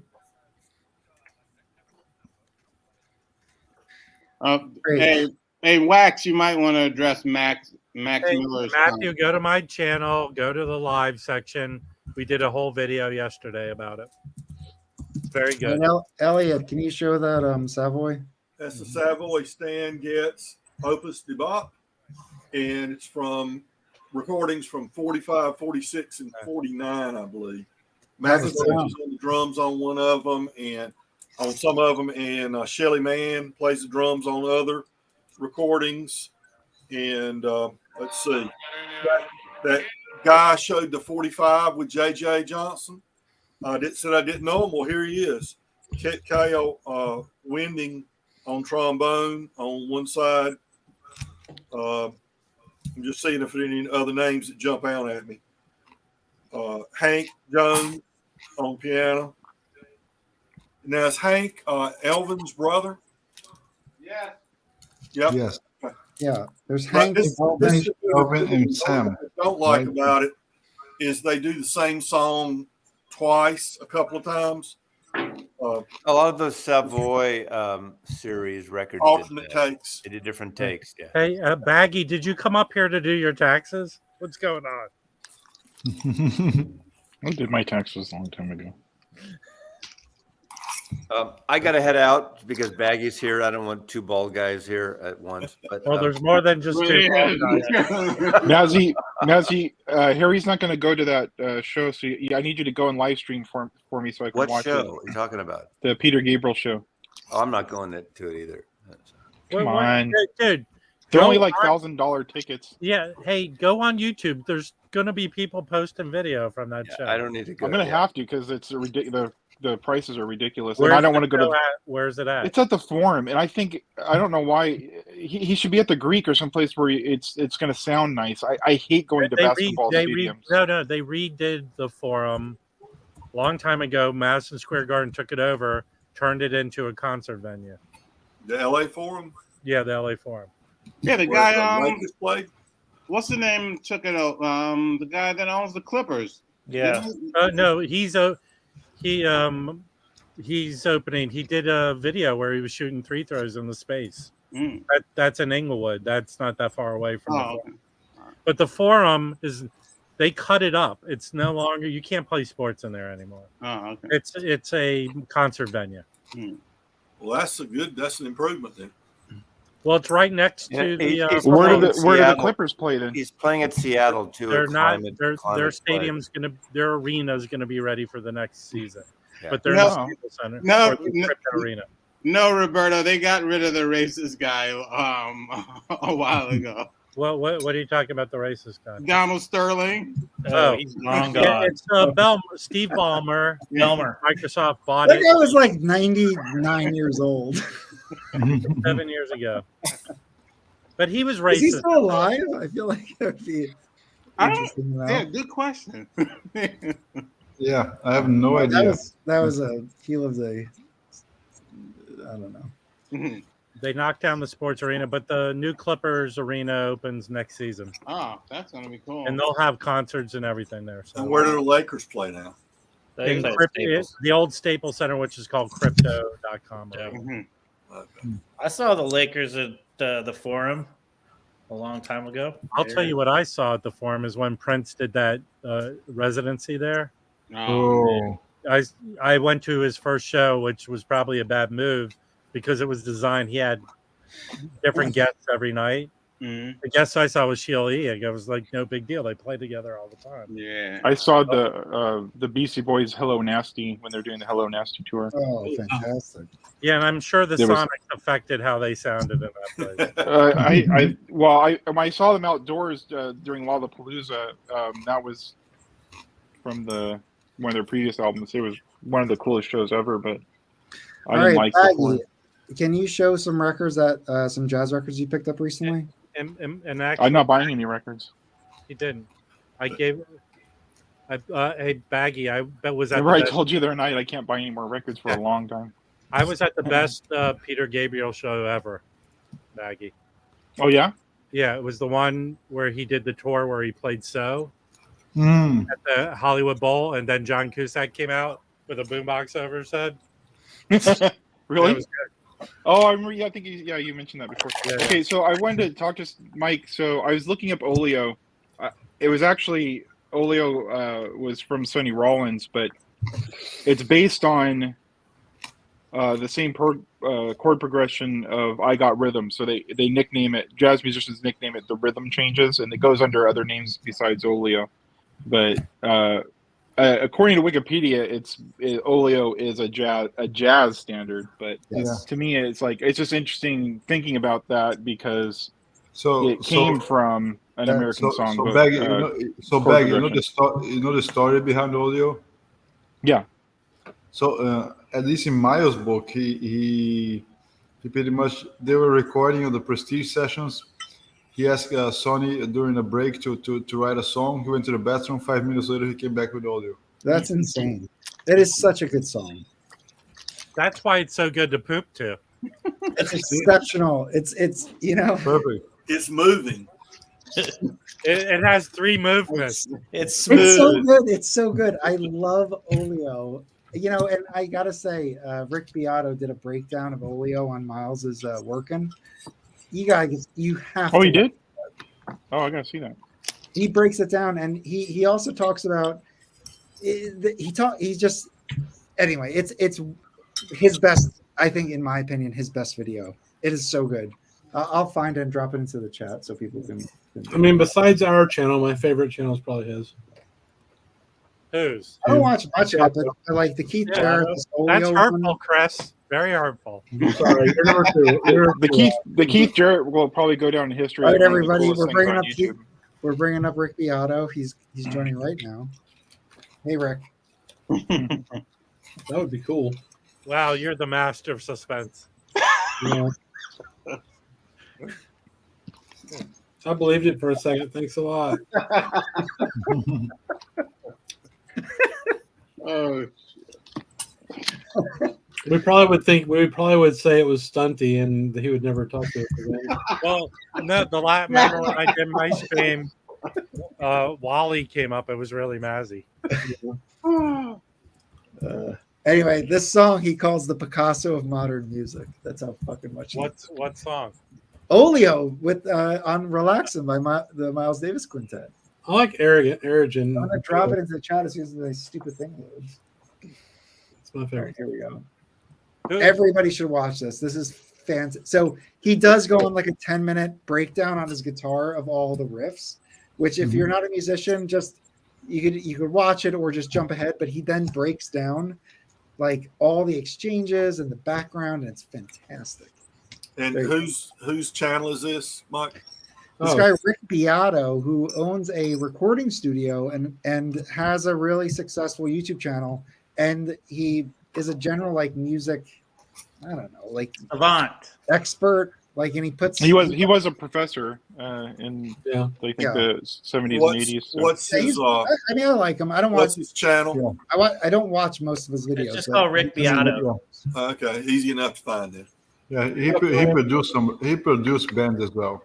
But he goes over Miles Davis's quintet with John Coltrane, Philly Joe Jones, and the other guys in the first quintet.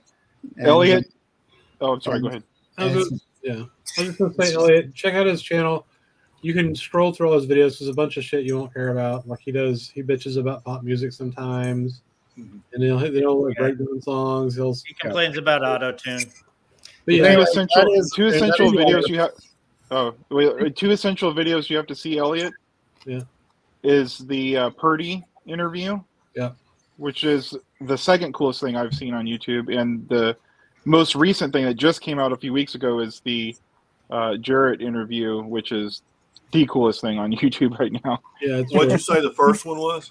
Purdy. Bernard Purdy. Bernard Purdy. That interview. That's so fun, and it's got a lot of cool stories in it. All of his music, he has Sting. He has a Sting interview. He has, but the ones that kind of have if there's anyone that had anything to do with Aja, those are really fun to watch because they're session guys, and the session guys have really cool stories, and they. Did you say Aja? What the hell is that? Or Asia? I'm sorry, Asia. Aja. Well, he talks about what's her name? Is it Yuja Wang, piano player? That's pretty damn interesting too. And what's his first name? Bino. Rick Beato. RIC. And then someone just posted a link for Elliot to click on. It's in there, isn't it? Didn't Mike do it? Yeah, he did. Also, like he did a John Schofield interview, which was good. He did one. He did. Oh, I like. Yeah, you should watch them. They're good. The top 40 albums. That was a good one too. I like that one. He has lots of top like whatever lists where he'll do like top 10 like I don't know drum solos of all time and just all kinds of cool shit. Yeah, I think you would like it. Yeah, sounds good. I don't understand where these guys get the isolated track like master tapes to like when they do. He's not the only one that does this. Where they have tapes and they software. Yeah, it's computer software. Huh? It's computer software. Oh, okay. Computer software. Yeah, he can. So it's available online where they can access it and. I'm not sure if it's available online, but he has it on his Pro Tracks, and then he can take out the track. Because these are major, recordings. How are they getting access to the individual? Where they can like the master tape, where they can have the individual tracks and take them in and out and stuff. I mean, not necessarily a master analog tape, but they have the files. I mean, if you have a studio, you can do that. Yeah. Easy. He's taking them from digital files. Yeah. Anyway, here's a cool one I got cheap. Jimmy Ponder. It's got Ron Carter. The freaky cover. That's cool. It's a kind of a what is? I don't even know what label it is. Oh, it's on Impulse. ABC Years. Nice. It's super funky and slow. It's really mellow. It's it's good cooking music, I guess. You just put it on, and this is the kind of music my dad used to play after dinner. Just real slow guitar music. That's awesome. Yeah, but it's funky, but it's slow. That's cool. It's really nice. I'm trying to think who else. Eddie Bongo Brown, who I don't know. Ronnie Foster's on it. Ronnie Foster's awesome, man. Yeah, he is. Oh, this guy's name. I think these guys are like LA session guys. I've seen this guy's name before, Chuck DeMonico. He's a bass player. That sounds familiar to me, but I don't know. Yeah, I think it's a lot of LA session guys. But it's a nice record, and I think it was $8. It was a fun record. Not bad. So, Brandon, how many days do you go out per week, and then how many times do you go to the same shop per month? Oh, well, we have because I have like pretty limited pickings around me. So yeah, I'm gonna a lot of these aren't a weekly thing for me. I'm self-employed, so there's in Portland we have about 12 record shops, and I would say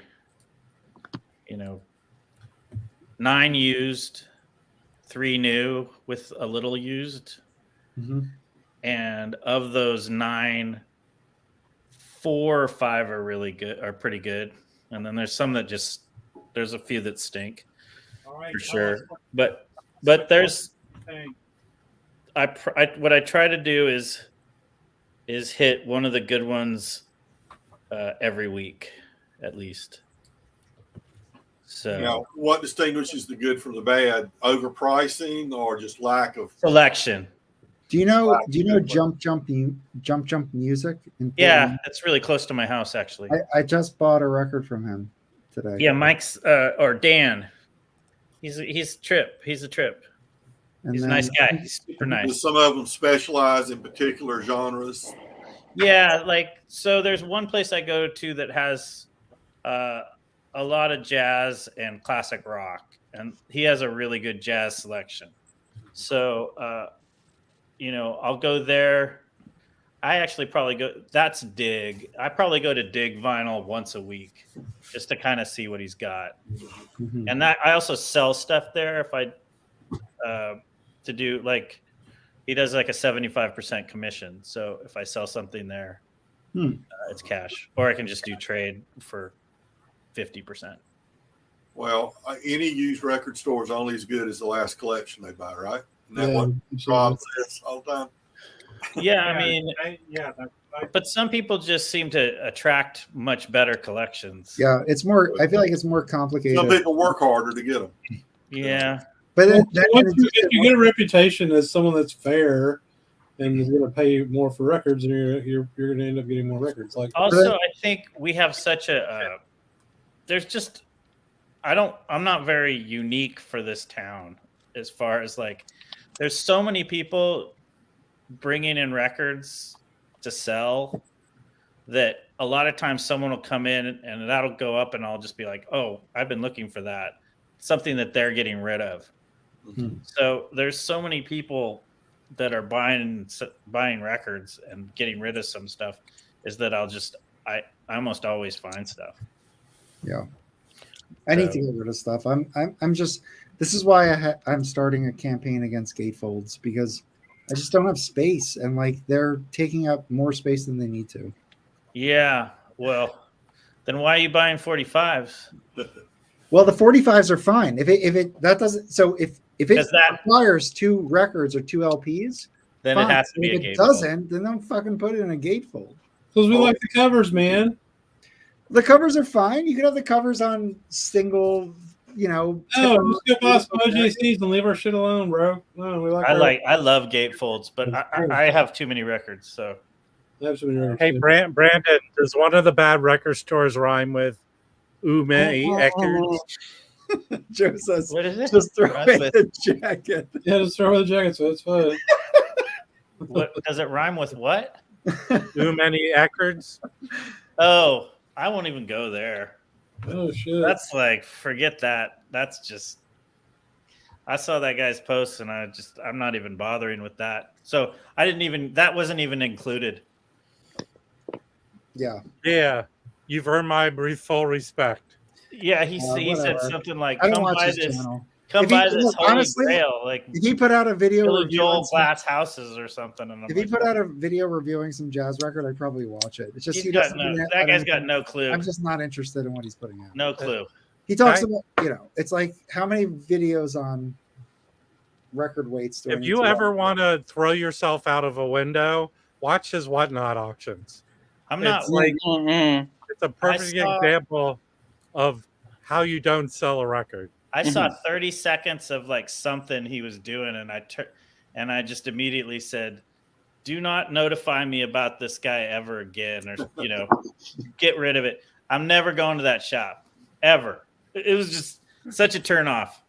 Hey, meanwhile, there's someone in the peanut gallery who's running to tell them that I'm talking. Unless they turn into a hate video, man. Come on. No, whatever. Well, it doesn't interest me. It doesn't. Look, if he watches, please do not take it personal. Nobody really gives a shit. This is just us talking shit. Hey, I'm doing my thing where you can take my recording talking. The good Dig Vinyl is a really good shop, and I go there a lot. there's also Crossroads, which has like 30 different vendors in it, and there's 3 that have pretty good jazz. So and sometimes you just go there and just start picking through stuff. Mm-hmm. You know, I mean, a lot of times I'll just go because it'll, picking through records is just kind of like mindless. Just kind of keep going, and of course, nice, I agree. It's a nice happy hour kind of. I watch YouTube videos of people flipping through records. Well, man, you have a lot of time. Wow. Boy, don't tell Michael Fremer. Do you see them whip out their Billy Higgins or? No, they find nothing. They literally find nothing. Ever. Yeah, Elliot, it's so dumb because one of the neatest, coolest videos that Fremer ever put out was when he went to Banana Records in Florida, and I bought stuff from the way he just knew, They're like, really hey, good. this is like really a great bargain because he knows everything about every about every pressing and everything on there, and it was just that he really should be doing that exact thing. And his videos where he goes, here's like 100, or here's the best Beethoven. He did a video on the best Beethovens to get, stuff like that. He should be doing that stuff. The what's boring is going through every single hotel room in these audio shows showing equipment that I'm never going to get, that I can't hear. It's so fucking boring. I want to hear him show records and talk about records. Michael Fremer's Beethoven box video is must watch. Yeah. Is it? Do you like it?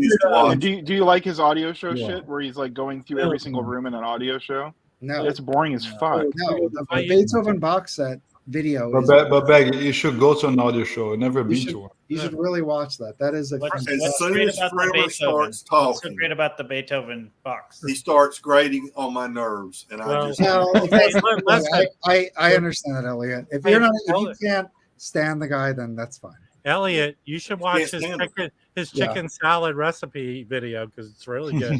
I would just say, if you were to make an exception, he does this thing, and I do feel like, Elliot, you might like it.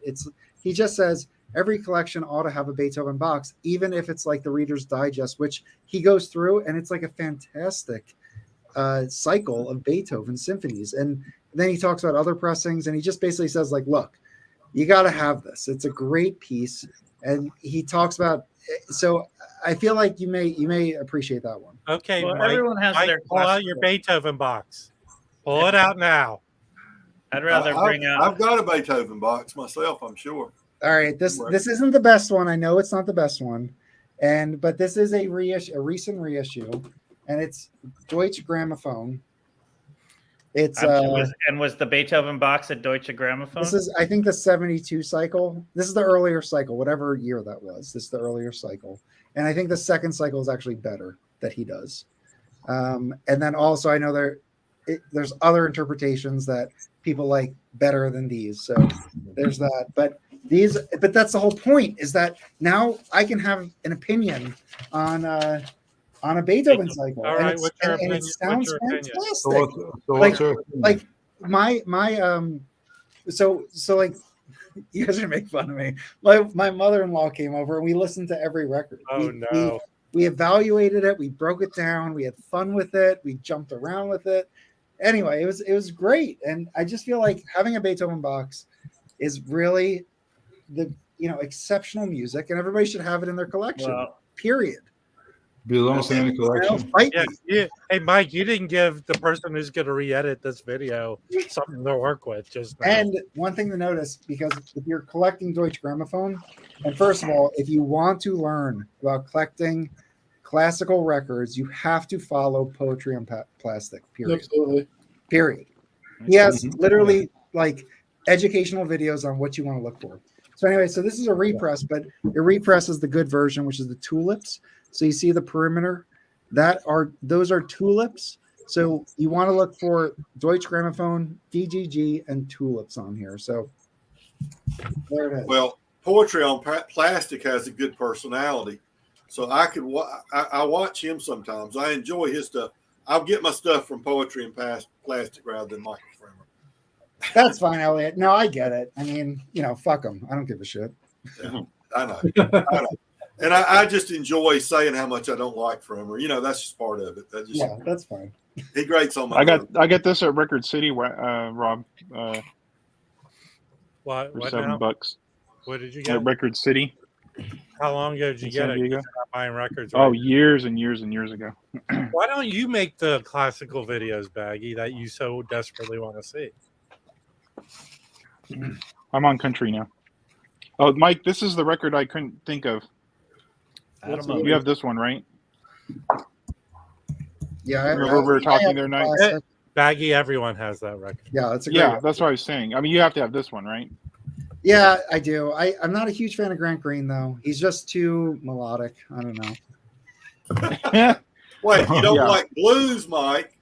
You don't want too much blues? and I you don't like jazz melody? guitar. Yeah, I really don't. Did you But I hear will say, you know who I like on jazz guitar? And if you're watching all Frank Sinatra? the stupid live streams I've been doing, my favorite burning guitarist is Kenny Burrell. But when he's sideman on these early Prestige records where he just comes in for a solo and he just murders. I mean, it's like that I like. I like that a lot. When he's lead on like those two, whatever. I mean, I'm sure they're great. I know they're great. I mean, Kenny Burrell's a fucking genius, but it's just I am not listening to that too much. I'm gonna stop talking now. Well, I'll show. Well, you know, there's things that you might, you know, in 20 years you might wake up one day and go, oh, God, I really love good. Of course, I wasn't. Absolutely. Yeah. No, absolutely. That's why we don't get rid of records, right? Yeah. Yeah. Yeah. No, I'll show a record that will warm. I can only do my best, Baggy. That will warm Rob's heart. Okay. A twofer. Oh. On Prestige. I have that one, but I don't know understand. you do. I wouldn't expect any less. But this is a good one. I like this. My question is, when we've got arrangers like Gil Evans, for instance, how much improvisation is left to the musicians when they are performing things these big arrangers have done? Well, I don't know his early stuff, which I imagine not. But in the 70s, he was more open to all that stuff. So if you go into his 70s stuff, he toured with a lot of avant-garde style. His style was avant-garde-ish anyway. Mm-hmm. But I have to think maybe earlier he was an arranger. I mean, that's what I wonder. Arrangers to me says everything is laid out for the musicians. This is what you do. That isn't always what you want as an arranger. Sometimes you want to leave it to interpretation. I was listening to somebody today, and they were saying that. What was it? I can't remember. But basically, like Dorsey was very prescriptive. Like every time he performed a song, it was the same. And that there were ways to do it that allowed for a little more flex, and that changes a lot of the output. Yeah. But you know what? I have to imagine, Elliot, when he was composing, and I do not know this 100%, that he was working with the musician. So if someone had a good idea when they were doing something, he would probably incorporate it.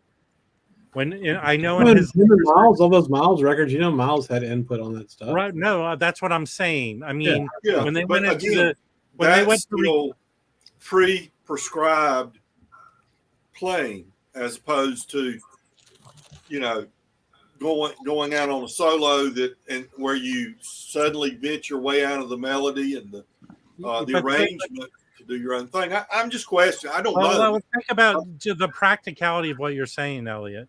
When you have 25 musicians on a record, everyone can't improvise. Right. So, but if you go again, like I've been collecting his 70s stuff, and it feels like they were doing that. And a lot of them are live concerts, right? Yeah. And it feels like they're doing it. I also have a later one with him and Steve Lacy. It's just piano and saxophone, and that they were working off each other. But I think the practicality of doing an orchestra does not lend itself to having much improvisation. I mean, they always had featured soloists though, and like in Billy Eckstein's band, you know, when all the bebop guys came up and kind of came out of his band, he would sing. He was popular, you know, and so he could get these records sold, and he would always make room for them to do, you know, some wild new bebop stuff, solos, and you know. That's what I was wondering. Yeah. When they compose it and arrange it, they say, okay, and here's where the alto sax comes in. Step forward, and just within these parameters, go with it. Come up with it. This was a long wind up, but Mike, Notes and Tones, it's time for you to answer this one. Yeah, that's what I was kind of hoping Mike would. Whatever, man, I can talk too. Come on. Oh, sorry, I was responding to stuff in the peanut gallery. I don't know. Oh, sorry. What were you guys talking about? You heard me talking and you tuned me out, Mike. No, Roberto was talking about and Roberto and Nicole were talking about a record store in New York, and I was talking about how. All right. Well, I'll jump in. This is what I'm thinking. And yeah, go ahead, Mike. This might be a little contrary, and I don't mean to be, but I do feel like. Apologize. I'm just saying, like I realize, like, we're talking about a structure, and what I'm saying is that there may be no structure. And that is pretty much these are the limits. The limits are structure, where we provide what we need to provide, and then literally zero structure, where everybody is just improvising or doing whatever or not doing whatever. Something, you know, completely abstract, whatever. So I do feel like we can't just say, like, I don't know, that the composition intention could not be the fact that there's nothing, because I do feel like that is a decision that is made by the leader. So anyway, I just wanted to make that distinction. I don't know if that makes any sense to anybody when what we were talking about, but I do feel like now, that said, if we're talking about arrangement, like more traditional style arrangements, we can talk about how much information is provided to the musicians, because there's modal pieces that are not given like charts to completely improvise, or not completely to make up. But then there are people that are well rehearsed and they get it every time the same. So I don't know what the question is, though. Mike, what it boils down to is this: when someone known as, like Gil Evans, known as an arranger, right, when they arrange a jazz piece, how much of what they arrange, I mean, in arrangement, we think structure, you know, everything's laid out. How much is left to the solo musicians within the arrangement to be creative themselves, to improvise? That's the question. Right. Yeah.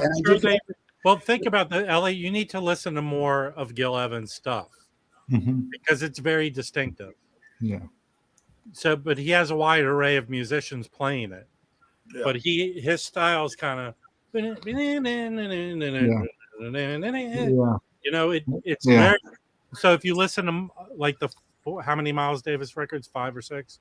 If you listen to those, they're very similar in kind of orchestrated sound. Yeah. And if you listen to the one you have, which I believe on that twofer is Gil Evans plus 10, I think that's that album, you'll hear the similarities. So I have to think he wrote out that stuff. And maybe when there was solo stuff, he maybe allowed the musician to do it.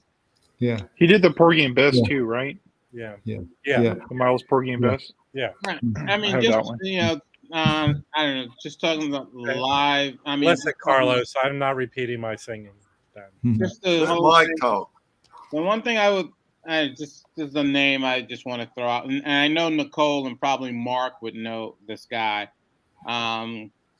His name was Butch Morris, and he was a cornet player, played with a lot of groups, but he was also a writer, conductor, and he had this whole thing that he called conduction, which was, you know, he was the conductor, but it was sort of structured, free, improvised performance for larger ensembles. and it really, it worked. It worked. I mean, So when you say larger ensembles, like what would that make up? Are we talking like 4 tenor saxes? Or are we like? I'm saying probably a nonette and larger. Okay. Yeah. Yeah. Because I actually saw them perform once at the Charlie Parker Festival. Okay. And he does he has all these hand gestures that he had all these hand gestures he would use to conduct the ensemble. Would by chance would he have a French horn? He would have. I mean, it would depend. I mean, I don't think he would say, I'm not going to include French horn or whatever. I do kind of love like big ensembles with French, like big jazz ensembles. Mm-hmm. If there's a French horn, I feel like that adds to it. I love trombone, French horn. Like those are great additions. It seems like the larger the ensemble, the more difficult it is to pull off a lot of improvisation. I would think it would be. I mean, a small group would be easier to get in sync and kind of. Well, I don't. Elliot, I know when Gil Evans traveled in the '70s, he had Billy Harper with him, and Billy Harper has a song called Thoroughbred, and they do that on a lot of the albums they did. And I don't recall listening enough to know that there's huge differences between their versions in each different concert they did. But I'm sure, I mean, just the style of music it was and what they were doing. When the soloist came up, they just go, do your thing right here. But when you're talking about his late 50s into 60s stuff, Gil Evans, again, I feel it was probably more to his specifications. Very structured, you're saying. Very structured, yeah. Yeah, for sure. Yeah. All right, we got to pick the stream up a little bit. Getting dry. Let's. Well, Mike needs a multivitamin right now.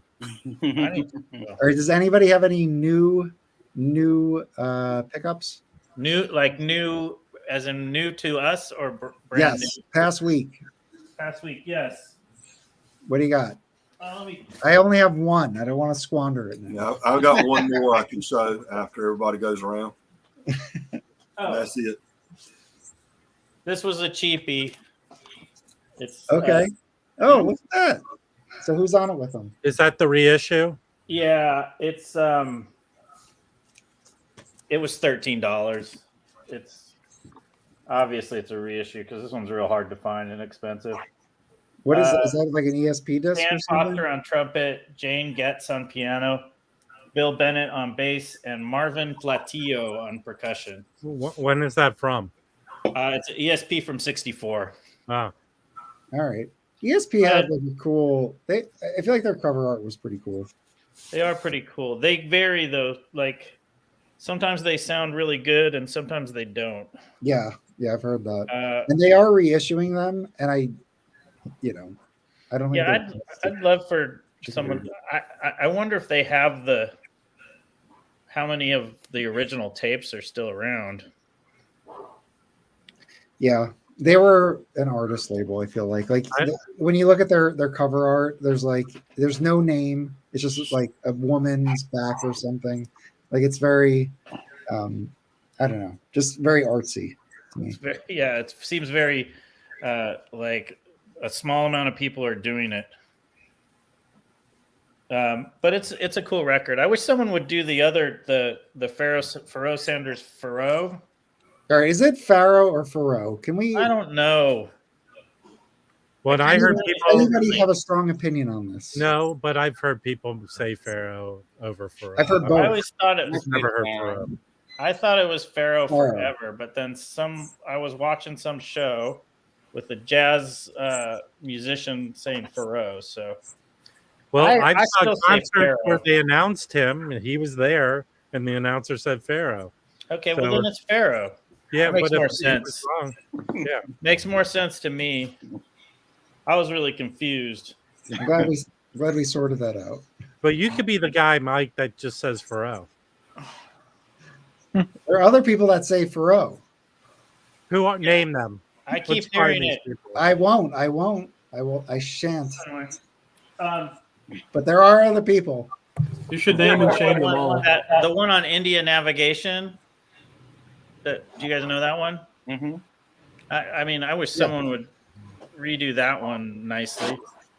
Although I don't know if they could find any tapes for that one either. There's the Flying Dutchman record that they've put out, the yellow cover that is affordable right now. Who put it out? I guess whoever owns Flying Dutchman. I see it all over the place now. It just came out. It's really cheap. It's like $20. Well, the one on India Navigation is just, I love that record. I mean, yeah, it's all that. I picked up one Indian Navigation in that collection I got. It's not Ferris Sanders. I don't have any. I have 2 Chico Freeman. Yeah, there's a Chico Freeman Chico that I want. Well, I have that, which That's is awesome. It's not an expensive record. I just need to buy it. But well, no, one side that's pretty live. That sounded pretty cool. One side's live. The other side is just him and by saxophone by himself. And then I have the Analog Productions 1992 reissue of one of his albums. I forget the exact name. It's somewhere over here somewhere. You guys have probably gone over this guy, but he's one of the new guys I like a lot, and it is guitar. You guys know Julian Lage? Yeah.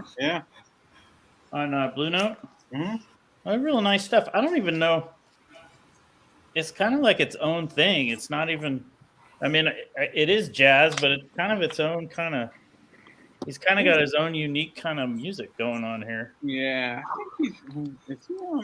I don't have anything by him as a leader. He's on, he might be on one of the Charles Lloyds, I'm thinking. Yeah. These are both him as a leader. It's a trio. So stand-up bass, drums, and guitar. But it's kind of it's definitely guitar based.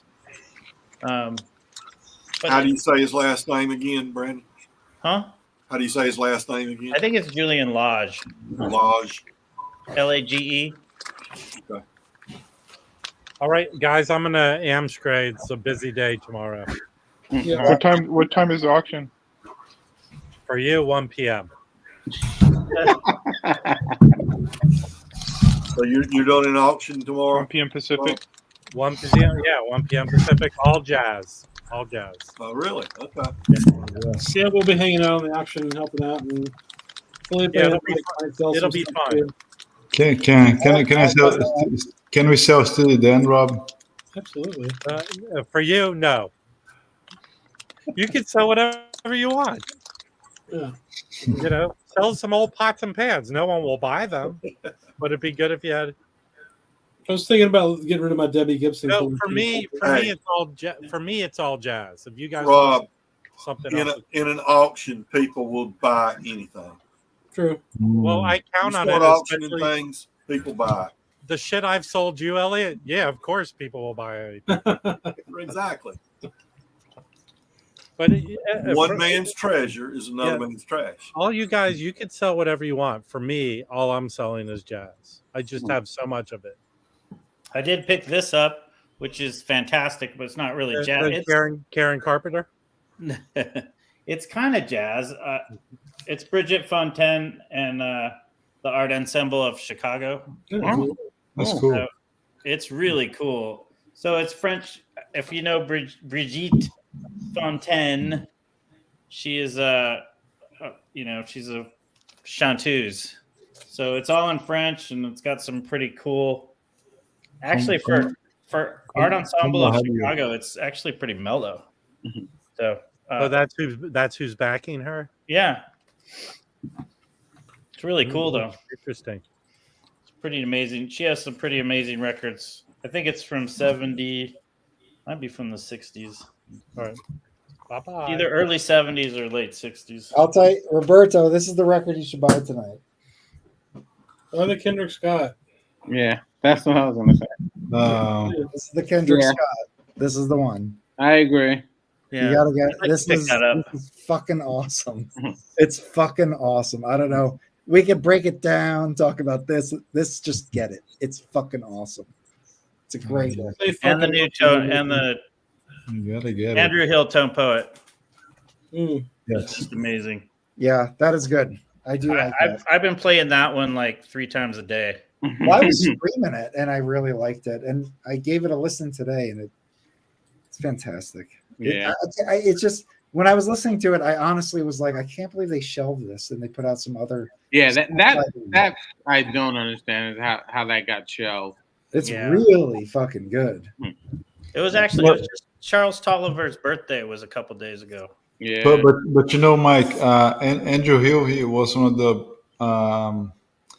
biggest like writers for I other know. people. No, I get all of that, but He was no worse sellers.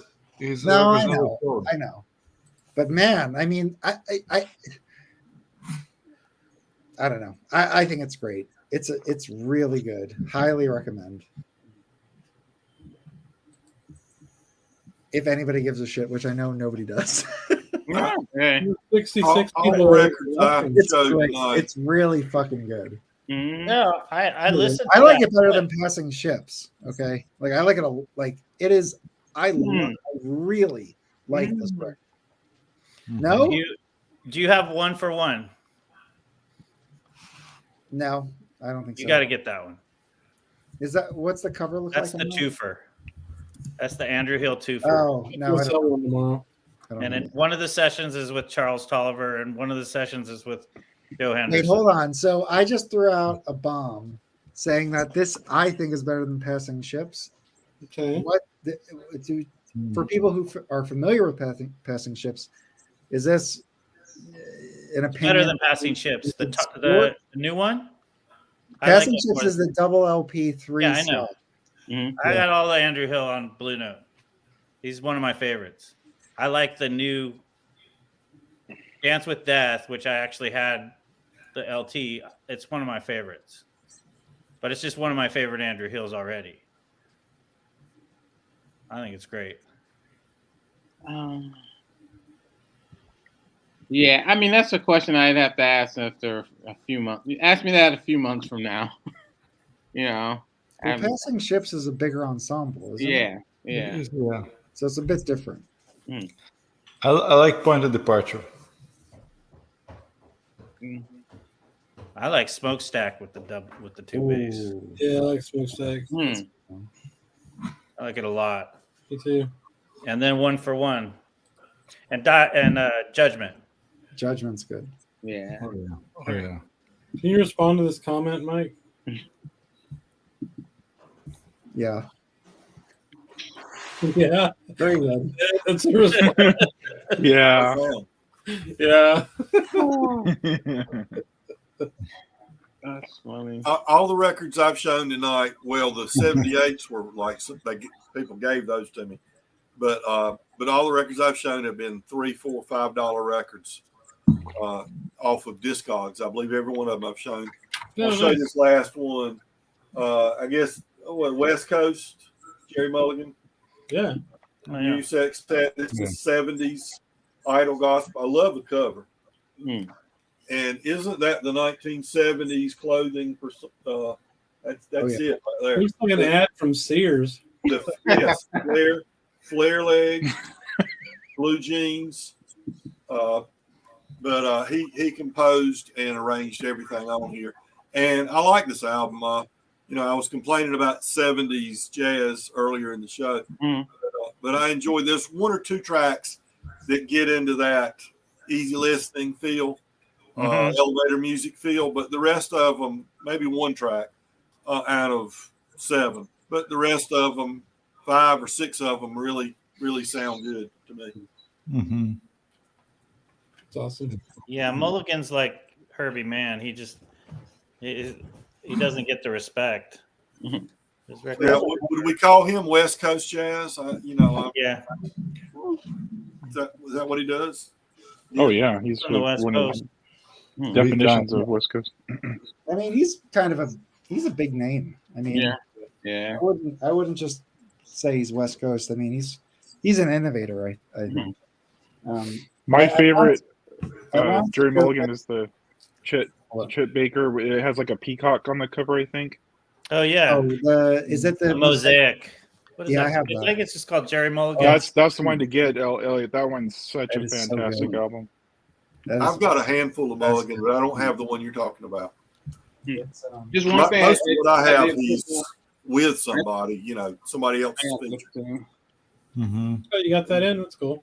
Yeah, it came in. Was it yesterday? And the book, I mean, is freaking amazing. Yeah. Oh wow. Yeah, and this is one thing I'll give like Don Was credit that he actually did they green lighted a project like that, which has probably got to be sort of a money loser. Yeah. He did the same thing with Charles Lloyd for his 80th birthday.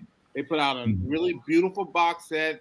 It had a beautiful hardcover book with great photographs in it. It was amazing. But I think now you can get that. You might be able to get it for dirt cheap. I don't know. But that's not something that the record company's gonna make their money back on. Yeah. And so I'll give them credit for doing that. And it's a beautiful set. But I just don't. How many records in that Wayne Shorter box? Well, it's three LPs and 3 CDs actually too. But Elliot, it's like a comic book. Yeah, it's a singular piece. Yeah, like it's I don't know. What would you describe that as, Mike? Like it's more orchestrated. It's like an art piece, yeah. Yeah, he has they have the piece with the orchestra, and what's the name of the orchestra? The Orpheus Orchestra. I guess they're based in London, and then he has the live performances with the quartet doing the same songs. Okay. That's cool. So it's I mean, sounds interesting. Yeah, I listened to it on Apple Music for years, before I finally purchased it. So I'm familiar with the pieces, and I liked Wayne's quartet. I mean, I love Brian Blade as a drummer. Mm-hmm. Yeah. I saw him actually when he was really young. Right before I saw him in New Orleans, my first year in New Orleans, I saw him. He was performing with Donald Harrison, and at the end of the gig, Donald Harrison said, this is Brian Blade's last gig in New Orleans. He's about to hit the road and start playing with Kenny Garrett. Kenny Garrett. Didn't you just show a Kenny Garrett on Crisscross? No, that was the Mark Turner. Yeah. Oh, there is a Kenny Garrett. Oh, sorry. There's a good Kenny Garrett on Crisscross with Woody Shaw. Woody Shaw, which is actually Woody. It's really Woody Shaw's group. Yeah, there are no copies of it under Kenny Garrett. It's a good record. Yeah, I could get it. You could get it if you wanted to spend $40. Yeah. If you spend $40, $50, you can get it imported. But I streamed it, and I just didn't want to spend that much on it. Yeah. The record store, I really liked it. The Kenny Garrett record store day release from last year is probably cheap now. It was good. Yeah, but I think I was talking to both Mike and Waxed about this because Wax sent me Kenny Garrett, the African exchange student. And he said, Wax said, "This is good." I said, "Yeah, that was the start of an incredible streak of recordings for Kenny Garrett. It started with African exchange student and went all the way through Songbook, and then in 2006 he did recording Beyond the Wall, I think it's called, and Pharoah Sanders is on that, and that's excellent too." But that's all CD, no vinyl. So this is what I was talking about. I'll show you this real quick. So this is a 2 LP on Mac Avenue. Their stuff sounds great. Yeah. This came out, I guess, last Oh, year Mike Avenue is great. for $10 from Record Safari in LA. Yeah. Oh yeah, $10. Why not? Yeah, dude, for real, it's really good. Jump on that. You should, Elliot. Hey, I'm losing battery life, so I'm gonna have to go, folks. I have really enjoyed visiting with you guys, and y'all take care. Okay, I got to go do nighttime. Yeah. Right. Take it easy, Elliot. Yeah. Hi, Elliot. Oh, Mike, show that. I showed this before, but so the 3 records I have with Kenny Garrett are this one, which is I really like this record. It has its own style. It's of its time, and it sounds like that. But the standards that they select on it are so familiar that I really enjoy this. But Kenny Garrett's on this. Also, that Wallace Ronnie Intuition on Muse. He's on that, and then the Anthony Braxton Creative Orchestra Music 1976, which I've shown before. He's on that as well. Okay. So I have a few of his stuff. But Pharoah Sanders is on that one, and I was talking about. I forgot about that. Yeah. Did you get that one, Mike? Yeah, I have that one. I mean, I really, Kenny Garrett. Yeah, that's the one I was trying to tell Elliot about. I mean, the one, like I said, this is on CD, but he did 2 albums that everybody, back in the day were just listening to. The first one is called Trilogy, saxophone, bass trio. And the other one is called Pursuance, the music of John Coltrane. And they're just freaking amazing. It's amazing. That sounds cool. this is that record. Baggy, were you talking about this, or was somebody else? Yeah, that's it. It's on. I love that record. I want to get that someday. It's got a cool cover. This is actually a British UK pressing on Vogue that I picked up. It was just in a shop. It sounds okay. It sounds fine. But so you have Jerry Mulligan baritone sax. I do feel like Jerry Mulligan on baritone sax is a good partner to like Monk. Like Mulligan Monk, I think is a good record. And I do feel like Monk's, I don't know, his tone, like, and his angularness, and then with like a baritone, it's really cool. So Jerry Mulligan baritone, Chet Baker trumpet, Henry Grimes bass, and Dave Bailey drums. And all I know is pretty much everything Dave Bailey's on, I think, is top notch. But I'm not too familiar with Henry Grimes. Do we know him? Oh yeah, There he is. Right there. It's a long story about him. Was he like I mean, he's a contemporary of a lot of like Philly Joe Jones and those folks. And he was a well-known bass player, highly regarded. He disappeared from the scene, and then later on in life, late in life, he came back on the scene. And guys like David Murray were sort of like helping him along, and then he was playing with them. I mean, when he came back on the scene, he didn't even have a bass. And down near my job, there used to be this guy. I don't know where he moved now. I think his name David Gage or whatever. He was like the guy that all the people take their bass to in New York. And he gave Henry Grimes a bass to play, and so towards the end of his life, he started playing again. That's nice.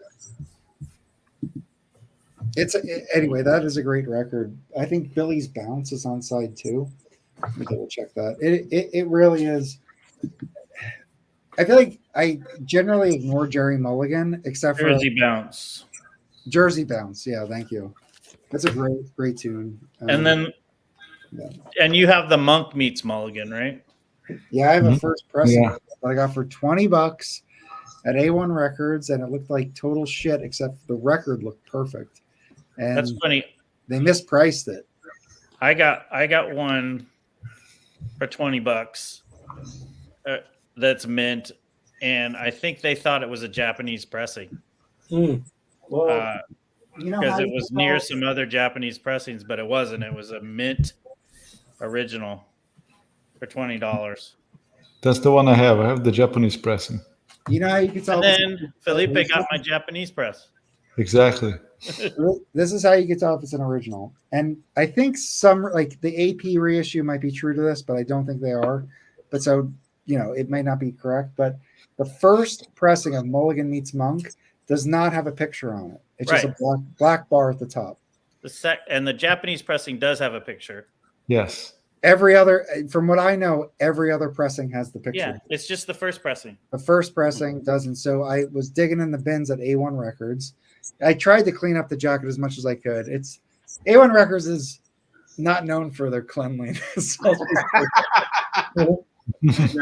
But, you know, the spine sort of, the jacket's not in the best shape. But I honestly had low expectations when I was like in the moment with this, and I pulled it out, and the thing is perfect. It's like literally a perfect, no spindle wear, no nothing. Beautiful. First pressing, and it sounds great. I love it. So, this same one. There you go. Very nice. That's cool. It was pretty amazing. I was just like, oh man.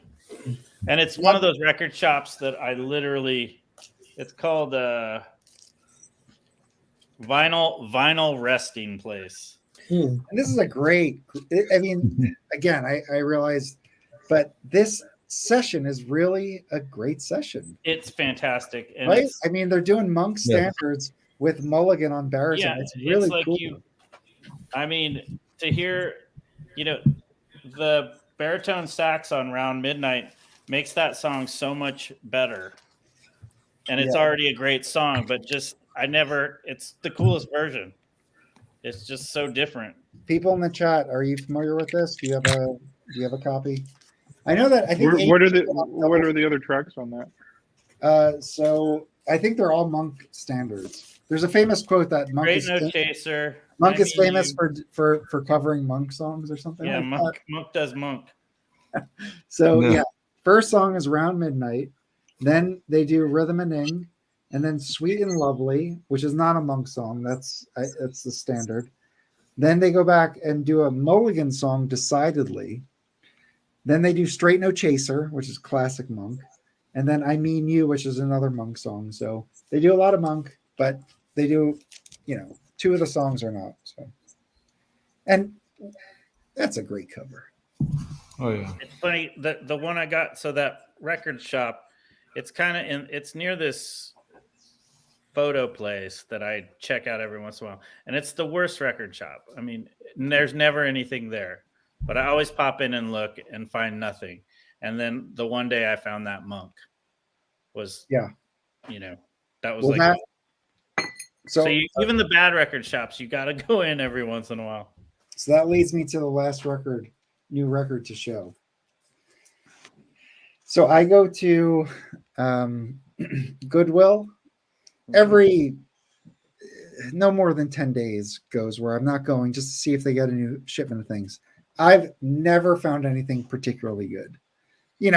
Like I found a Bob Dylan Volume 2 twofer, which was like VG. That's great. But I found actually a great record I was super excited to have that I'm looking for. And now because I have it, I won't have to buy Chad's reissue. And that record, which is like mint condition, I couldn't believe it. I was going through the bins at Goodwill, like I always do, and they had a mono. Wow! Can I get that? Anyway, it's a mono Cannonball Adderley. Now I know this record. I've streamed this record.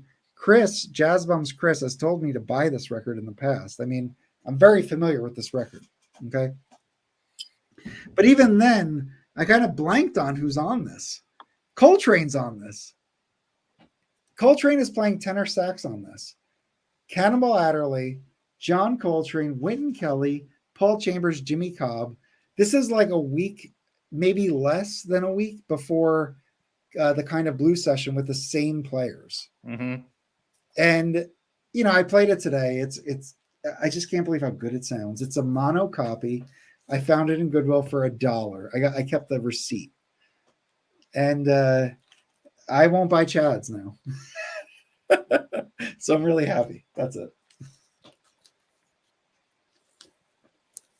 Yeah, I was telling you that Fiddler on the Roof is really cool too, even though it kind of sounds.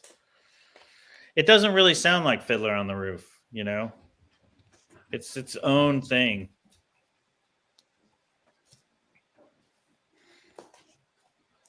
I'm not too familiar with that one.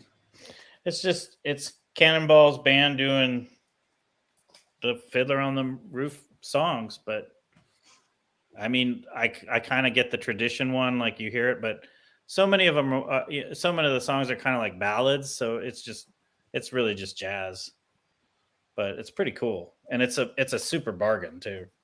Yeah.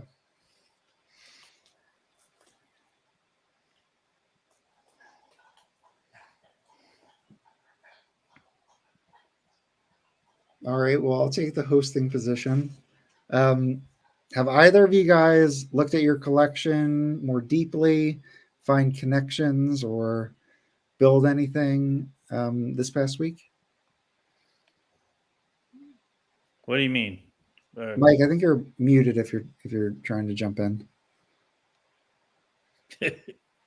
I'm thinking. Oh, well, I found something pretty simple, which I think is kind of fun, and I have a complaint. So okay. I'll jump in really quick. All right. I'm going to just keep myself not big. But what I think is really cool, and now I'm starting to see how fucking genius Joe Harley is that, you know, with these 5 records that I picked up from Tone Poet that are Pacific Jazz, we have Joe Pass, Picture of Heath, Katanga, the Jerry Mulligan, Lee Konitz, and the most recent one. And I know that I'm missing Old Bottle, New Wine. I have an OG of that, so I skipped it. And then there's a Gerald, I forget what it is, Gerald Wilson. Gerald Wilson. That's great. And yeah, that has gotten great reviews. I did not pick that one up. So, but the thing is, it's really cool to have, you know, like a little Pacific Jazz reissue, like proper reissue section. And they just announced today the pre-order came up on Blue Note is the Gil Evans. Right. There's another Gil Evans. I forget the name of it now. Standard, the Great Jazz Standards or something like that. Now, here's my gripe. Are you ready for it? I have this dumbass record. This is a gatefold. Everything else is just a regular jacket. So I can't file this with these. I put these with the regular Tone Poets that are Blue Notes. So what is going on? You're gonna have to go thing. get the original. God damn it! So look at this. Look how stupid it looks together. Well, see, I do it alphabetically, so yeah, I know. It doesn't Felipe matter. does alphabetically. So do I. I don't do categories. I have friends that do categories. I do. So like behind me, these are all by label and used. And then I have all reissues, except for this cube here. This has Sam Records and Vinyl Me Please and Impex. Yeah. Hey, Mike. I'll go alphabetical. Chris wants to be let back in, I think. Well, he has right. He said that his computer died. Oh, okay. Hey, Chris. Hello.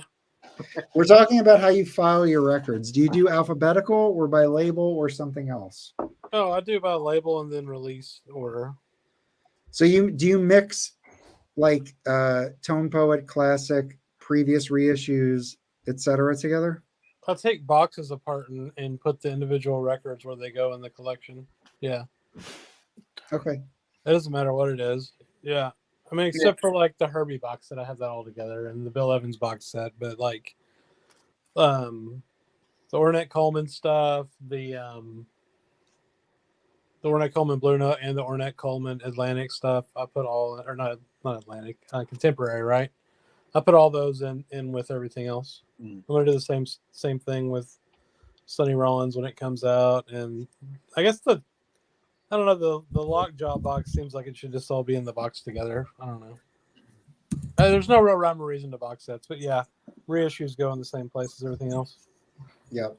I just want to know where everything is, so when I want it, I can find it. Honestly, Yeah.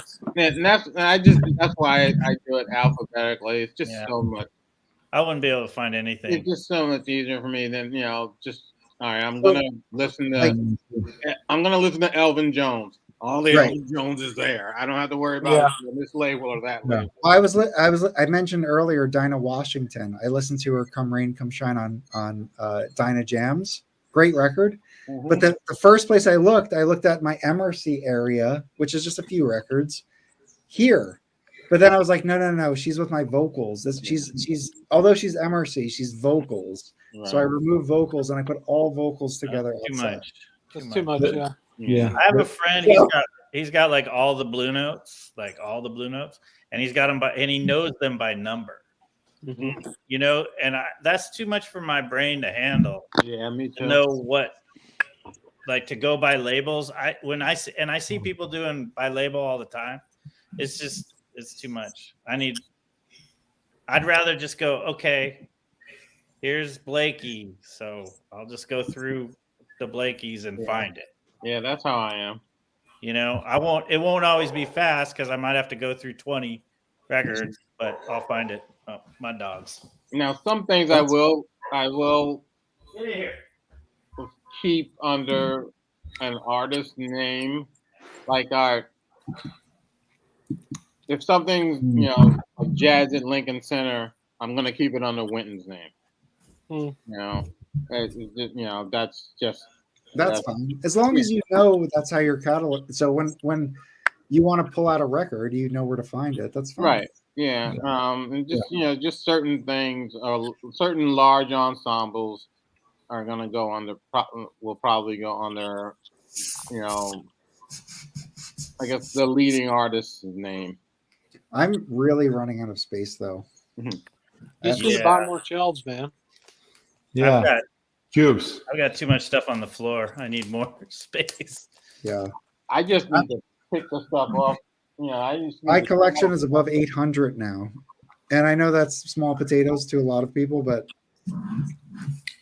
I added like 100 records pretty quickly. 700 to 800 was pretty quick. Yeah. So I have a friend. I'm sure I have a couple thousand, but I have a friend he's a bit of a hoarder, and he listens to all kinds of music. But literally, his apartment is just records. Is his name Rob? His apartment is just records. It's just like there's no space for anything because he's got so many cubicles of records. Mm-hmm. I think he'd be really scared to move from his apartment because it would just be a lot of work. How do you catalog your jazz messengers? You just put it with Blakey? Yeah. Yeah, it's just Blakey. Yeah. Yeah. So I mean, the blue notes are pretty easy to like find. I don't know. It takes a couple minutes, but it's. Yeah. I don't have them more. They're not organized by number in the blue notes or anything. Yeah. It's just and my jazz tet recordings I put under Art Farmer. Yeah. It's just easier for me. Do you think is there a point where it got hard to manage for you guys? Where it's like I really do need to depend. Like right now, I do feel like I have my catalog memorized and I can find what I need to find, with some exceptions where, like I mentioned, like I thought it was MRC jazz. It was MRC with the vocal section for me.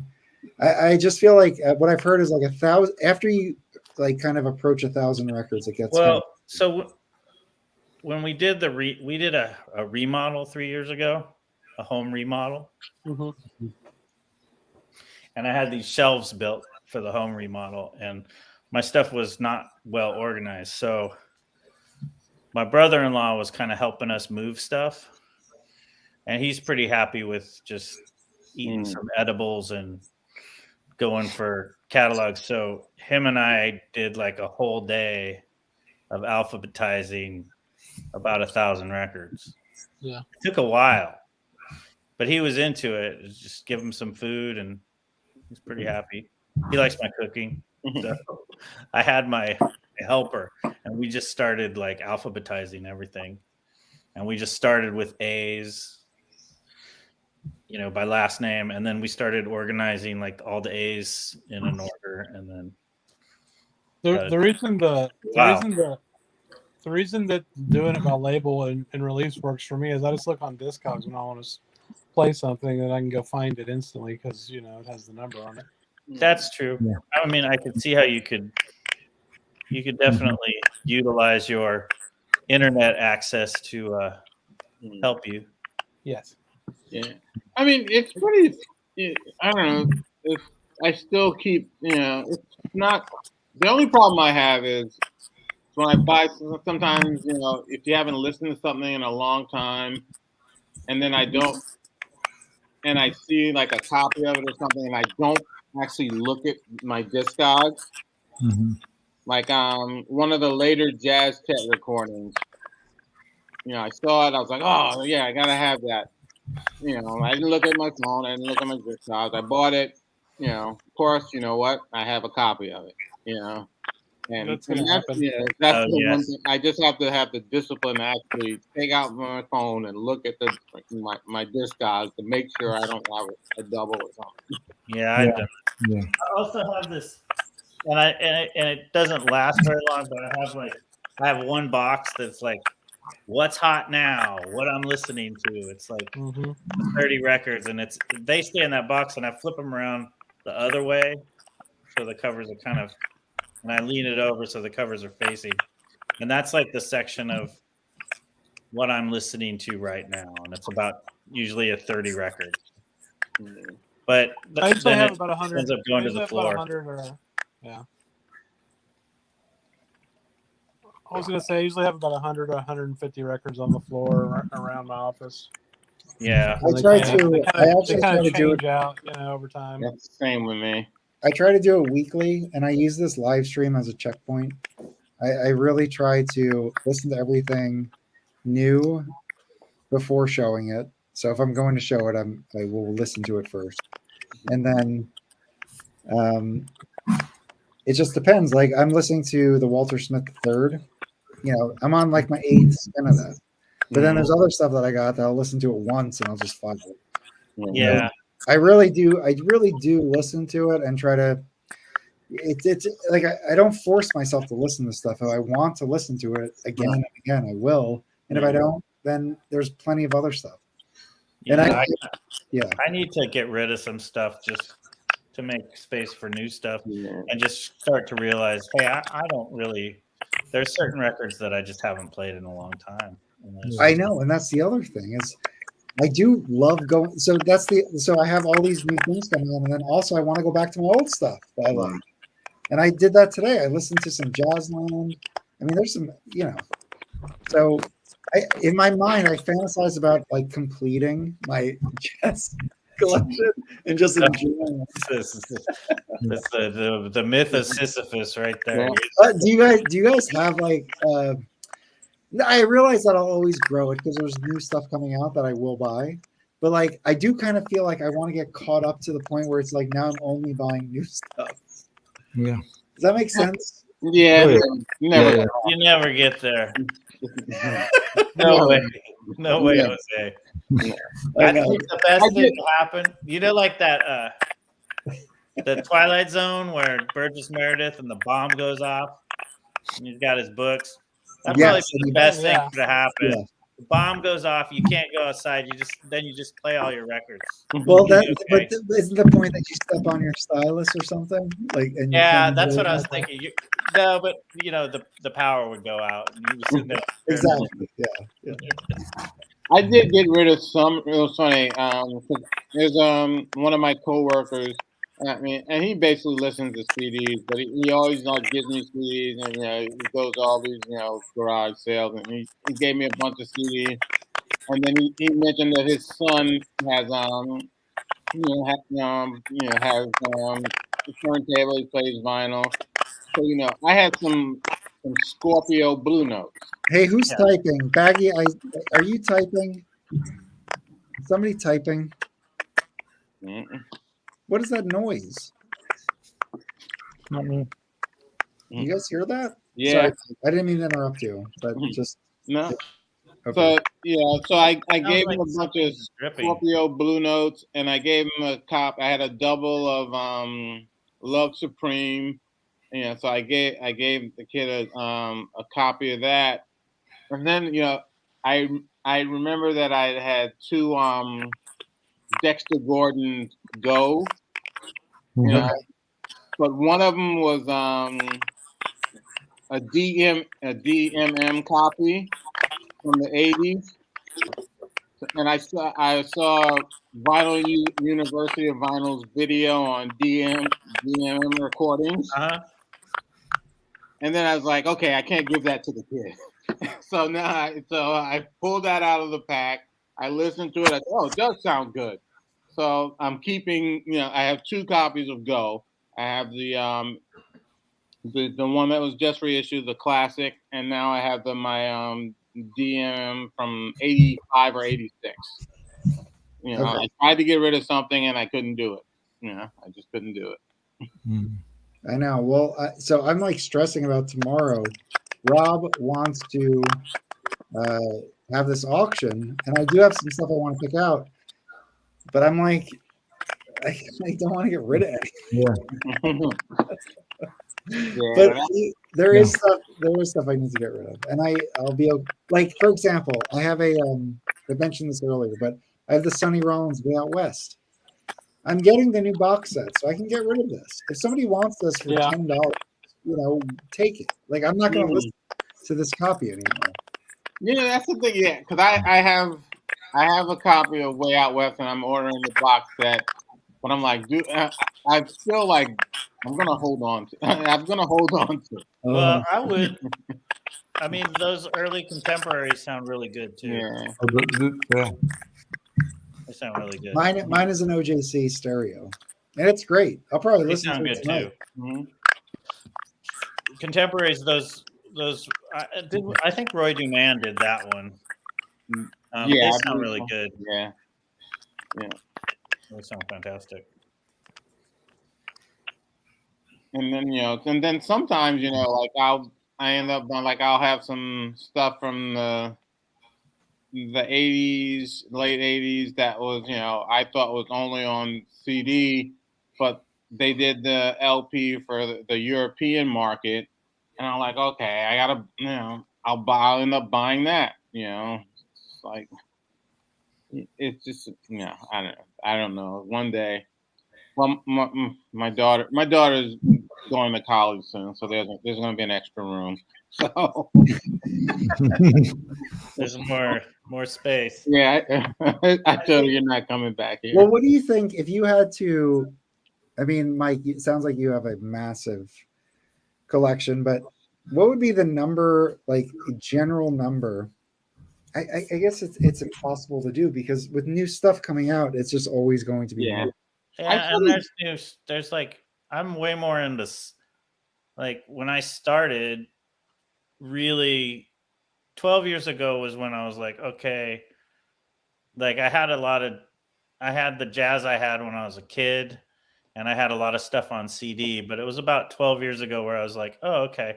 And I've been buying my dad Blue Notes for a while, right? Like for Christmas. Like I used to go to the Amoeba in San Francisco, and I'd drop like 50. What Blue Notes would you get him? Do you remember any of them? Oh, I got them all back. A lot of times he'd re-gift them to me for Christmas, which was actually really cool. I remember the first one I got was Something Else, because I knew he loved that record, and I had it on CD, and I remember I got it at Amoeba for $35, and it was the Something first Else pressing. is pretty good. It's real good. And so it comes in with that bum bum bum. Yeah, Autumn Leaves. Yeah. So I remember that was the first. I think I got it in 1997, and I went to Amoeba, and I was like, oh man, $35. Of course now it'd be $300 probably for that same copy, maybe more. Yeah. But I bought it for $35, and I would usually go in and I'd buy him like a $50 record every Christmas at Amoeba. I remember getting him the Happenings from Bobby Hutcherson. Wow. And then around 2009 or 2010, then I just started getting more serious about vinyl, and I started replacing like the stuff I had on CD, the jazz stuff. So how many early Blue Notes do you have? A lot. That's great. Because I went kind of crazy when I was making good money, and they were still much more affordable. Mm-hmm. You know, like my Soul Station, I think I paid, that was like one of the big purchases. I think I paid $400, and it's the copy I have. I'm sure I could sell for $3,000 in a couple days. Wow. So, you know, it's like That's crazy, money. That's still very pricey, man. I know. And I was like, I can't believe I'm going to. 400 back in when? 2009? No, probably. No, it wasn't that. It was less than that. It was like 2015 or something. Wow. So you could tell there were some things where you're just like, this is too clean. I just got to get it. That is like some people's favorite Blue Note. You know, I mean, it's really up there. There's two. I can think of two. No, I'm not. I like more, but saying, it was like one of those. That is a, you know, a big record. I feel like that and Cool Struttin', like, you know, those are thousands of dollars. It's still in the shrink. It's got a $149 price sticker on it. So I was like, I'm gonna get it.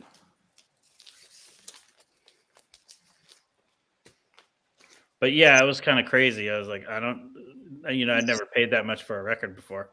Is it really scratchy? Like on the, what's the condition of it?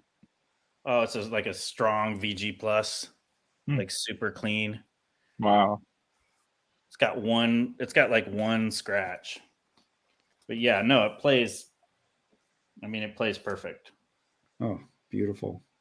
So it was like one of those things where it's like, okay. No, that's fantastic. That's fantastic. And I have I kind of caught that wave of, the pandemic just made everything go crazy, but there was a good little wave there around 2015 where you could pick up stuff. Well, I always felt like, like before the pandemic, I felt like it was crazy too. Like, yeah, but I realized that made everything impossible to get, no matter what you were trying to get. Yeah, but records went original Blue Notes were selling on eBay for like $500, and after the pandemic, those same records were selling for like $3,000. So it was a lot in a 10-year span. I feel like and it was like not just that, it's like records in much less, like more beat up condition were getting really high prices, whereas before it'd have to be a really clean copy to hit $1,000, and now it seems like, I'll tell you what, I bought a lot of the past year. I really invested in Riverside, and those records don't even sound that good. The music is fantastic, but a lot of the pressings are a little underwhelming. And I invested. I paid a good amount of money to build up that collection. Yeah, and honestly, the musicians are fantastic, but I feel like there's a reason why Blue Note and Prestige are expensive. Like the really great Blue Notes and Prestige are, they sound really good. The few that I've heard, they really do sound. They have a lot of punch. They got a lot of power. Ton of punch and great musicianship and packaging, and that's everything that matters. I really like playing the old mono Blue Notes and turning the stereo up, but then letting them bounce around the house, because it kind of sounds like they're playing in your room. Like if I go to the kitchen, it sounds like the band's playing in my living room. It does sound really cool. Yeah. It has a certain presence to it that's, and it's not quite as, it's not as balanced. The horns are kind of, it's Van Gelder liked horns. So the horns are punchy, but it sounds really cool to just kind of turn it up a little bit. Or sometimes when my wife goes, she's out to dinner or something, I'll turn it up loud and go upstairs and let it go up the hallway because I like the way. I like my jump off the stream and go listen to music. I have wood floors, so if I turn it up and I kind of go to another room, it just sounds really good. Yeah, that's great. It sounds really cool. So it's kind of fun thing to do when she goes out of town. I'll just crank it because there's just me and the dogs. So just got it cranked. Are you guys in? Trying to think what I'm really interested in buying right now, and my my Discogs cart has 5 or 6 OJCs in it, and it's weird. Like I was talking to the guys about this, but like I feel like I had certain labels I wanted to get as early pressings as possible. I spent a lot of time trying to get those, meant like the Riversides, and then I do feel like there's other ways to get like prestige, like if you look for other pressings of the same record, but it's billed as a Coltrane record as opposed to a Frank West record because Coltrane's hot. Like you can get like a Abbey Studios pressing RVG stamped copy. It's the same exact thing as original for $300 less. So there's a few. I just feel like I've been going through all these things, and now I'm finally like, I feel like I exhausted all those. I'm sure there's still opportunities that I just didn't. Well, there's that Elmo Hope. Is it Oleo? Oleo? Yeah, Oleo. That's Thad Jones, I think. Oh yeah, Thad Jones Oleo was released. I forget. The second it's like whoever's playing sax on that or whatever. Then it was released as I did a video on something very similar to that. But the point is that I feel like I properly exhausted those things with what opportunities are available right now. I mean, somebody could list something tomorrow that I would. But are you looking for suggestions of where to go next? No. Well, so what I think I'm going to do. So it's weird because like in the VC, there's been a lot of hype around OJCs because of just, Mazzy getting a big collection, putting it out there. There was a lot of controversy. Now OJC is releasing a new series that they're using that title for.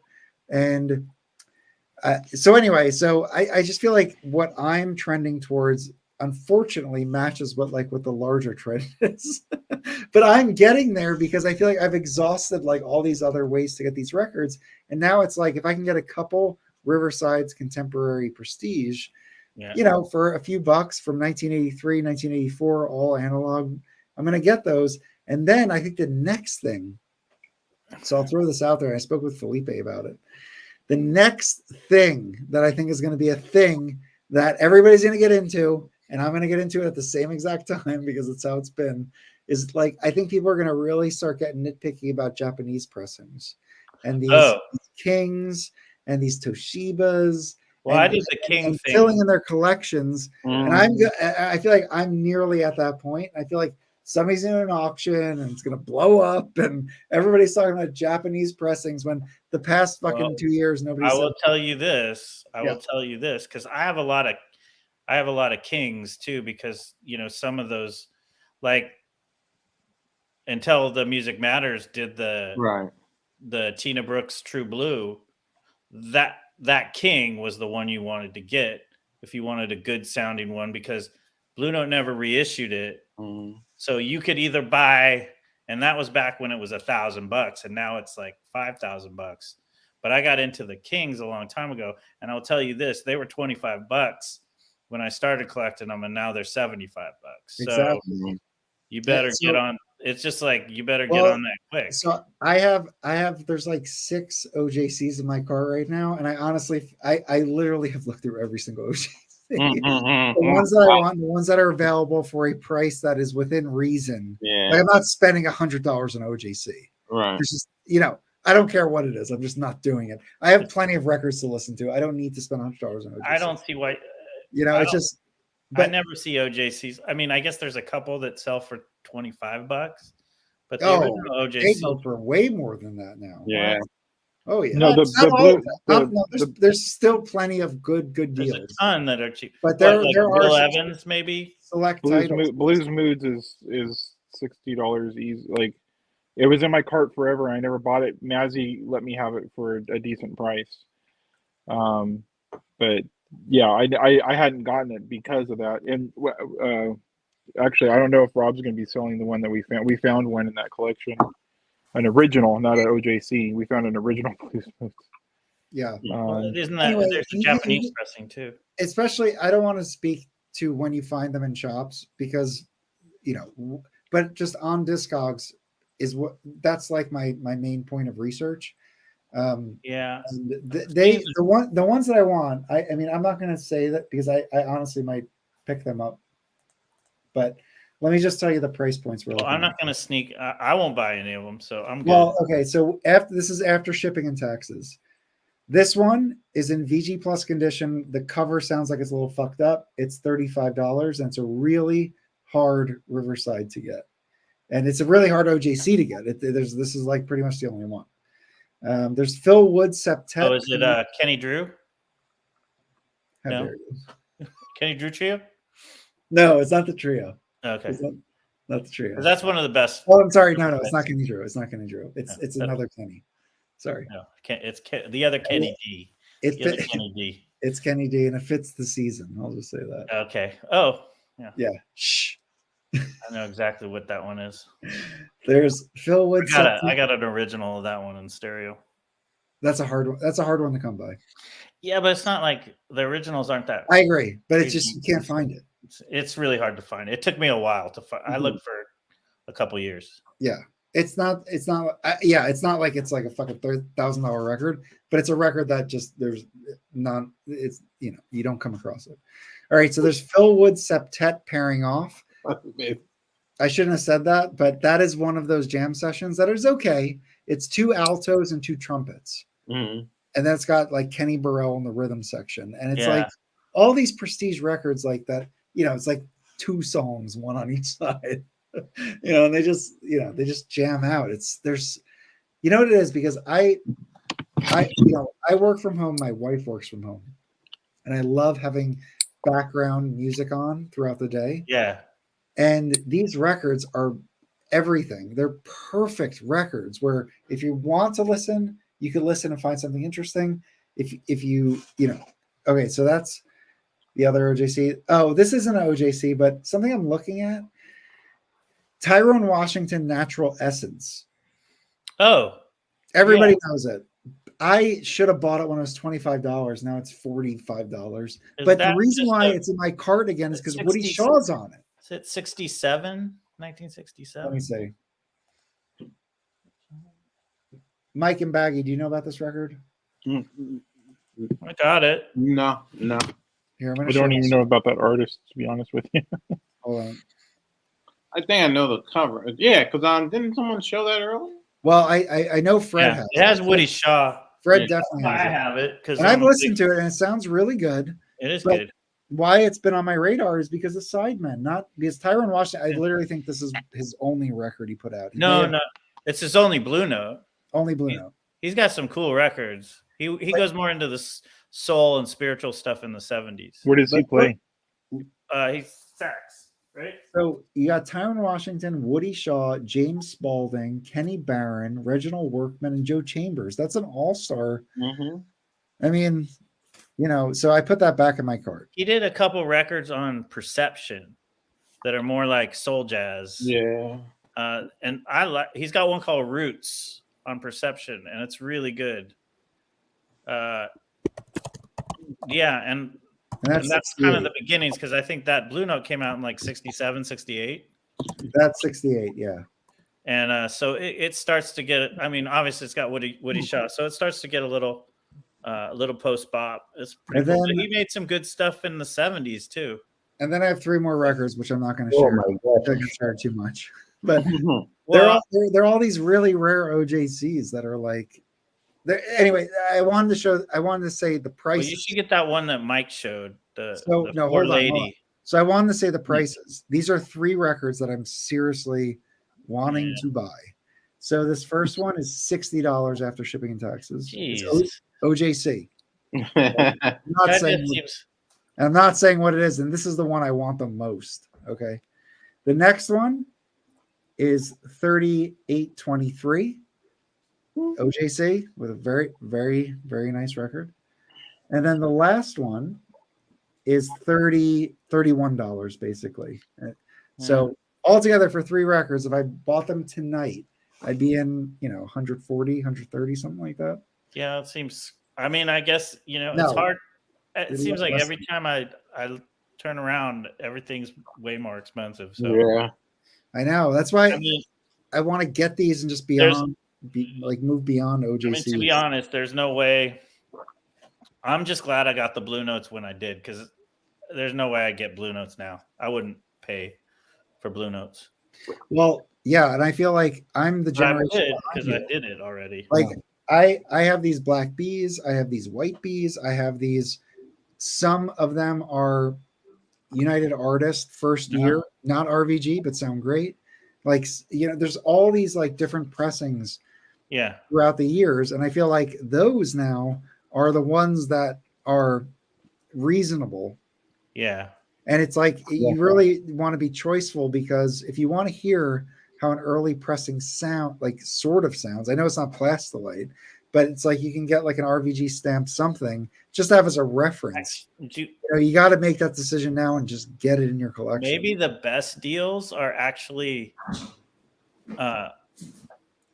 if you want the ones that sound good, but you don't want to pay the Plastilite, is the ones that RVG mastered in '66 when Liberty bought them, and they did that first run in 1966, and they have the original labels, but there's no Plastilite P. And those are like way cheaper than first pressings or second pressings, and those sound to me, and they did stereo and mono, and those sound so I don't think great. it was 66 though. Are you sure it was 66? 66, because maybe it was the there's a couple 66. There's a couple 66 pressings that I know way too much about Blue Note. I collected them for a while. Okay. So the beginning of 66, so Liberty bought Blue Note, right? And they started doing, they went away from Plastilite, but there's like Speak No Evil was a 66 pressing. Okay. Sorry to interrupt. The other big year was 72. 72, they put out a bunch of monos as well for the Japanese market, and a lot of them stayed in the United States. Yeah. So I got the UA ones. The first year UAs are, I think, 71, 72. Yeah, and they redid like all the ones that are really hard to find. But you can get monos of those, and then they're all mono. Yeah, but the problem with Blue Note is sometimes they do those stupid like rechanneled for stereo things. Well, you gotta, but it says rechannel for stereo, so you gotta. That's why, like, every time I see Art Blakey at like whatever pub or what is it, like the Bohemia Cafe Bohemia, it's like if it's a reasonable price, it's like because it's electronically channeled for stereo. Well, you might as well stream the thing because it sounds like yes. There are some that actually sound pretty good, like. City Lights was redone in 71, which is the Lee Morgan. That one actually, even the rechanneled one sounds really good. Okay. Now they also did possibly the worst sounding Blue Note rechannel is they redid the Paul Chambers Whims of Chambers on that rechannel, and it sounds horrible. Yes. I mean, it's one of the worst sounding remixes, and that's where the Japanese King, because King would get a second tape from Blue Note, so they get a second from the master. So Whims of Chambers. Yeah. So this thing sounds like total ass. It's a Yeah, terrible. This is why I bought this by accident. I didn't realize what I was buying. It's a rechanneled. It's a rechanneled, and it's honestly, it just is ruined it for me. That's why what is it? You have the but it's it's hit and miss, right? Well, sometimes it's not actually rechanneled. Sometimes it's not. You have just use it as a marketing. You literally have to listen to them. The whistle stop. I sold the whistle stop to a friend of mine locally because it sounded good, and it was rechanneled. I have that one. It's not bad. It depends on the pressing because you have to hear it. And I also have.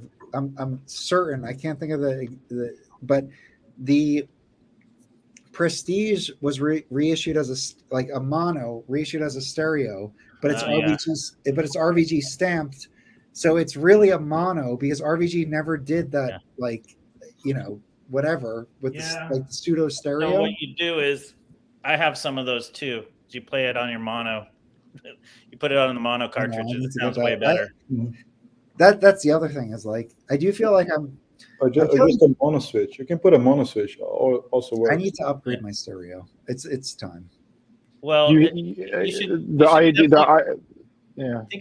of someone spending on listening records to a month, and then think about what you're playing. Well, that's why I do feel like I'm satisfied with my labels. Like if you talk to me about jazz labels, I feel like I explored them. I got the good opportunities, and now I feel like I just want to pick off new stuff that's coming out. And maybe if a good deal comes up or something, right? Find something in a bin. That's what I want to do. I feel like I'll manage that better, and then I could use other money that I was spending on all these really great titles. I can upgrade my system. Yeah. Couple of records. But you said, so the jazz thing is just it's endless because when I started. Really buying stuff, I guess in 2010, it was hard bop, 50s, 60s, Blue Note, Prestige, Riverside.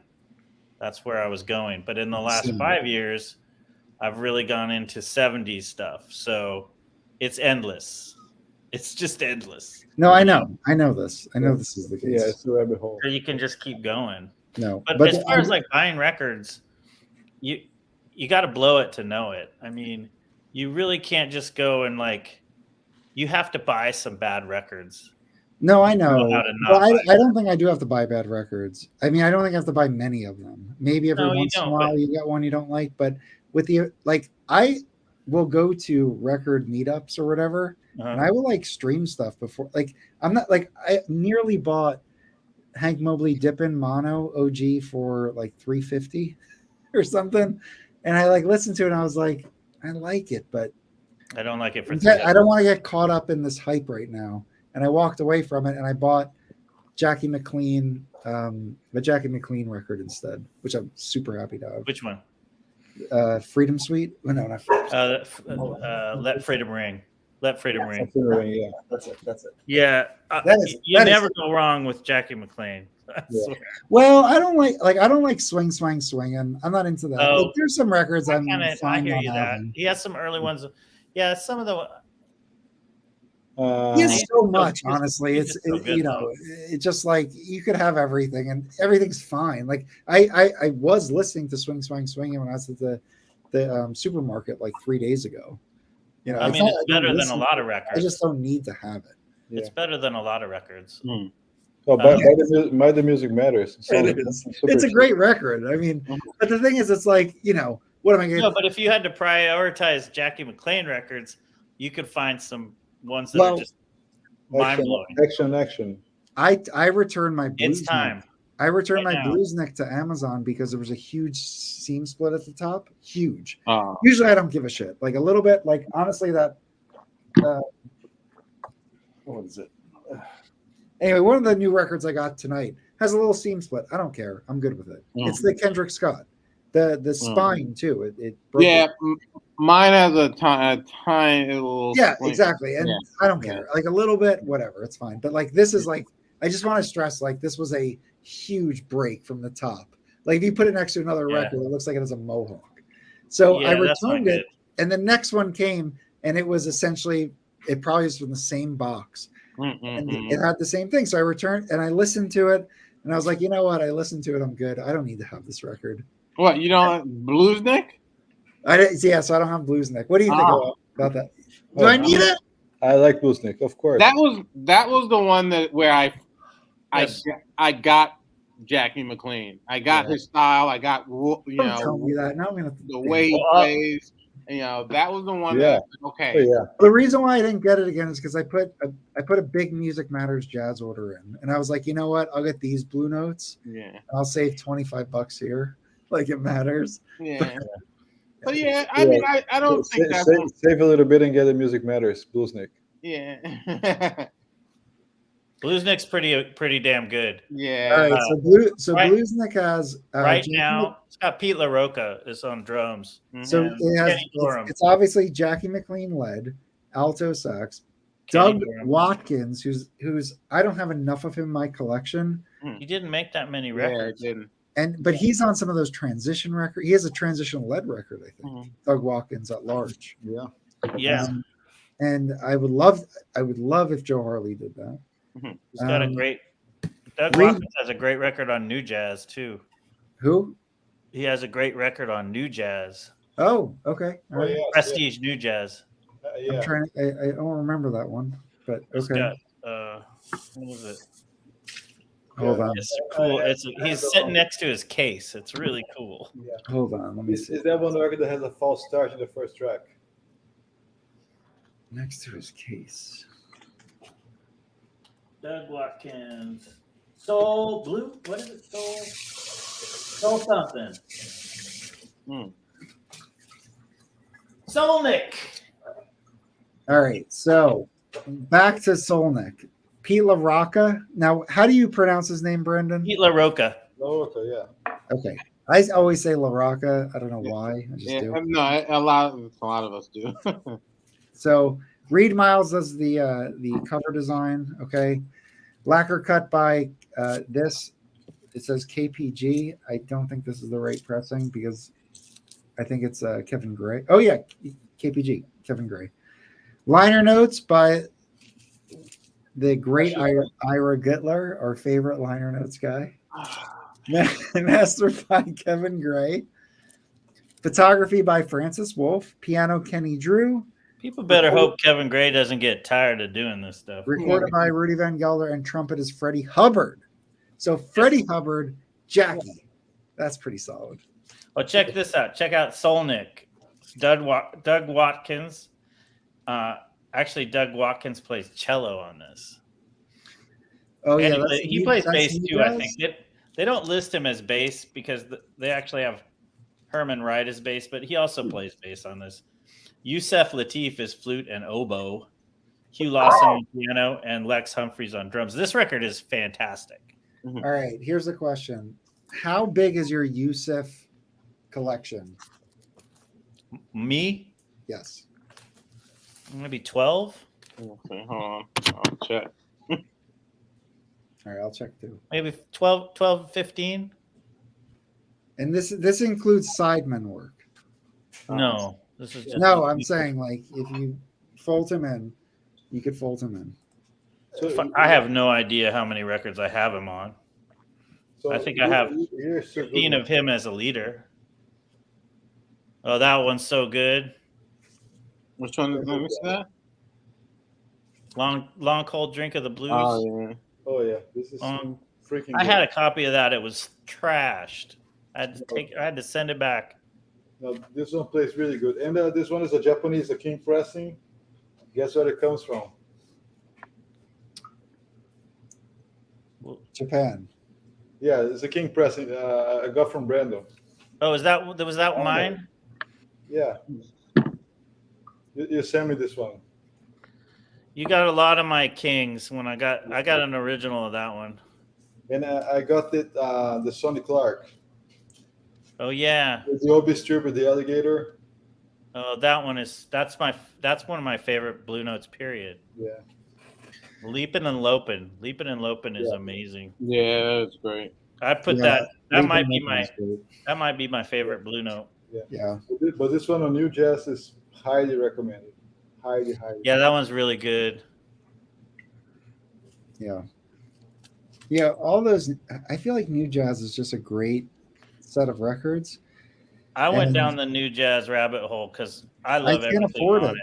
it. Honestly, like OJC allows me. Like I got the Steve Lacy Reflections. OJC for like $20. That is a great record. That is he on soprano playing Monk is just great. Yeah, the Dolphys on New Jazz are probably the two best. I have the analog production Three Dolphy best, I guess. And then I have the Oliver Nelson with Eric Dolphy New Jazz on OJC. You know this one? Yeah. No, wait. Hold on. You mean Straight Life? Yes. Yeah. That's the one. I have that OJC. It sounds really good.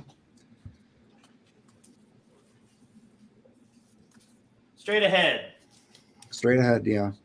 It's funny because like Eric Dolphy doesn't want to do Straight Ahead on there. So there's a bit of a tension between like Oliver Nelson's composed arrangements and then the tension with Eric Dolphy because he's this young, wild, alto sax player. Yeah, Dolphy's kind of. What does he play on that? Is it alto? He probably plays oboe and flute and let's see, what does he play? Alto. Oh, he plays alto, bass clarinet, and flute. Yeah. Okay.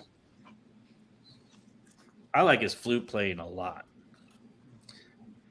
I like all his stuff is great. Yeah, he's great. I love the two I like the best are Outward Bound on New Jazz. Yeah. Which is probably his most I like that. mellow. Yeah. And then Far Cry with Booker Little. Yeah, that one's good too. He is just unbelievable. I think from what I remember, and I'd have to listen to him again, I think I liked Outward Bound more than Far Cry. Mm-hmm. But I do love both so good.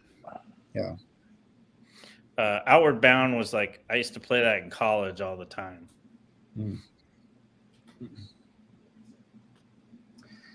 All right, guys, let's push it for another 20 minutes. Kick it to a 6-hour bonanza. I need to eat my dinner. Well, if you got to jump, you got to jump. But yeah, I think at the 6-hour mark, I'm going to jump as well. Did we do? Is it 6 hours really? I mean, I'm seeing live 5 hours, 41 minutes. Yeah, that's crazy. So, all right. Oh, I got this. This was a new one. Picked it up.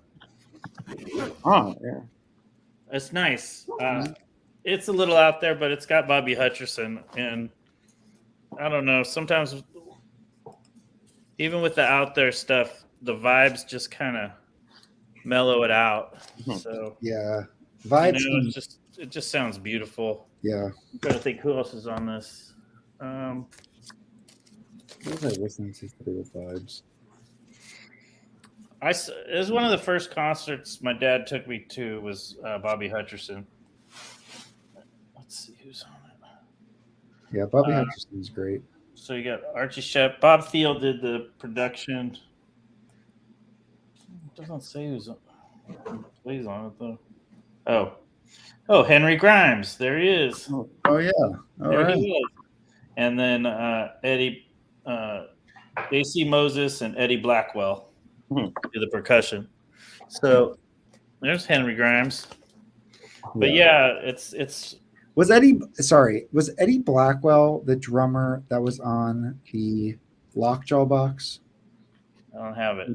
No. It was what was his name? Arthur Edgehill. Edgehill. Okay. Yeah. Okay.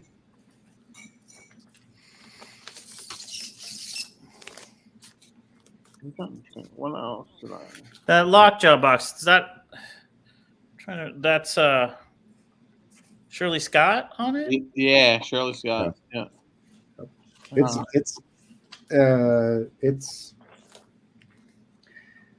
I don't know. it's a great set to have. I mean, I feel like, it's just beautiful music. Yeah, I just that whole that whole group. I mean, you've got Scott and Lockjaw, you've got Jerome Richardson on flute, baritone, tenor. He's doing it all, and you got George DeVivier on bass, who's it's just amazing. And, I think Mike, you use the term sophisticated and some other stuff too, but I feel like that general feel of it, it's like the simplicity of the songs, but the experience and the skill set that the players have provide like a sophistication, like of how they play, where it's like these are they're masters essentially. I mean, that might be a little too strong, but no, I would really like exceptional. I would say I would say that with most of those guys in that group. And it's funny because there's this one I was just contrasting those with like some of the Blue Note organ combos. Like I just picked up it's basically two that are the same group. One is Big John Patton's Roll 'em, and the other one, same group, but it's led by Harold Vick. The Harold Vick one I really like. The Big John Patton I don't. I mean, it's the Big John Patton is just they're just playing. It's not. I don't get any sense of real structure. They're really trying to just show that we can swing hard. This is what an organ group's supposed to do. And when you listen to the Shirley Scott, Eddie Lockjaw Davis, they're just they're controlling it. I mean, there's you get like there's so push and pull. They know when she knows when to up the drama in her playing. It's just not like hey, we're just gonna go out here and swing because that's what an organ group combo. I think organ players tend to sometimes not be so sensitive to everyone around them playing. And it also I mean, when it's really done right, I kind of think of those Ike Quebec, Freddie Roach records where they're playing in sort of a real symbiotic kind of thing. Exactly. And as much as, and there's a lot of Jimmy Smith I like, but Jimmy Smith's kind of like, I'm in charge. Like, this is my music. And some of those John Pattons are like that too. It's like, hey, this is an organ featured show, so we're going to do it. But when I listen to like those Ike Quebec records, and actually Freddie Roach's records for the most part, his solo Blue Notes too, where he's the leader, he's got a real good feel for letting everyone else kind of breathe into the music as opposed to because the organ's it can be a heavy duty harsh. Yes, it's overpowering. I feel like most of the organ records I have, I like them to a degree, and then I just am like, okay, I'm good. Like, I don't need to listen to 40 minutes of this. Yeah, it can be tough. And I just feel like this whole Shirley Scott on this box set thing it's just different. I honestly, it just sounds different to me. Like she sounds more delicate, choiceful, sensitive. Yeah, but not in like picking up stuff, not in a feminine way. Yeah, like just like I don't know, like the whole thing. I spoke about this on when we connected with Rob, like how the tempo is so simple. Like it's like literally like there's no eighth notes. It's just like quarter note, bass, snare, bass, snare. It's like, a tough instrument to do softly. It's but the guy in the liner notes, the guy makes a point about having the fact that George DeVivier was on there on bass. It sort of freed Shirley Horn up, to do something different sonically. She didn't have to get into that whole, she didn't. Her left hand didn't have to deal with the bass. She could just be more lyrical. Yeah, just kind of let stuff, play more accents instead of having to keep the bass line going the whole time too. You had George Duvivier there, and he's so good. He's amazing. He's amazing. What was I listening to today? He's on a bunch of new jazz stuff too. He's on. Was he Jackie Byard's guy for a while? He was probably everybody's. Everybody. He had like close to 900 sessions, I think. I feel like he did. Did he do that high fly by him? Oh, let's see. Where's my thing at? Shoot. All right, let me see what records I have with him. More than you would think. Right. My collection. I don't have that much Yusuf. Oh no, that's actually Ron Carter. All right, so this is a really cool. So he's actually on Out There, Eric Dolphy, and he's also on Oliver Nelson with Eric Dolphy Straight Ahead, the two records we just mentioned. Here's another great trio record on new jazz. Yeah. And it's Ron Carter and Pete LaRocca. And Pete LaRocca I think he only did like 30 records total. No, I think even less. Maybe. Huh? I think even less. Like I think it's 30 with like he did. He retired from music for a while, did lawyering, and then he came back and he did records in the 90s. Yeah. So I think it's 30, including those records in the 90s. But his original, it's real small. Yeah. And he only has those two solo records, the one on Douglas and then Basra. And then and then the 90s he had another one, Swing Time. That was on Blue Notes. And then back in the day he did a lot. I don't want to say a lot. How good is that Douglas one? Like is that a must-have in your collection? Good. For me it is, but I'm a Pete LaRocca like. Maybe I'll get that reissue. And also, it's one of those sessions where you have John Gilmore outside of Sun Ra, So let me see how much it's going for. That's the Chick Corea Bliss, right? Yeah, you can get Bliss. I'll talk to you guys tomorrow. All right, Baggy. Thanks so much for having me. All right. Of course. Here you go. Yeah. This is one of the first pressings. It's to me, Pete LaRocca plays drums. Just nobody plays like him. It's like his own. So how would you describe his style? I don't know. I don't know drums enough to know. Is it like an Anthony Williams, where it's like he's like speedy, floating, leading, or is it like it's like his accents to me sound different than other players' accents. So it's like his voice is different. I wish I knew more about drums because it's much easier to explain with other instruments, but I can't play drums, but he does. It's just it's his beats and his accents on the off beats and just these kind of sounds that come out of his kit that just sound different to me. All right. There's a VG. Do you guys buy VG records or would you go for VG Plus?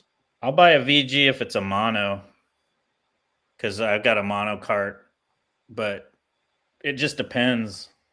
All right, there's a VG Plus for $25, $6 shipping, and then some taxes from a reputable seller. Yeah, I mean, I don't know. It's VG Plus, so media sleeve. Yeah, why not? I mean, if their seller's got a good reputation, VG Plus is probably pretty good. The reputation is, I mean, it's 100%, but it's only 83 rating. So that's probably somebody selling their personal collection. That's fine. That's plenty. Yeah, and I had the Bliss before I had the original, and it sounds pretty good. And I would actually say that the Kenny Dorham Ease It sounds pretty good. That sounds pretty good. I looked into that. Maybe I should get both of those. Do you think that's a must-have? The Rocky Boyd? Yeah. Yeah. Is it? Oh God, don't tell me. I'll be up tonight buying everything. I swear to God, Mike, you should see the shit I have in the mail. You should, and pretty much everything by Joe Henderson is. Yeah, oh yeah, that's a given. You should just go. In fact, you should just buy every Joe Henderson. Period. No, I don't need that. I don't need every Dexter. I don't need every Miles. I mean, I'm like done with like there is Miles that I want, and I'm just like I'm not buying it. I'd rather have something. Doesn't have that many records though. Yeah, I mean, you could. The Miles catalog is just not that difficult. Are you fucking kidding me? It isn't. What? Oh well, look. I mean, I guess. Joe Henderson has 7 blue notes. I mean, it's not like it's 7 blue notes, but like probably like okay, 12. I want Musings of Miles. That's the quartet. I don't have that. Okay. That's early Prestige. Mm-hmm. I have my Prestige Miles is probably 9 or 10, and then I have second quartet stuff, which is another 8, and then I have the in between stuff, which is like another 4. And it's like how many fucking miles? Like that's like. But you're talking all OGs right now, right? No. Some of them are like AP double 45s. 7 like my second quintet stuff. Most of that is the 360 Columbia, and that I like. I know, I'm probably wrong, but when I was listening to my In a Silent Way 360 Columbia against the new MoFi that was pressed, and everybody said this MoFi is like the best thing ever. I like my 70s pressing better. And I'm probably wrong. My system probably sucks. My ears probably suck. But like I was like, if I didn't have this MoFi, I'd be completely fine. Yeah, those 70s, those Columbias from the 70s sound really good. They do. Okay, all right, good. I have original. I thought you were going to say they sound like shit. I have an original kind of blue, but my stereo copy is a 70s Columbia, and I think it's like an early 70s Columbia, and I think they sound great. And yeah, and look, like, I mean, you don't have to nitpick over like. That's the thing. Like I'm sure they sound really good for the price point. Like those 70s, I like them. Like I didn't get, and I could have bought it. The recent MoFi, and I think it's still in stock. The MoFi Bitches Brew. I have this 70s one. It's like when I want to listen to Bitches Brew, this is totally satisfying. Yeah, my Bitches Brew. I have. I don't think it's a first year, but I don't think it's first. It sounds great. Yeah. So, and I know Felipe has schooled me on this. Like he loves. He has a few different pressings, and he has he has a great system, and he has like tube amps and beautiful speakers, and it reveals much more than what I'm hearing here. And so that's why I honestly feel like the reason why I like these Van Gelder pressed like Prestige over some of the reissues is because I have like a mediocre system, and like he pressed those to sound really good on regular systems. And like that's what I have. Like it's better than yes and no. Regular systems of yesteryear. But still, I just feel like that sharp, bright noise, that sharp, bright punch. With like I don't know. Generally, like the bass, I don't mind, except for these fucking Prestige. These bass on these Prestige are so good. Yeah, I think the one thing is to. I don't know how to say this, but I don't believe in a definitive copy of anything. There's copies that are going to sound different, and there's definitely copies that are going to sound better. Yeah, going to sound better, but don't. No, I get that. Sometimes a system. You and I get the same pressing with the same stamper. It could sound different. I mean, it will sound different on our systems, but even that, there's variety between. No, I don't mean it like that. I mean like an analog, like an analog pressing like Van Gelder mono from, the late 50s is going to have a certain sound to it. It's going to have a certain punch, and it may not pick up. There may not be as much detail in certain areas, but it has certain qualities to it. Yeah, it's good. So even though, you may go, okay, well, Joe Harley picks this tape and Kevin Gray mixes it this way, and you get more detail, and it's allowed that thing to breathe. That doesn't necessarily make the MMJ or the Tone Poet better. It makes it sound different. You may pick up more things from certain areas of the pressing, and you may like it more, but it doesn't necessarily make it better. I agree. And I feel like just to build on that, it's a different sound. It's also like I have some MMJs, and you know, if I had the Van Gelder, maybe I would like it better, but I'm just not going to buy that because the MMJ is great. And then the same vice versa. Like I have a Swing and a Fair Dexter Gordon. It's a Black B Van Gelder. I don't need that 80th anniversary series one. You know, it's like, yeah, maybe I'd like it better, but like this one sounds great. Like I'd rather spend that money on a different record and just get something new in my collection. I kind of like it all. Although I do kind of like. There's something fun about the pressing having a history, because to me, records are sort of objects too. They're art pieces in a sense. So it's kind of, for me, it's fun when I get a record that's older, that someone else had it before me. You know, to me, that's an interesting thing. The other thing is, I will say, I do like the artwork and the paintings and the photography and all the stuff that goes with records. And the early pressings generally do that better. I agree. Most of the time. 90% of the time. Yeah. That's better. Yeah. Obviously, the great thing about the Tone Poets taking those LT series is adding all that photography, making them sound better, and giving them a good cover. I agree. I feel like that's cross genres. Like when you look at great records and they have great covers, it only makes them even greater. Like, well, yeah, and we don't have the same. I mean, the vinyl cutting from the lacquers has come back, you know, but the chemical printing really hasn't. So, so you know, we've got like, you know, most of the, you know, it's nice that MMJ and Tone Poet are doing high quality covers, because most of the companies aren't doing that. Kraft isn't doing that. You know, the Kraft ones look like crap. The photography looks bad. You know, it's just, they're not doing the whole thing. They're putting all the time into the sound, but they're not doing this. That's, I think, which is kind of cool, because if you think about it, the Music Matters and Tone Poet are doing that with those records, because that was something that Blue Note did.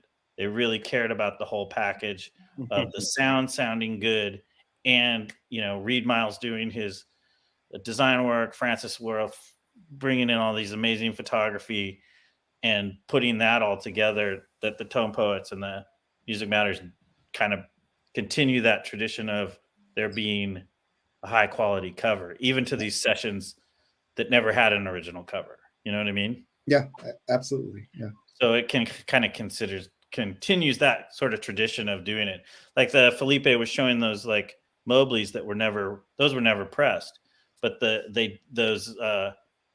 those Music Matters had a really cool Blue Note looking cover. Yeah. So they added all those photos. That is like one thing where like ECM covers are kind of shitty. Like they're just direct to board. You know, there's nothing special. Some of them are cool, but a lot of them are really boring. Yeah. Yeah. I mean, not beyond the design, but the actual like physical feel of it. Like they're not like thick cardboard stock. No.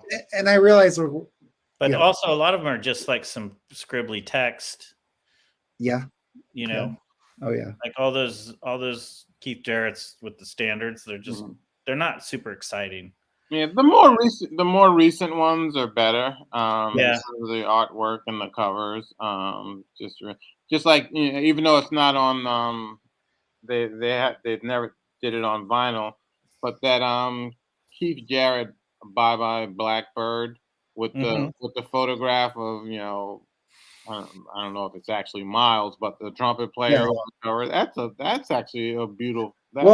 No, I'm not talking about the creative of it. I'm talking about the actual physical direct-to-board printing. Yeah, you're talking about like the feel, the actual feel. Like it doesn't feel like, I'm in marketing and like we do print often, and there is like feels like we will, if we want something to feel like it's emotionally sensitive, Like there's a softness that you can have on the print. If you want something to feel like it's something you should keep, right, as a reference, like you would have a high gloss. Or I'm just making up. But so I just feel like when you get like a director board printing like the classic series, and I do feel like the ECM is probably a little better than that, but even the ECM or the Enya, like these are really simple. The spines are never split. They're still stocky. Like they're not breaking easily. They're usually in pretty nice sleeves, and the records are always like, I feel like it's so easy to get clean records from them because of the packaging. You get these old like Bethlehems and they come out and they're like an onion wrap and it like is covered in like just dust, So I get there's like a practicality to things too, but there's a romanticism to the old, the old stock. Well, the ECMs in the 70s, because just from collecting them, the music was sort of stripped back a little bit, and it was like this German company, and like it's kind of minimalist in a certain way, and they made the covers very almost clinical in a certain way, and they'd have the thin plastic wrapper, and it was the audio was very I don't want to say clinical because it's like some of the music's pretty warm, but technically there's not going to be a lot of room sound. It was kind of minimal, and then the covers are kind of minimal, and that jacket is thin. It's almost like it's just the music, and things kind of changed a little bit. Now we're back into like records that got a lot of stuff, New records got a lot of stuff, compared to the 70s ECM, which was pretty, I don't want to say sterile, but stark, Yeah. All right, guys, we have exceeded 6 hours. That's it. We have to close it down. As much as I love this conversation, I love that Stunty joined us, and now we're going to miss his beautiful ridicule. But everybody who is, I want to go listen to music, have a nightcap, and get to bed. Yeah. All right. Well, it's only 11 here, but I'm gonna eat dinner. Okay. All right. See you guys. Talk to you later, Mike. Later.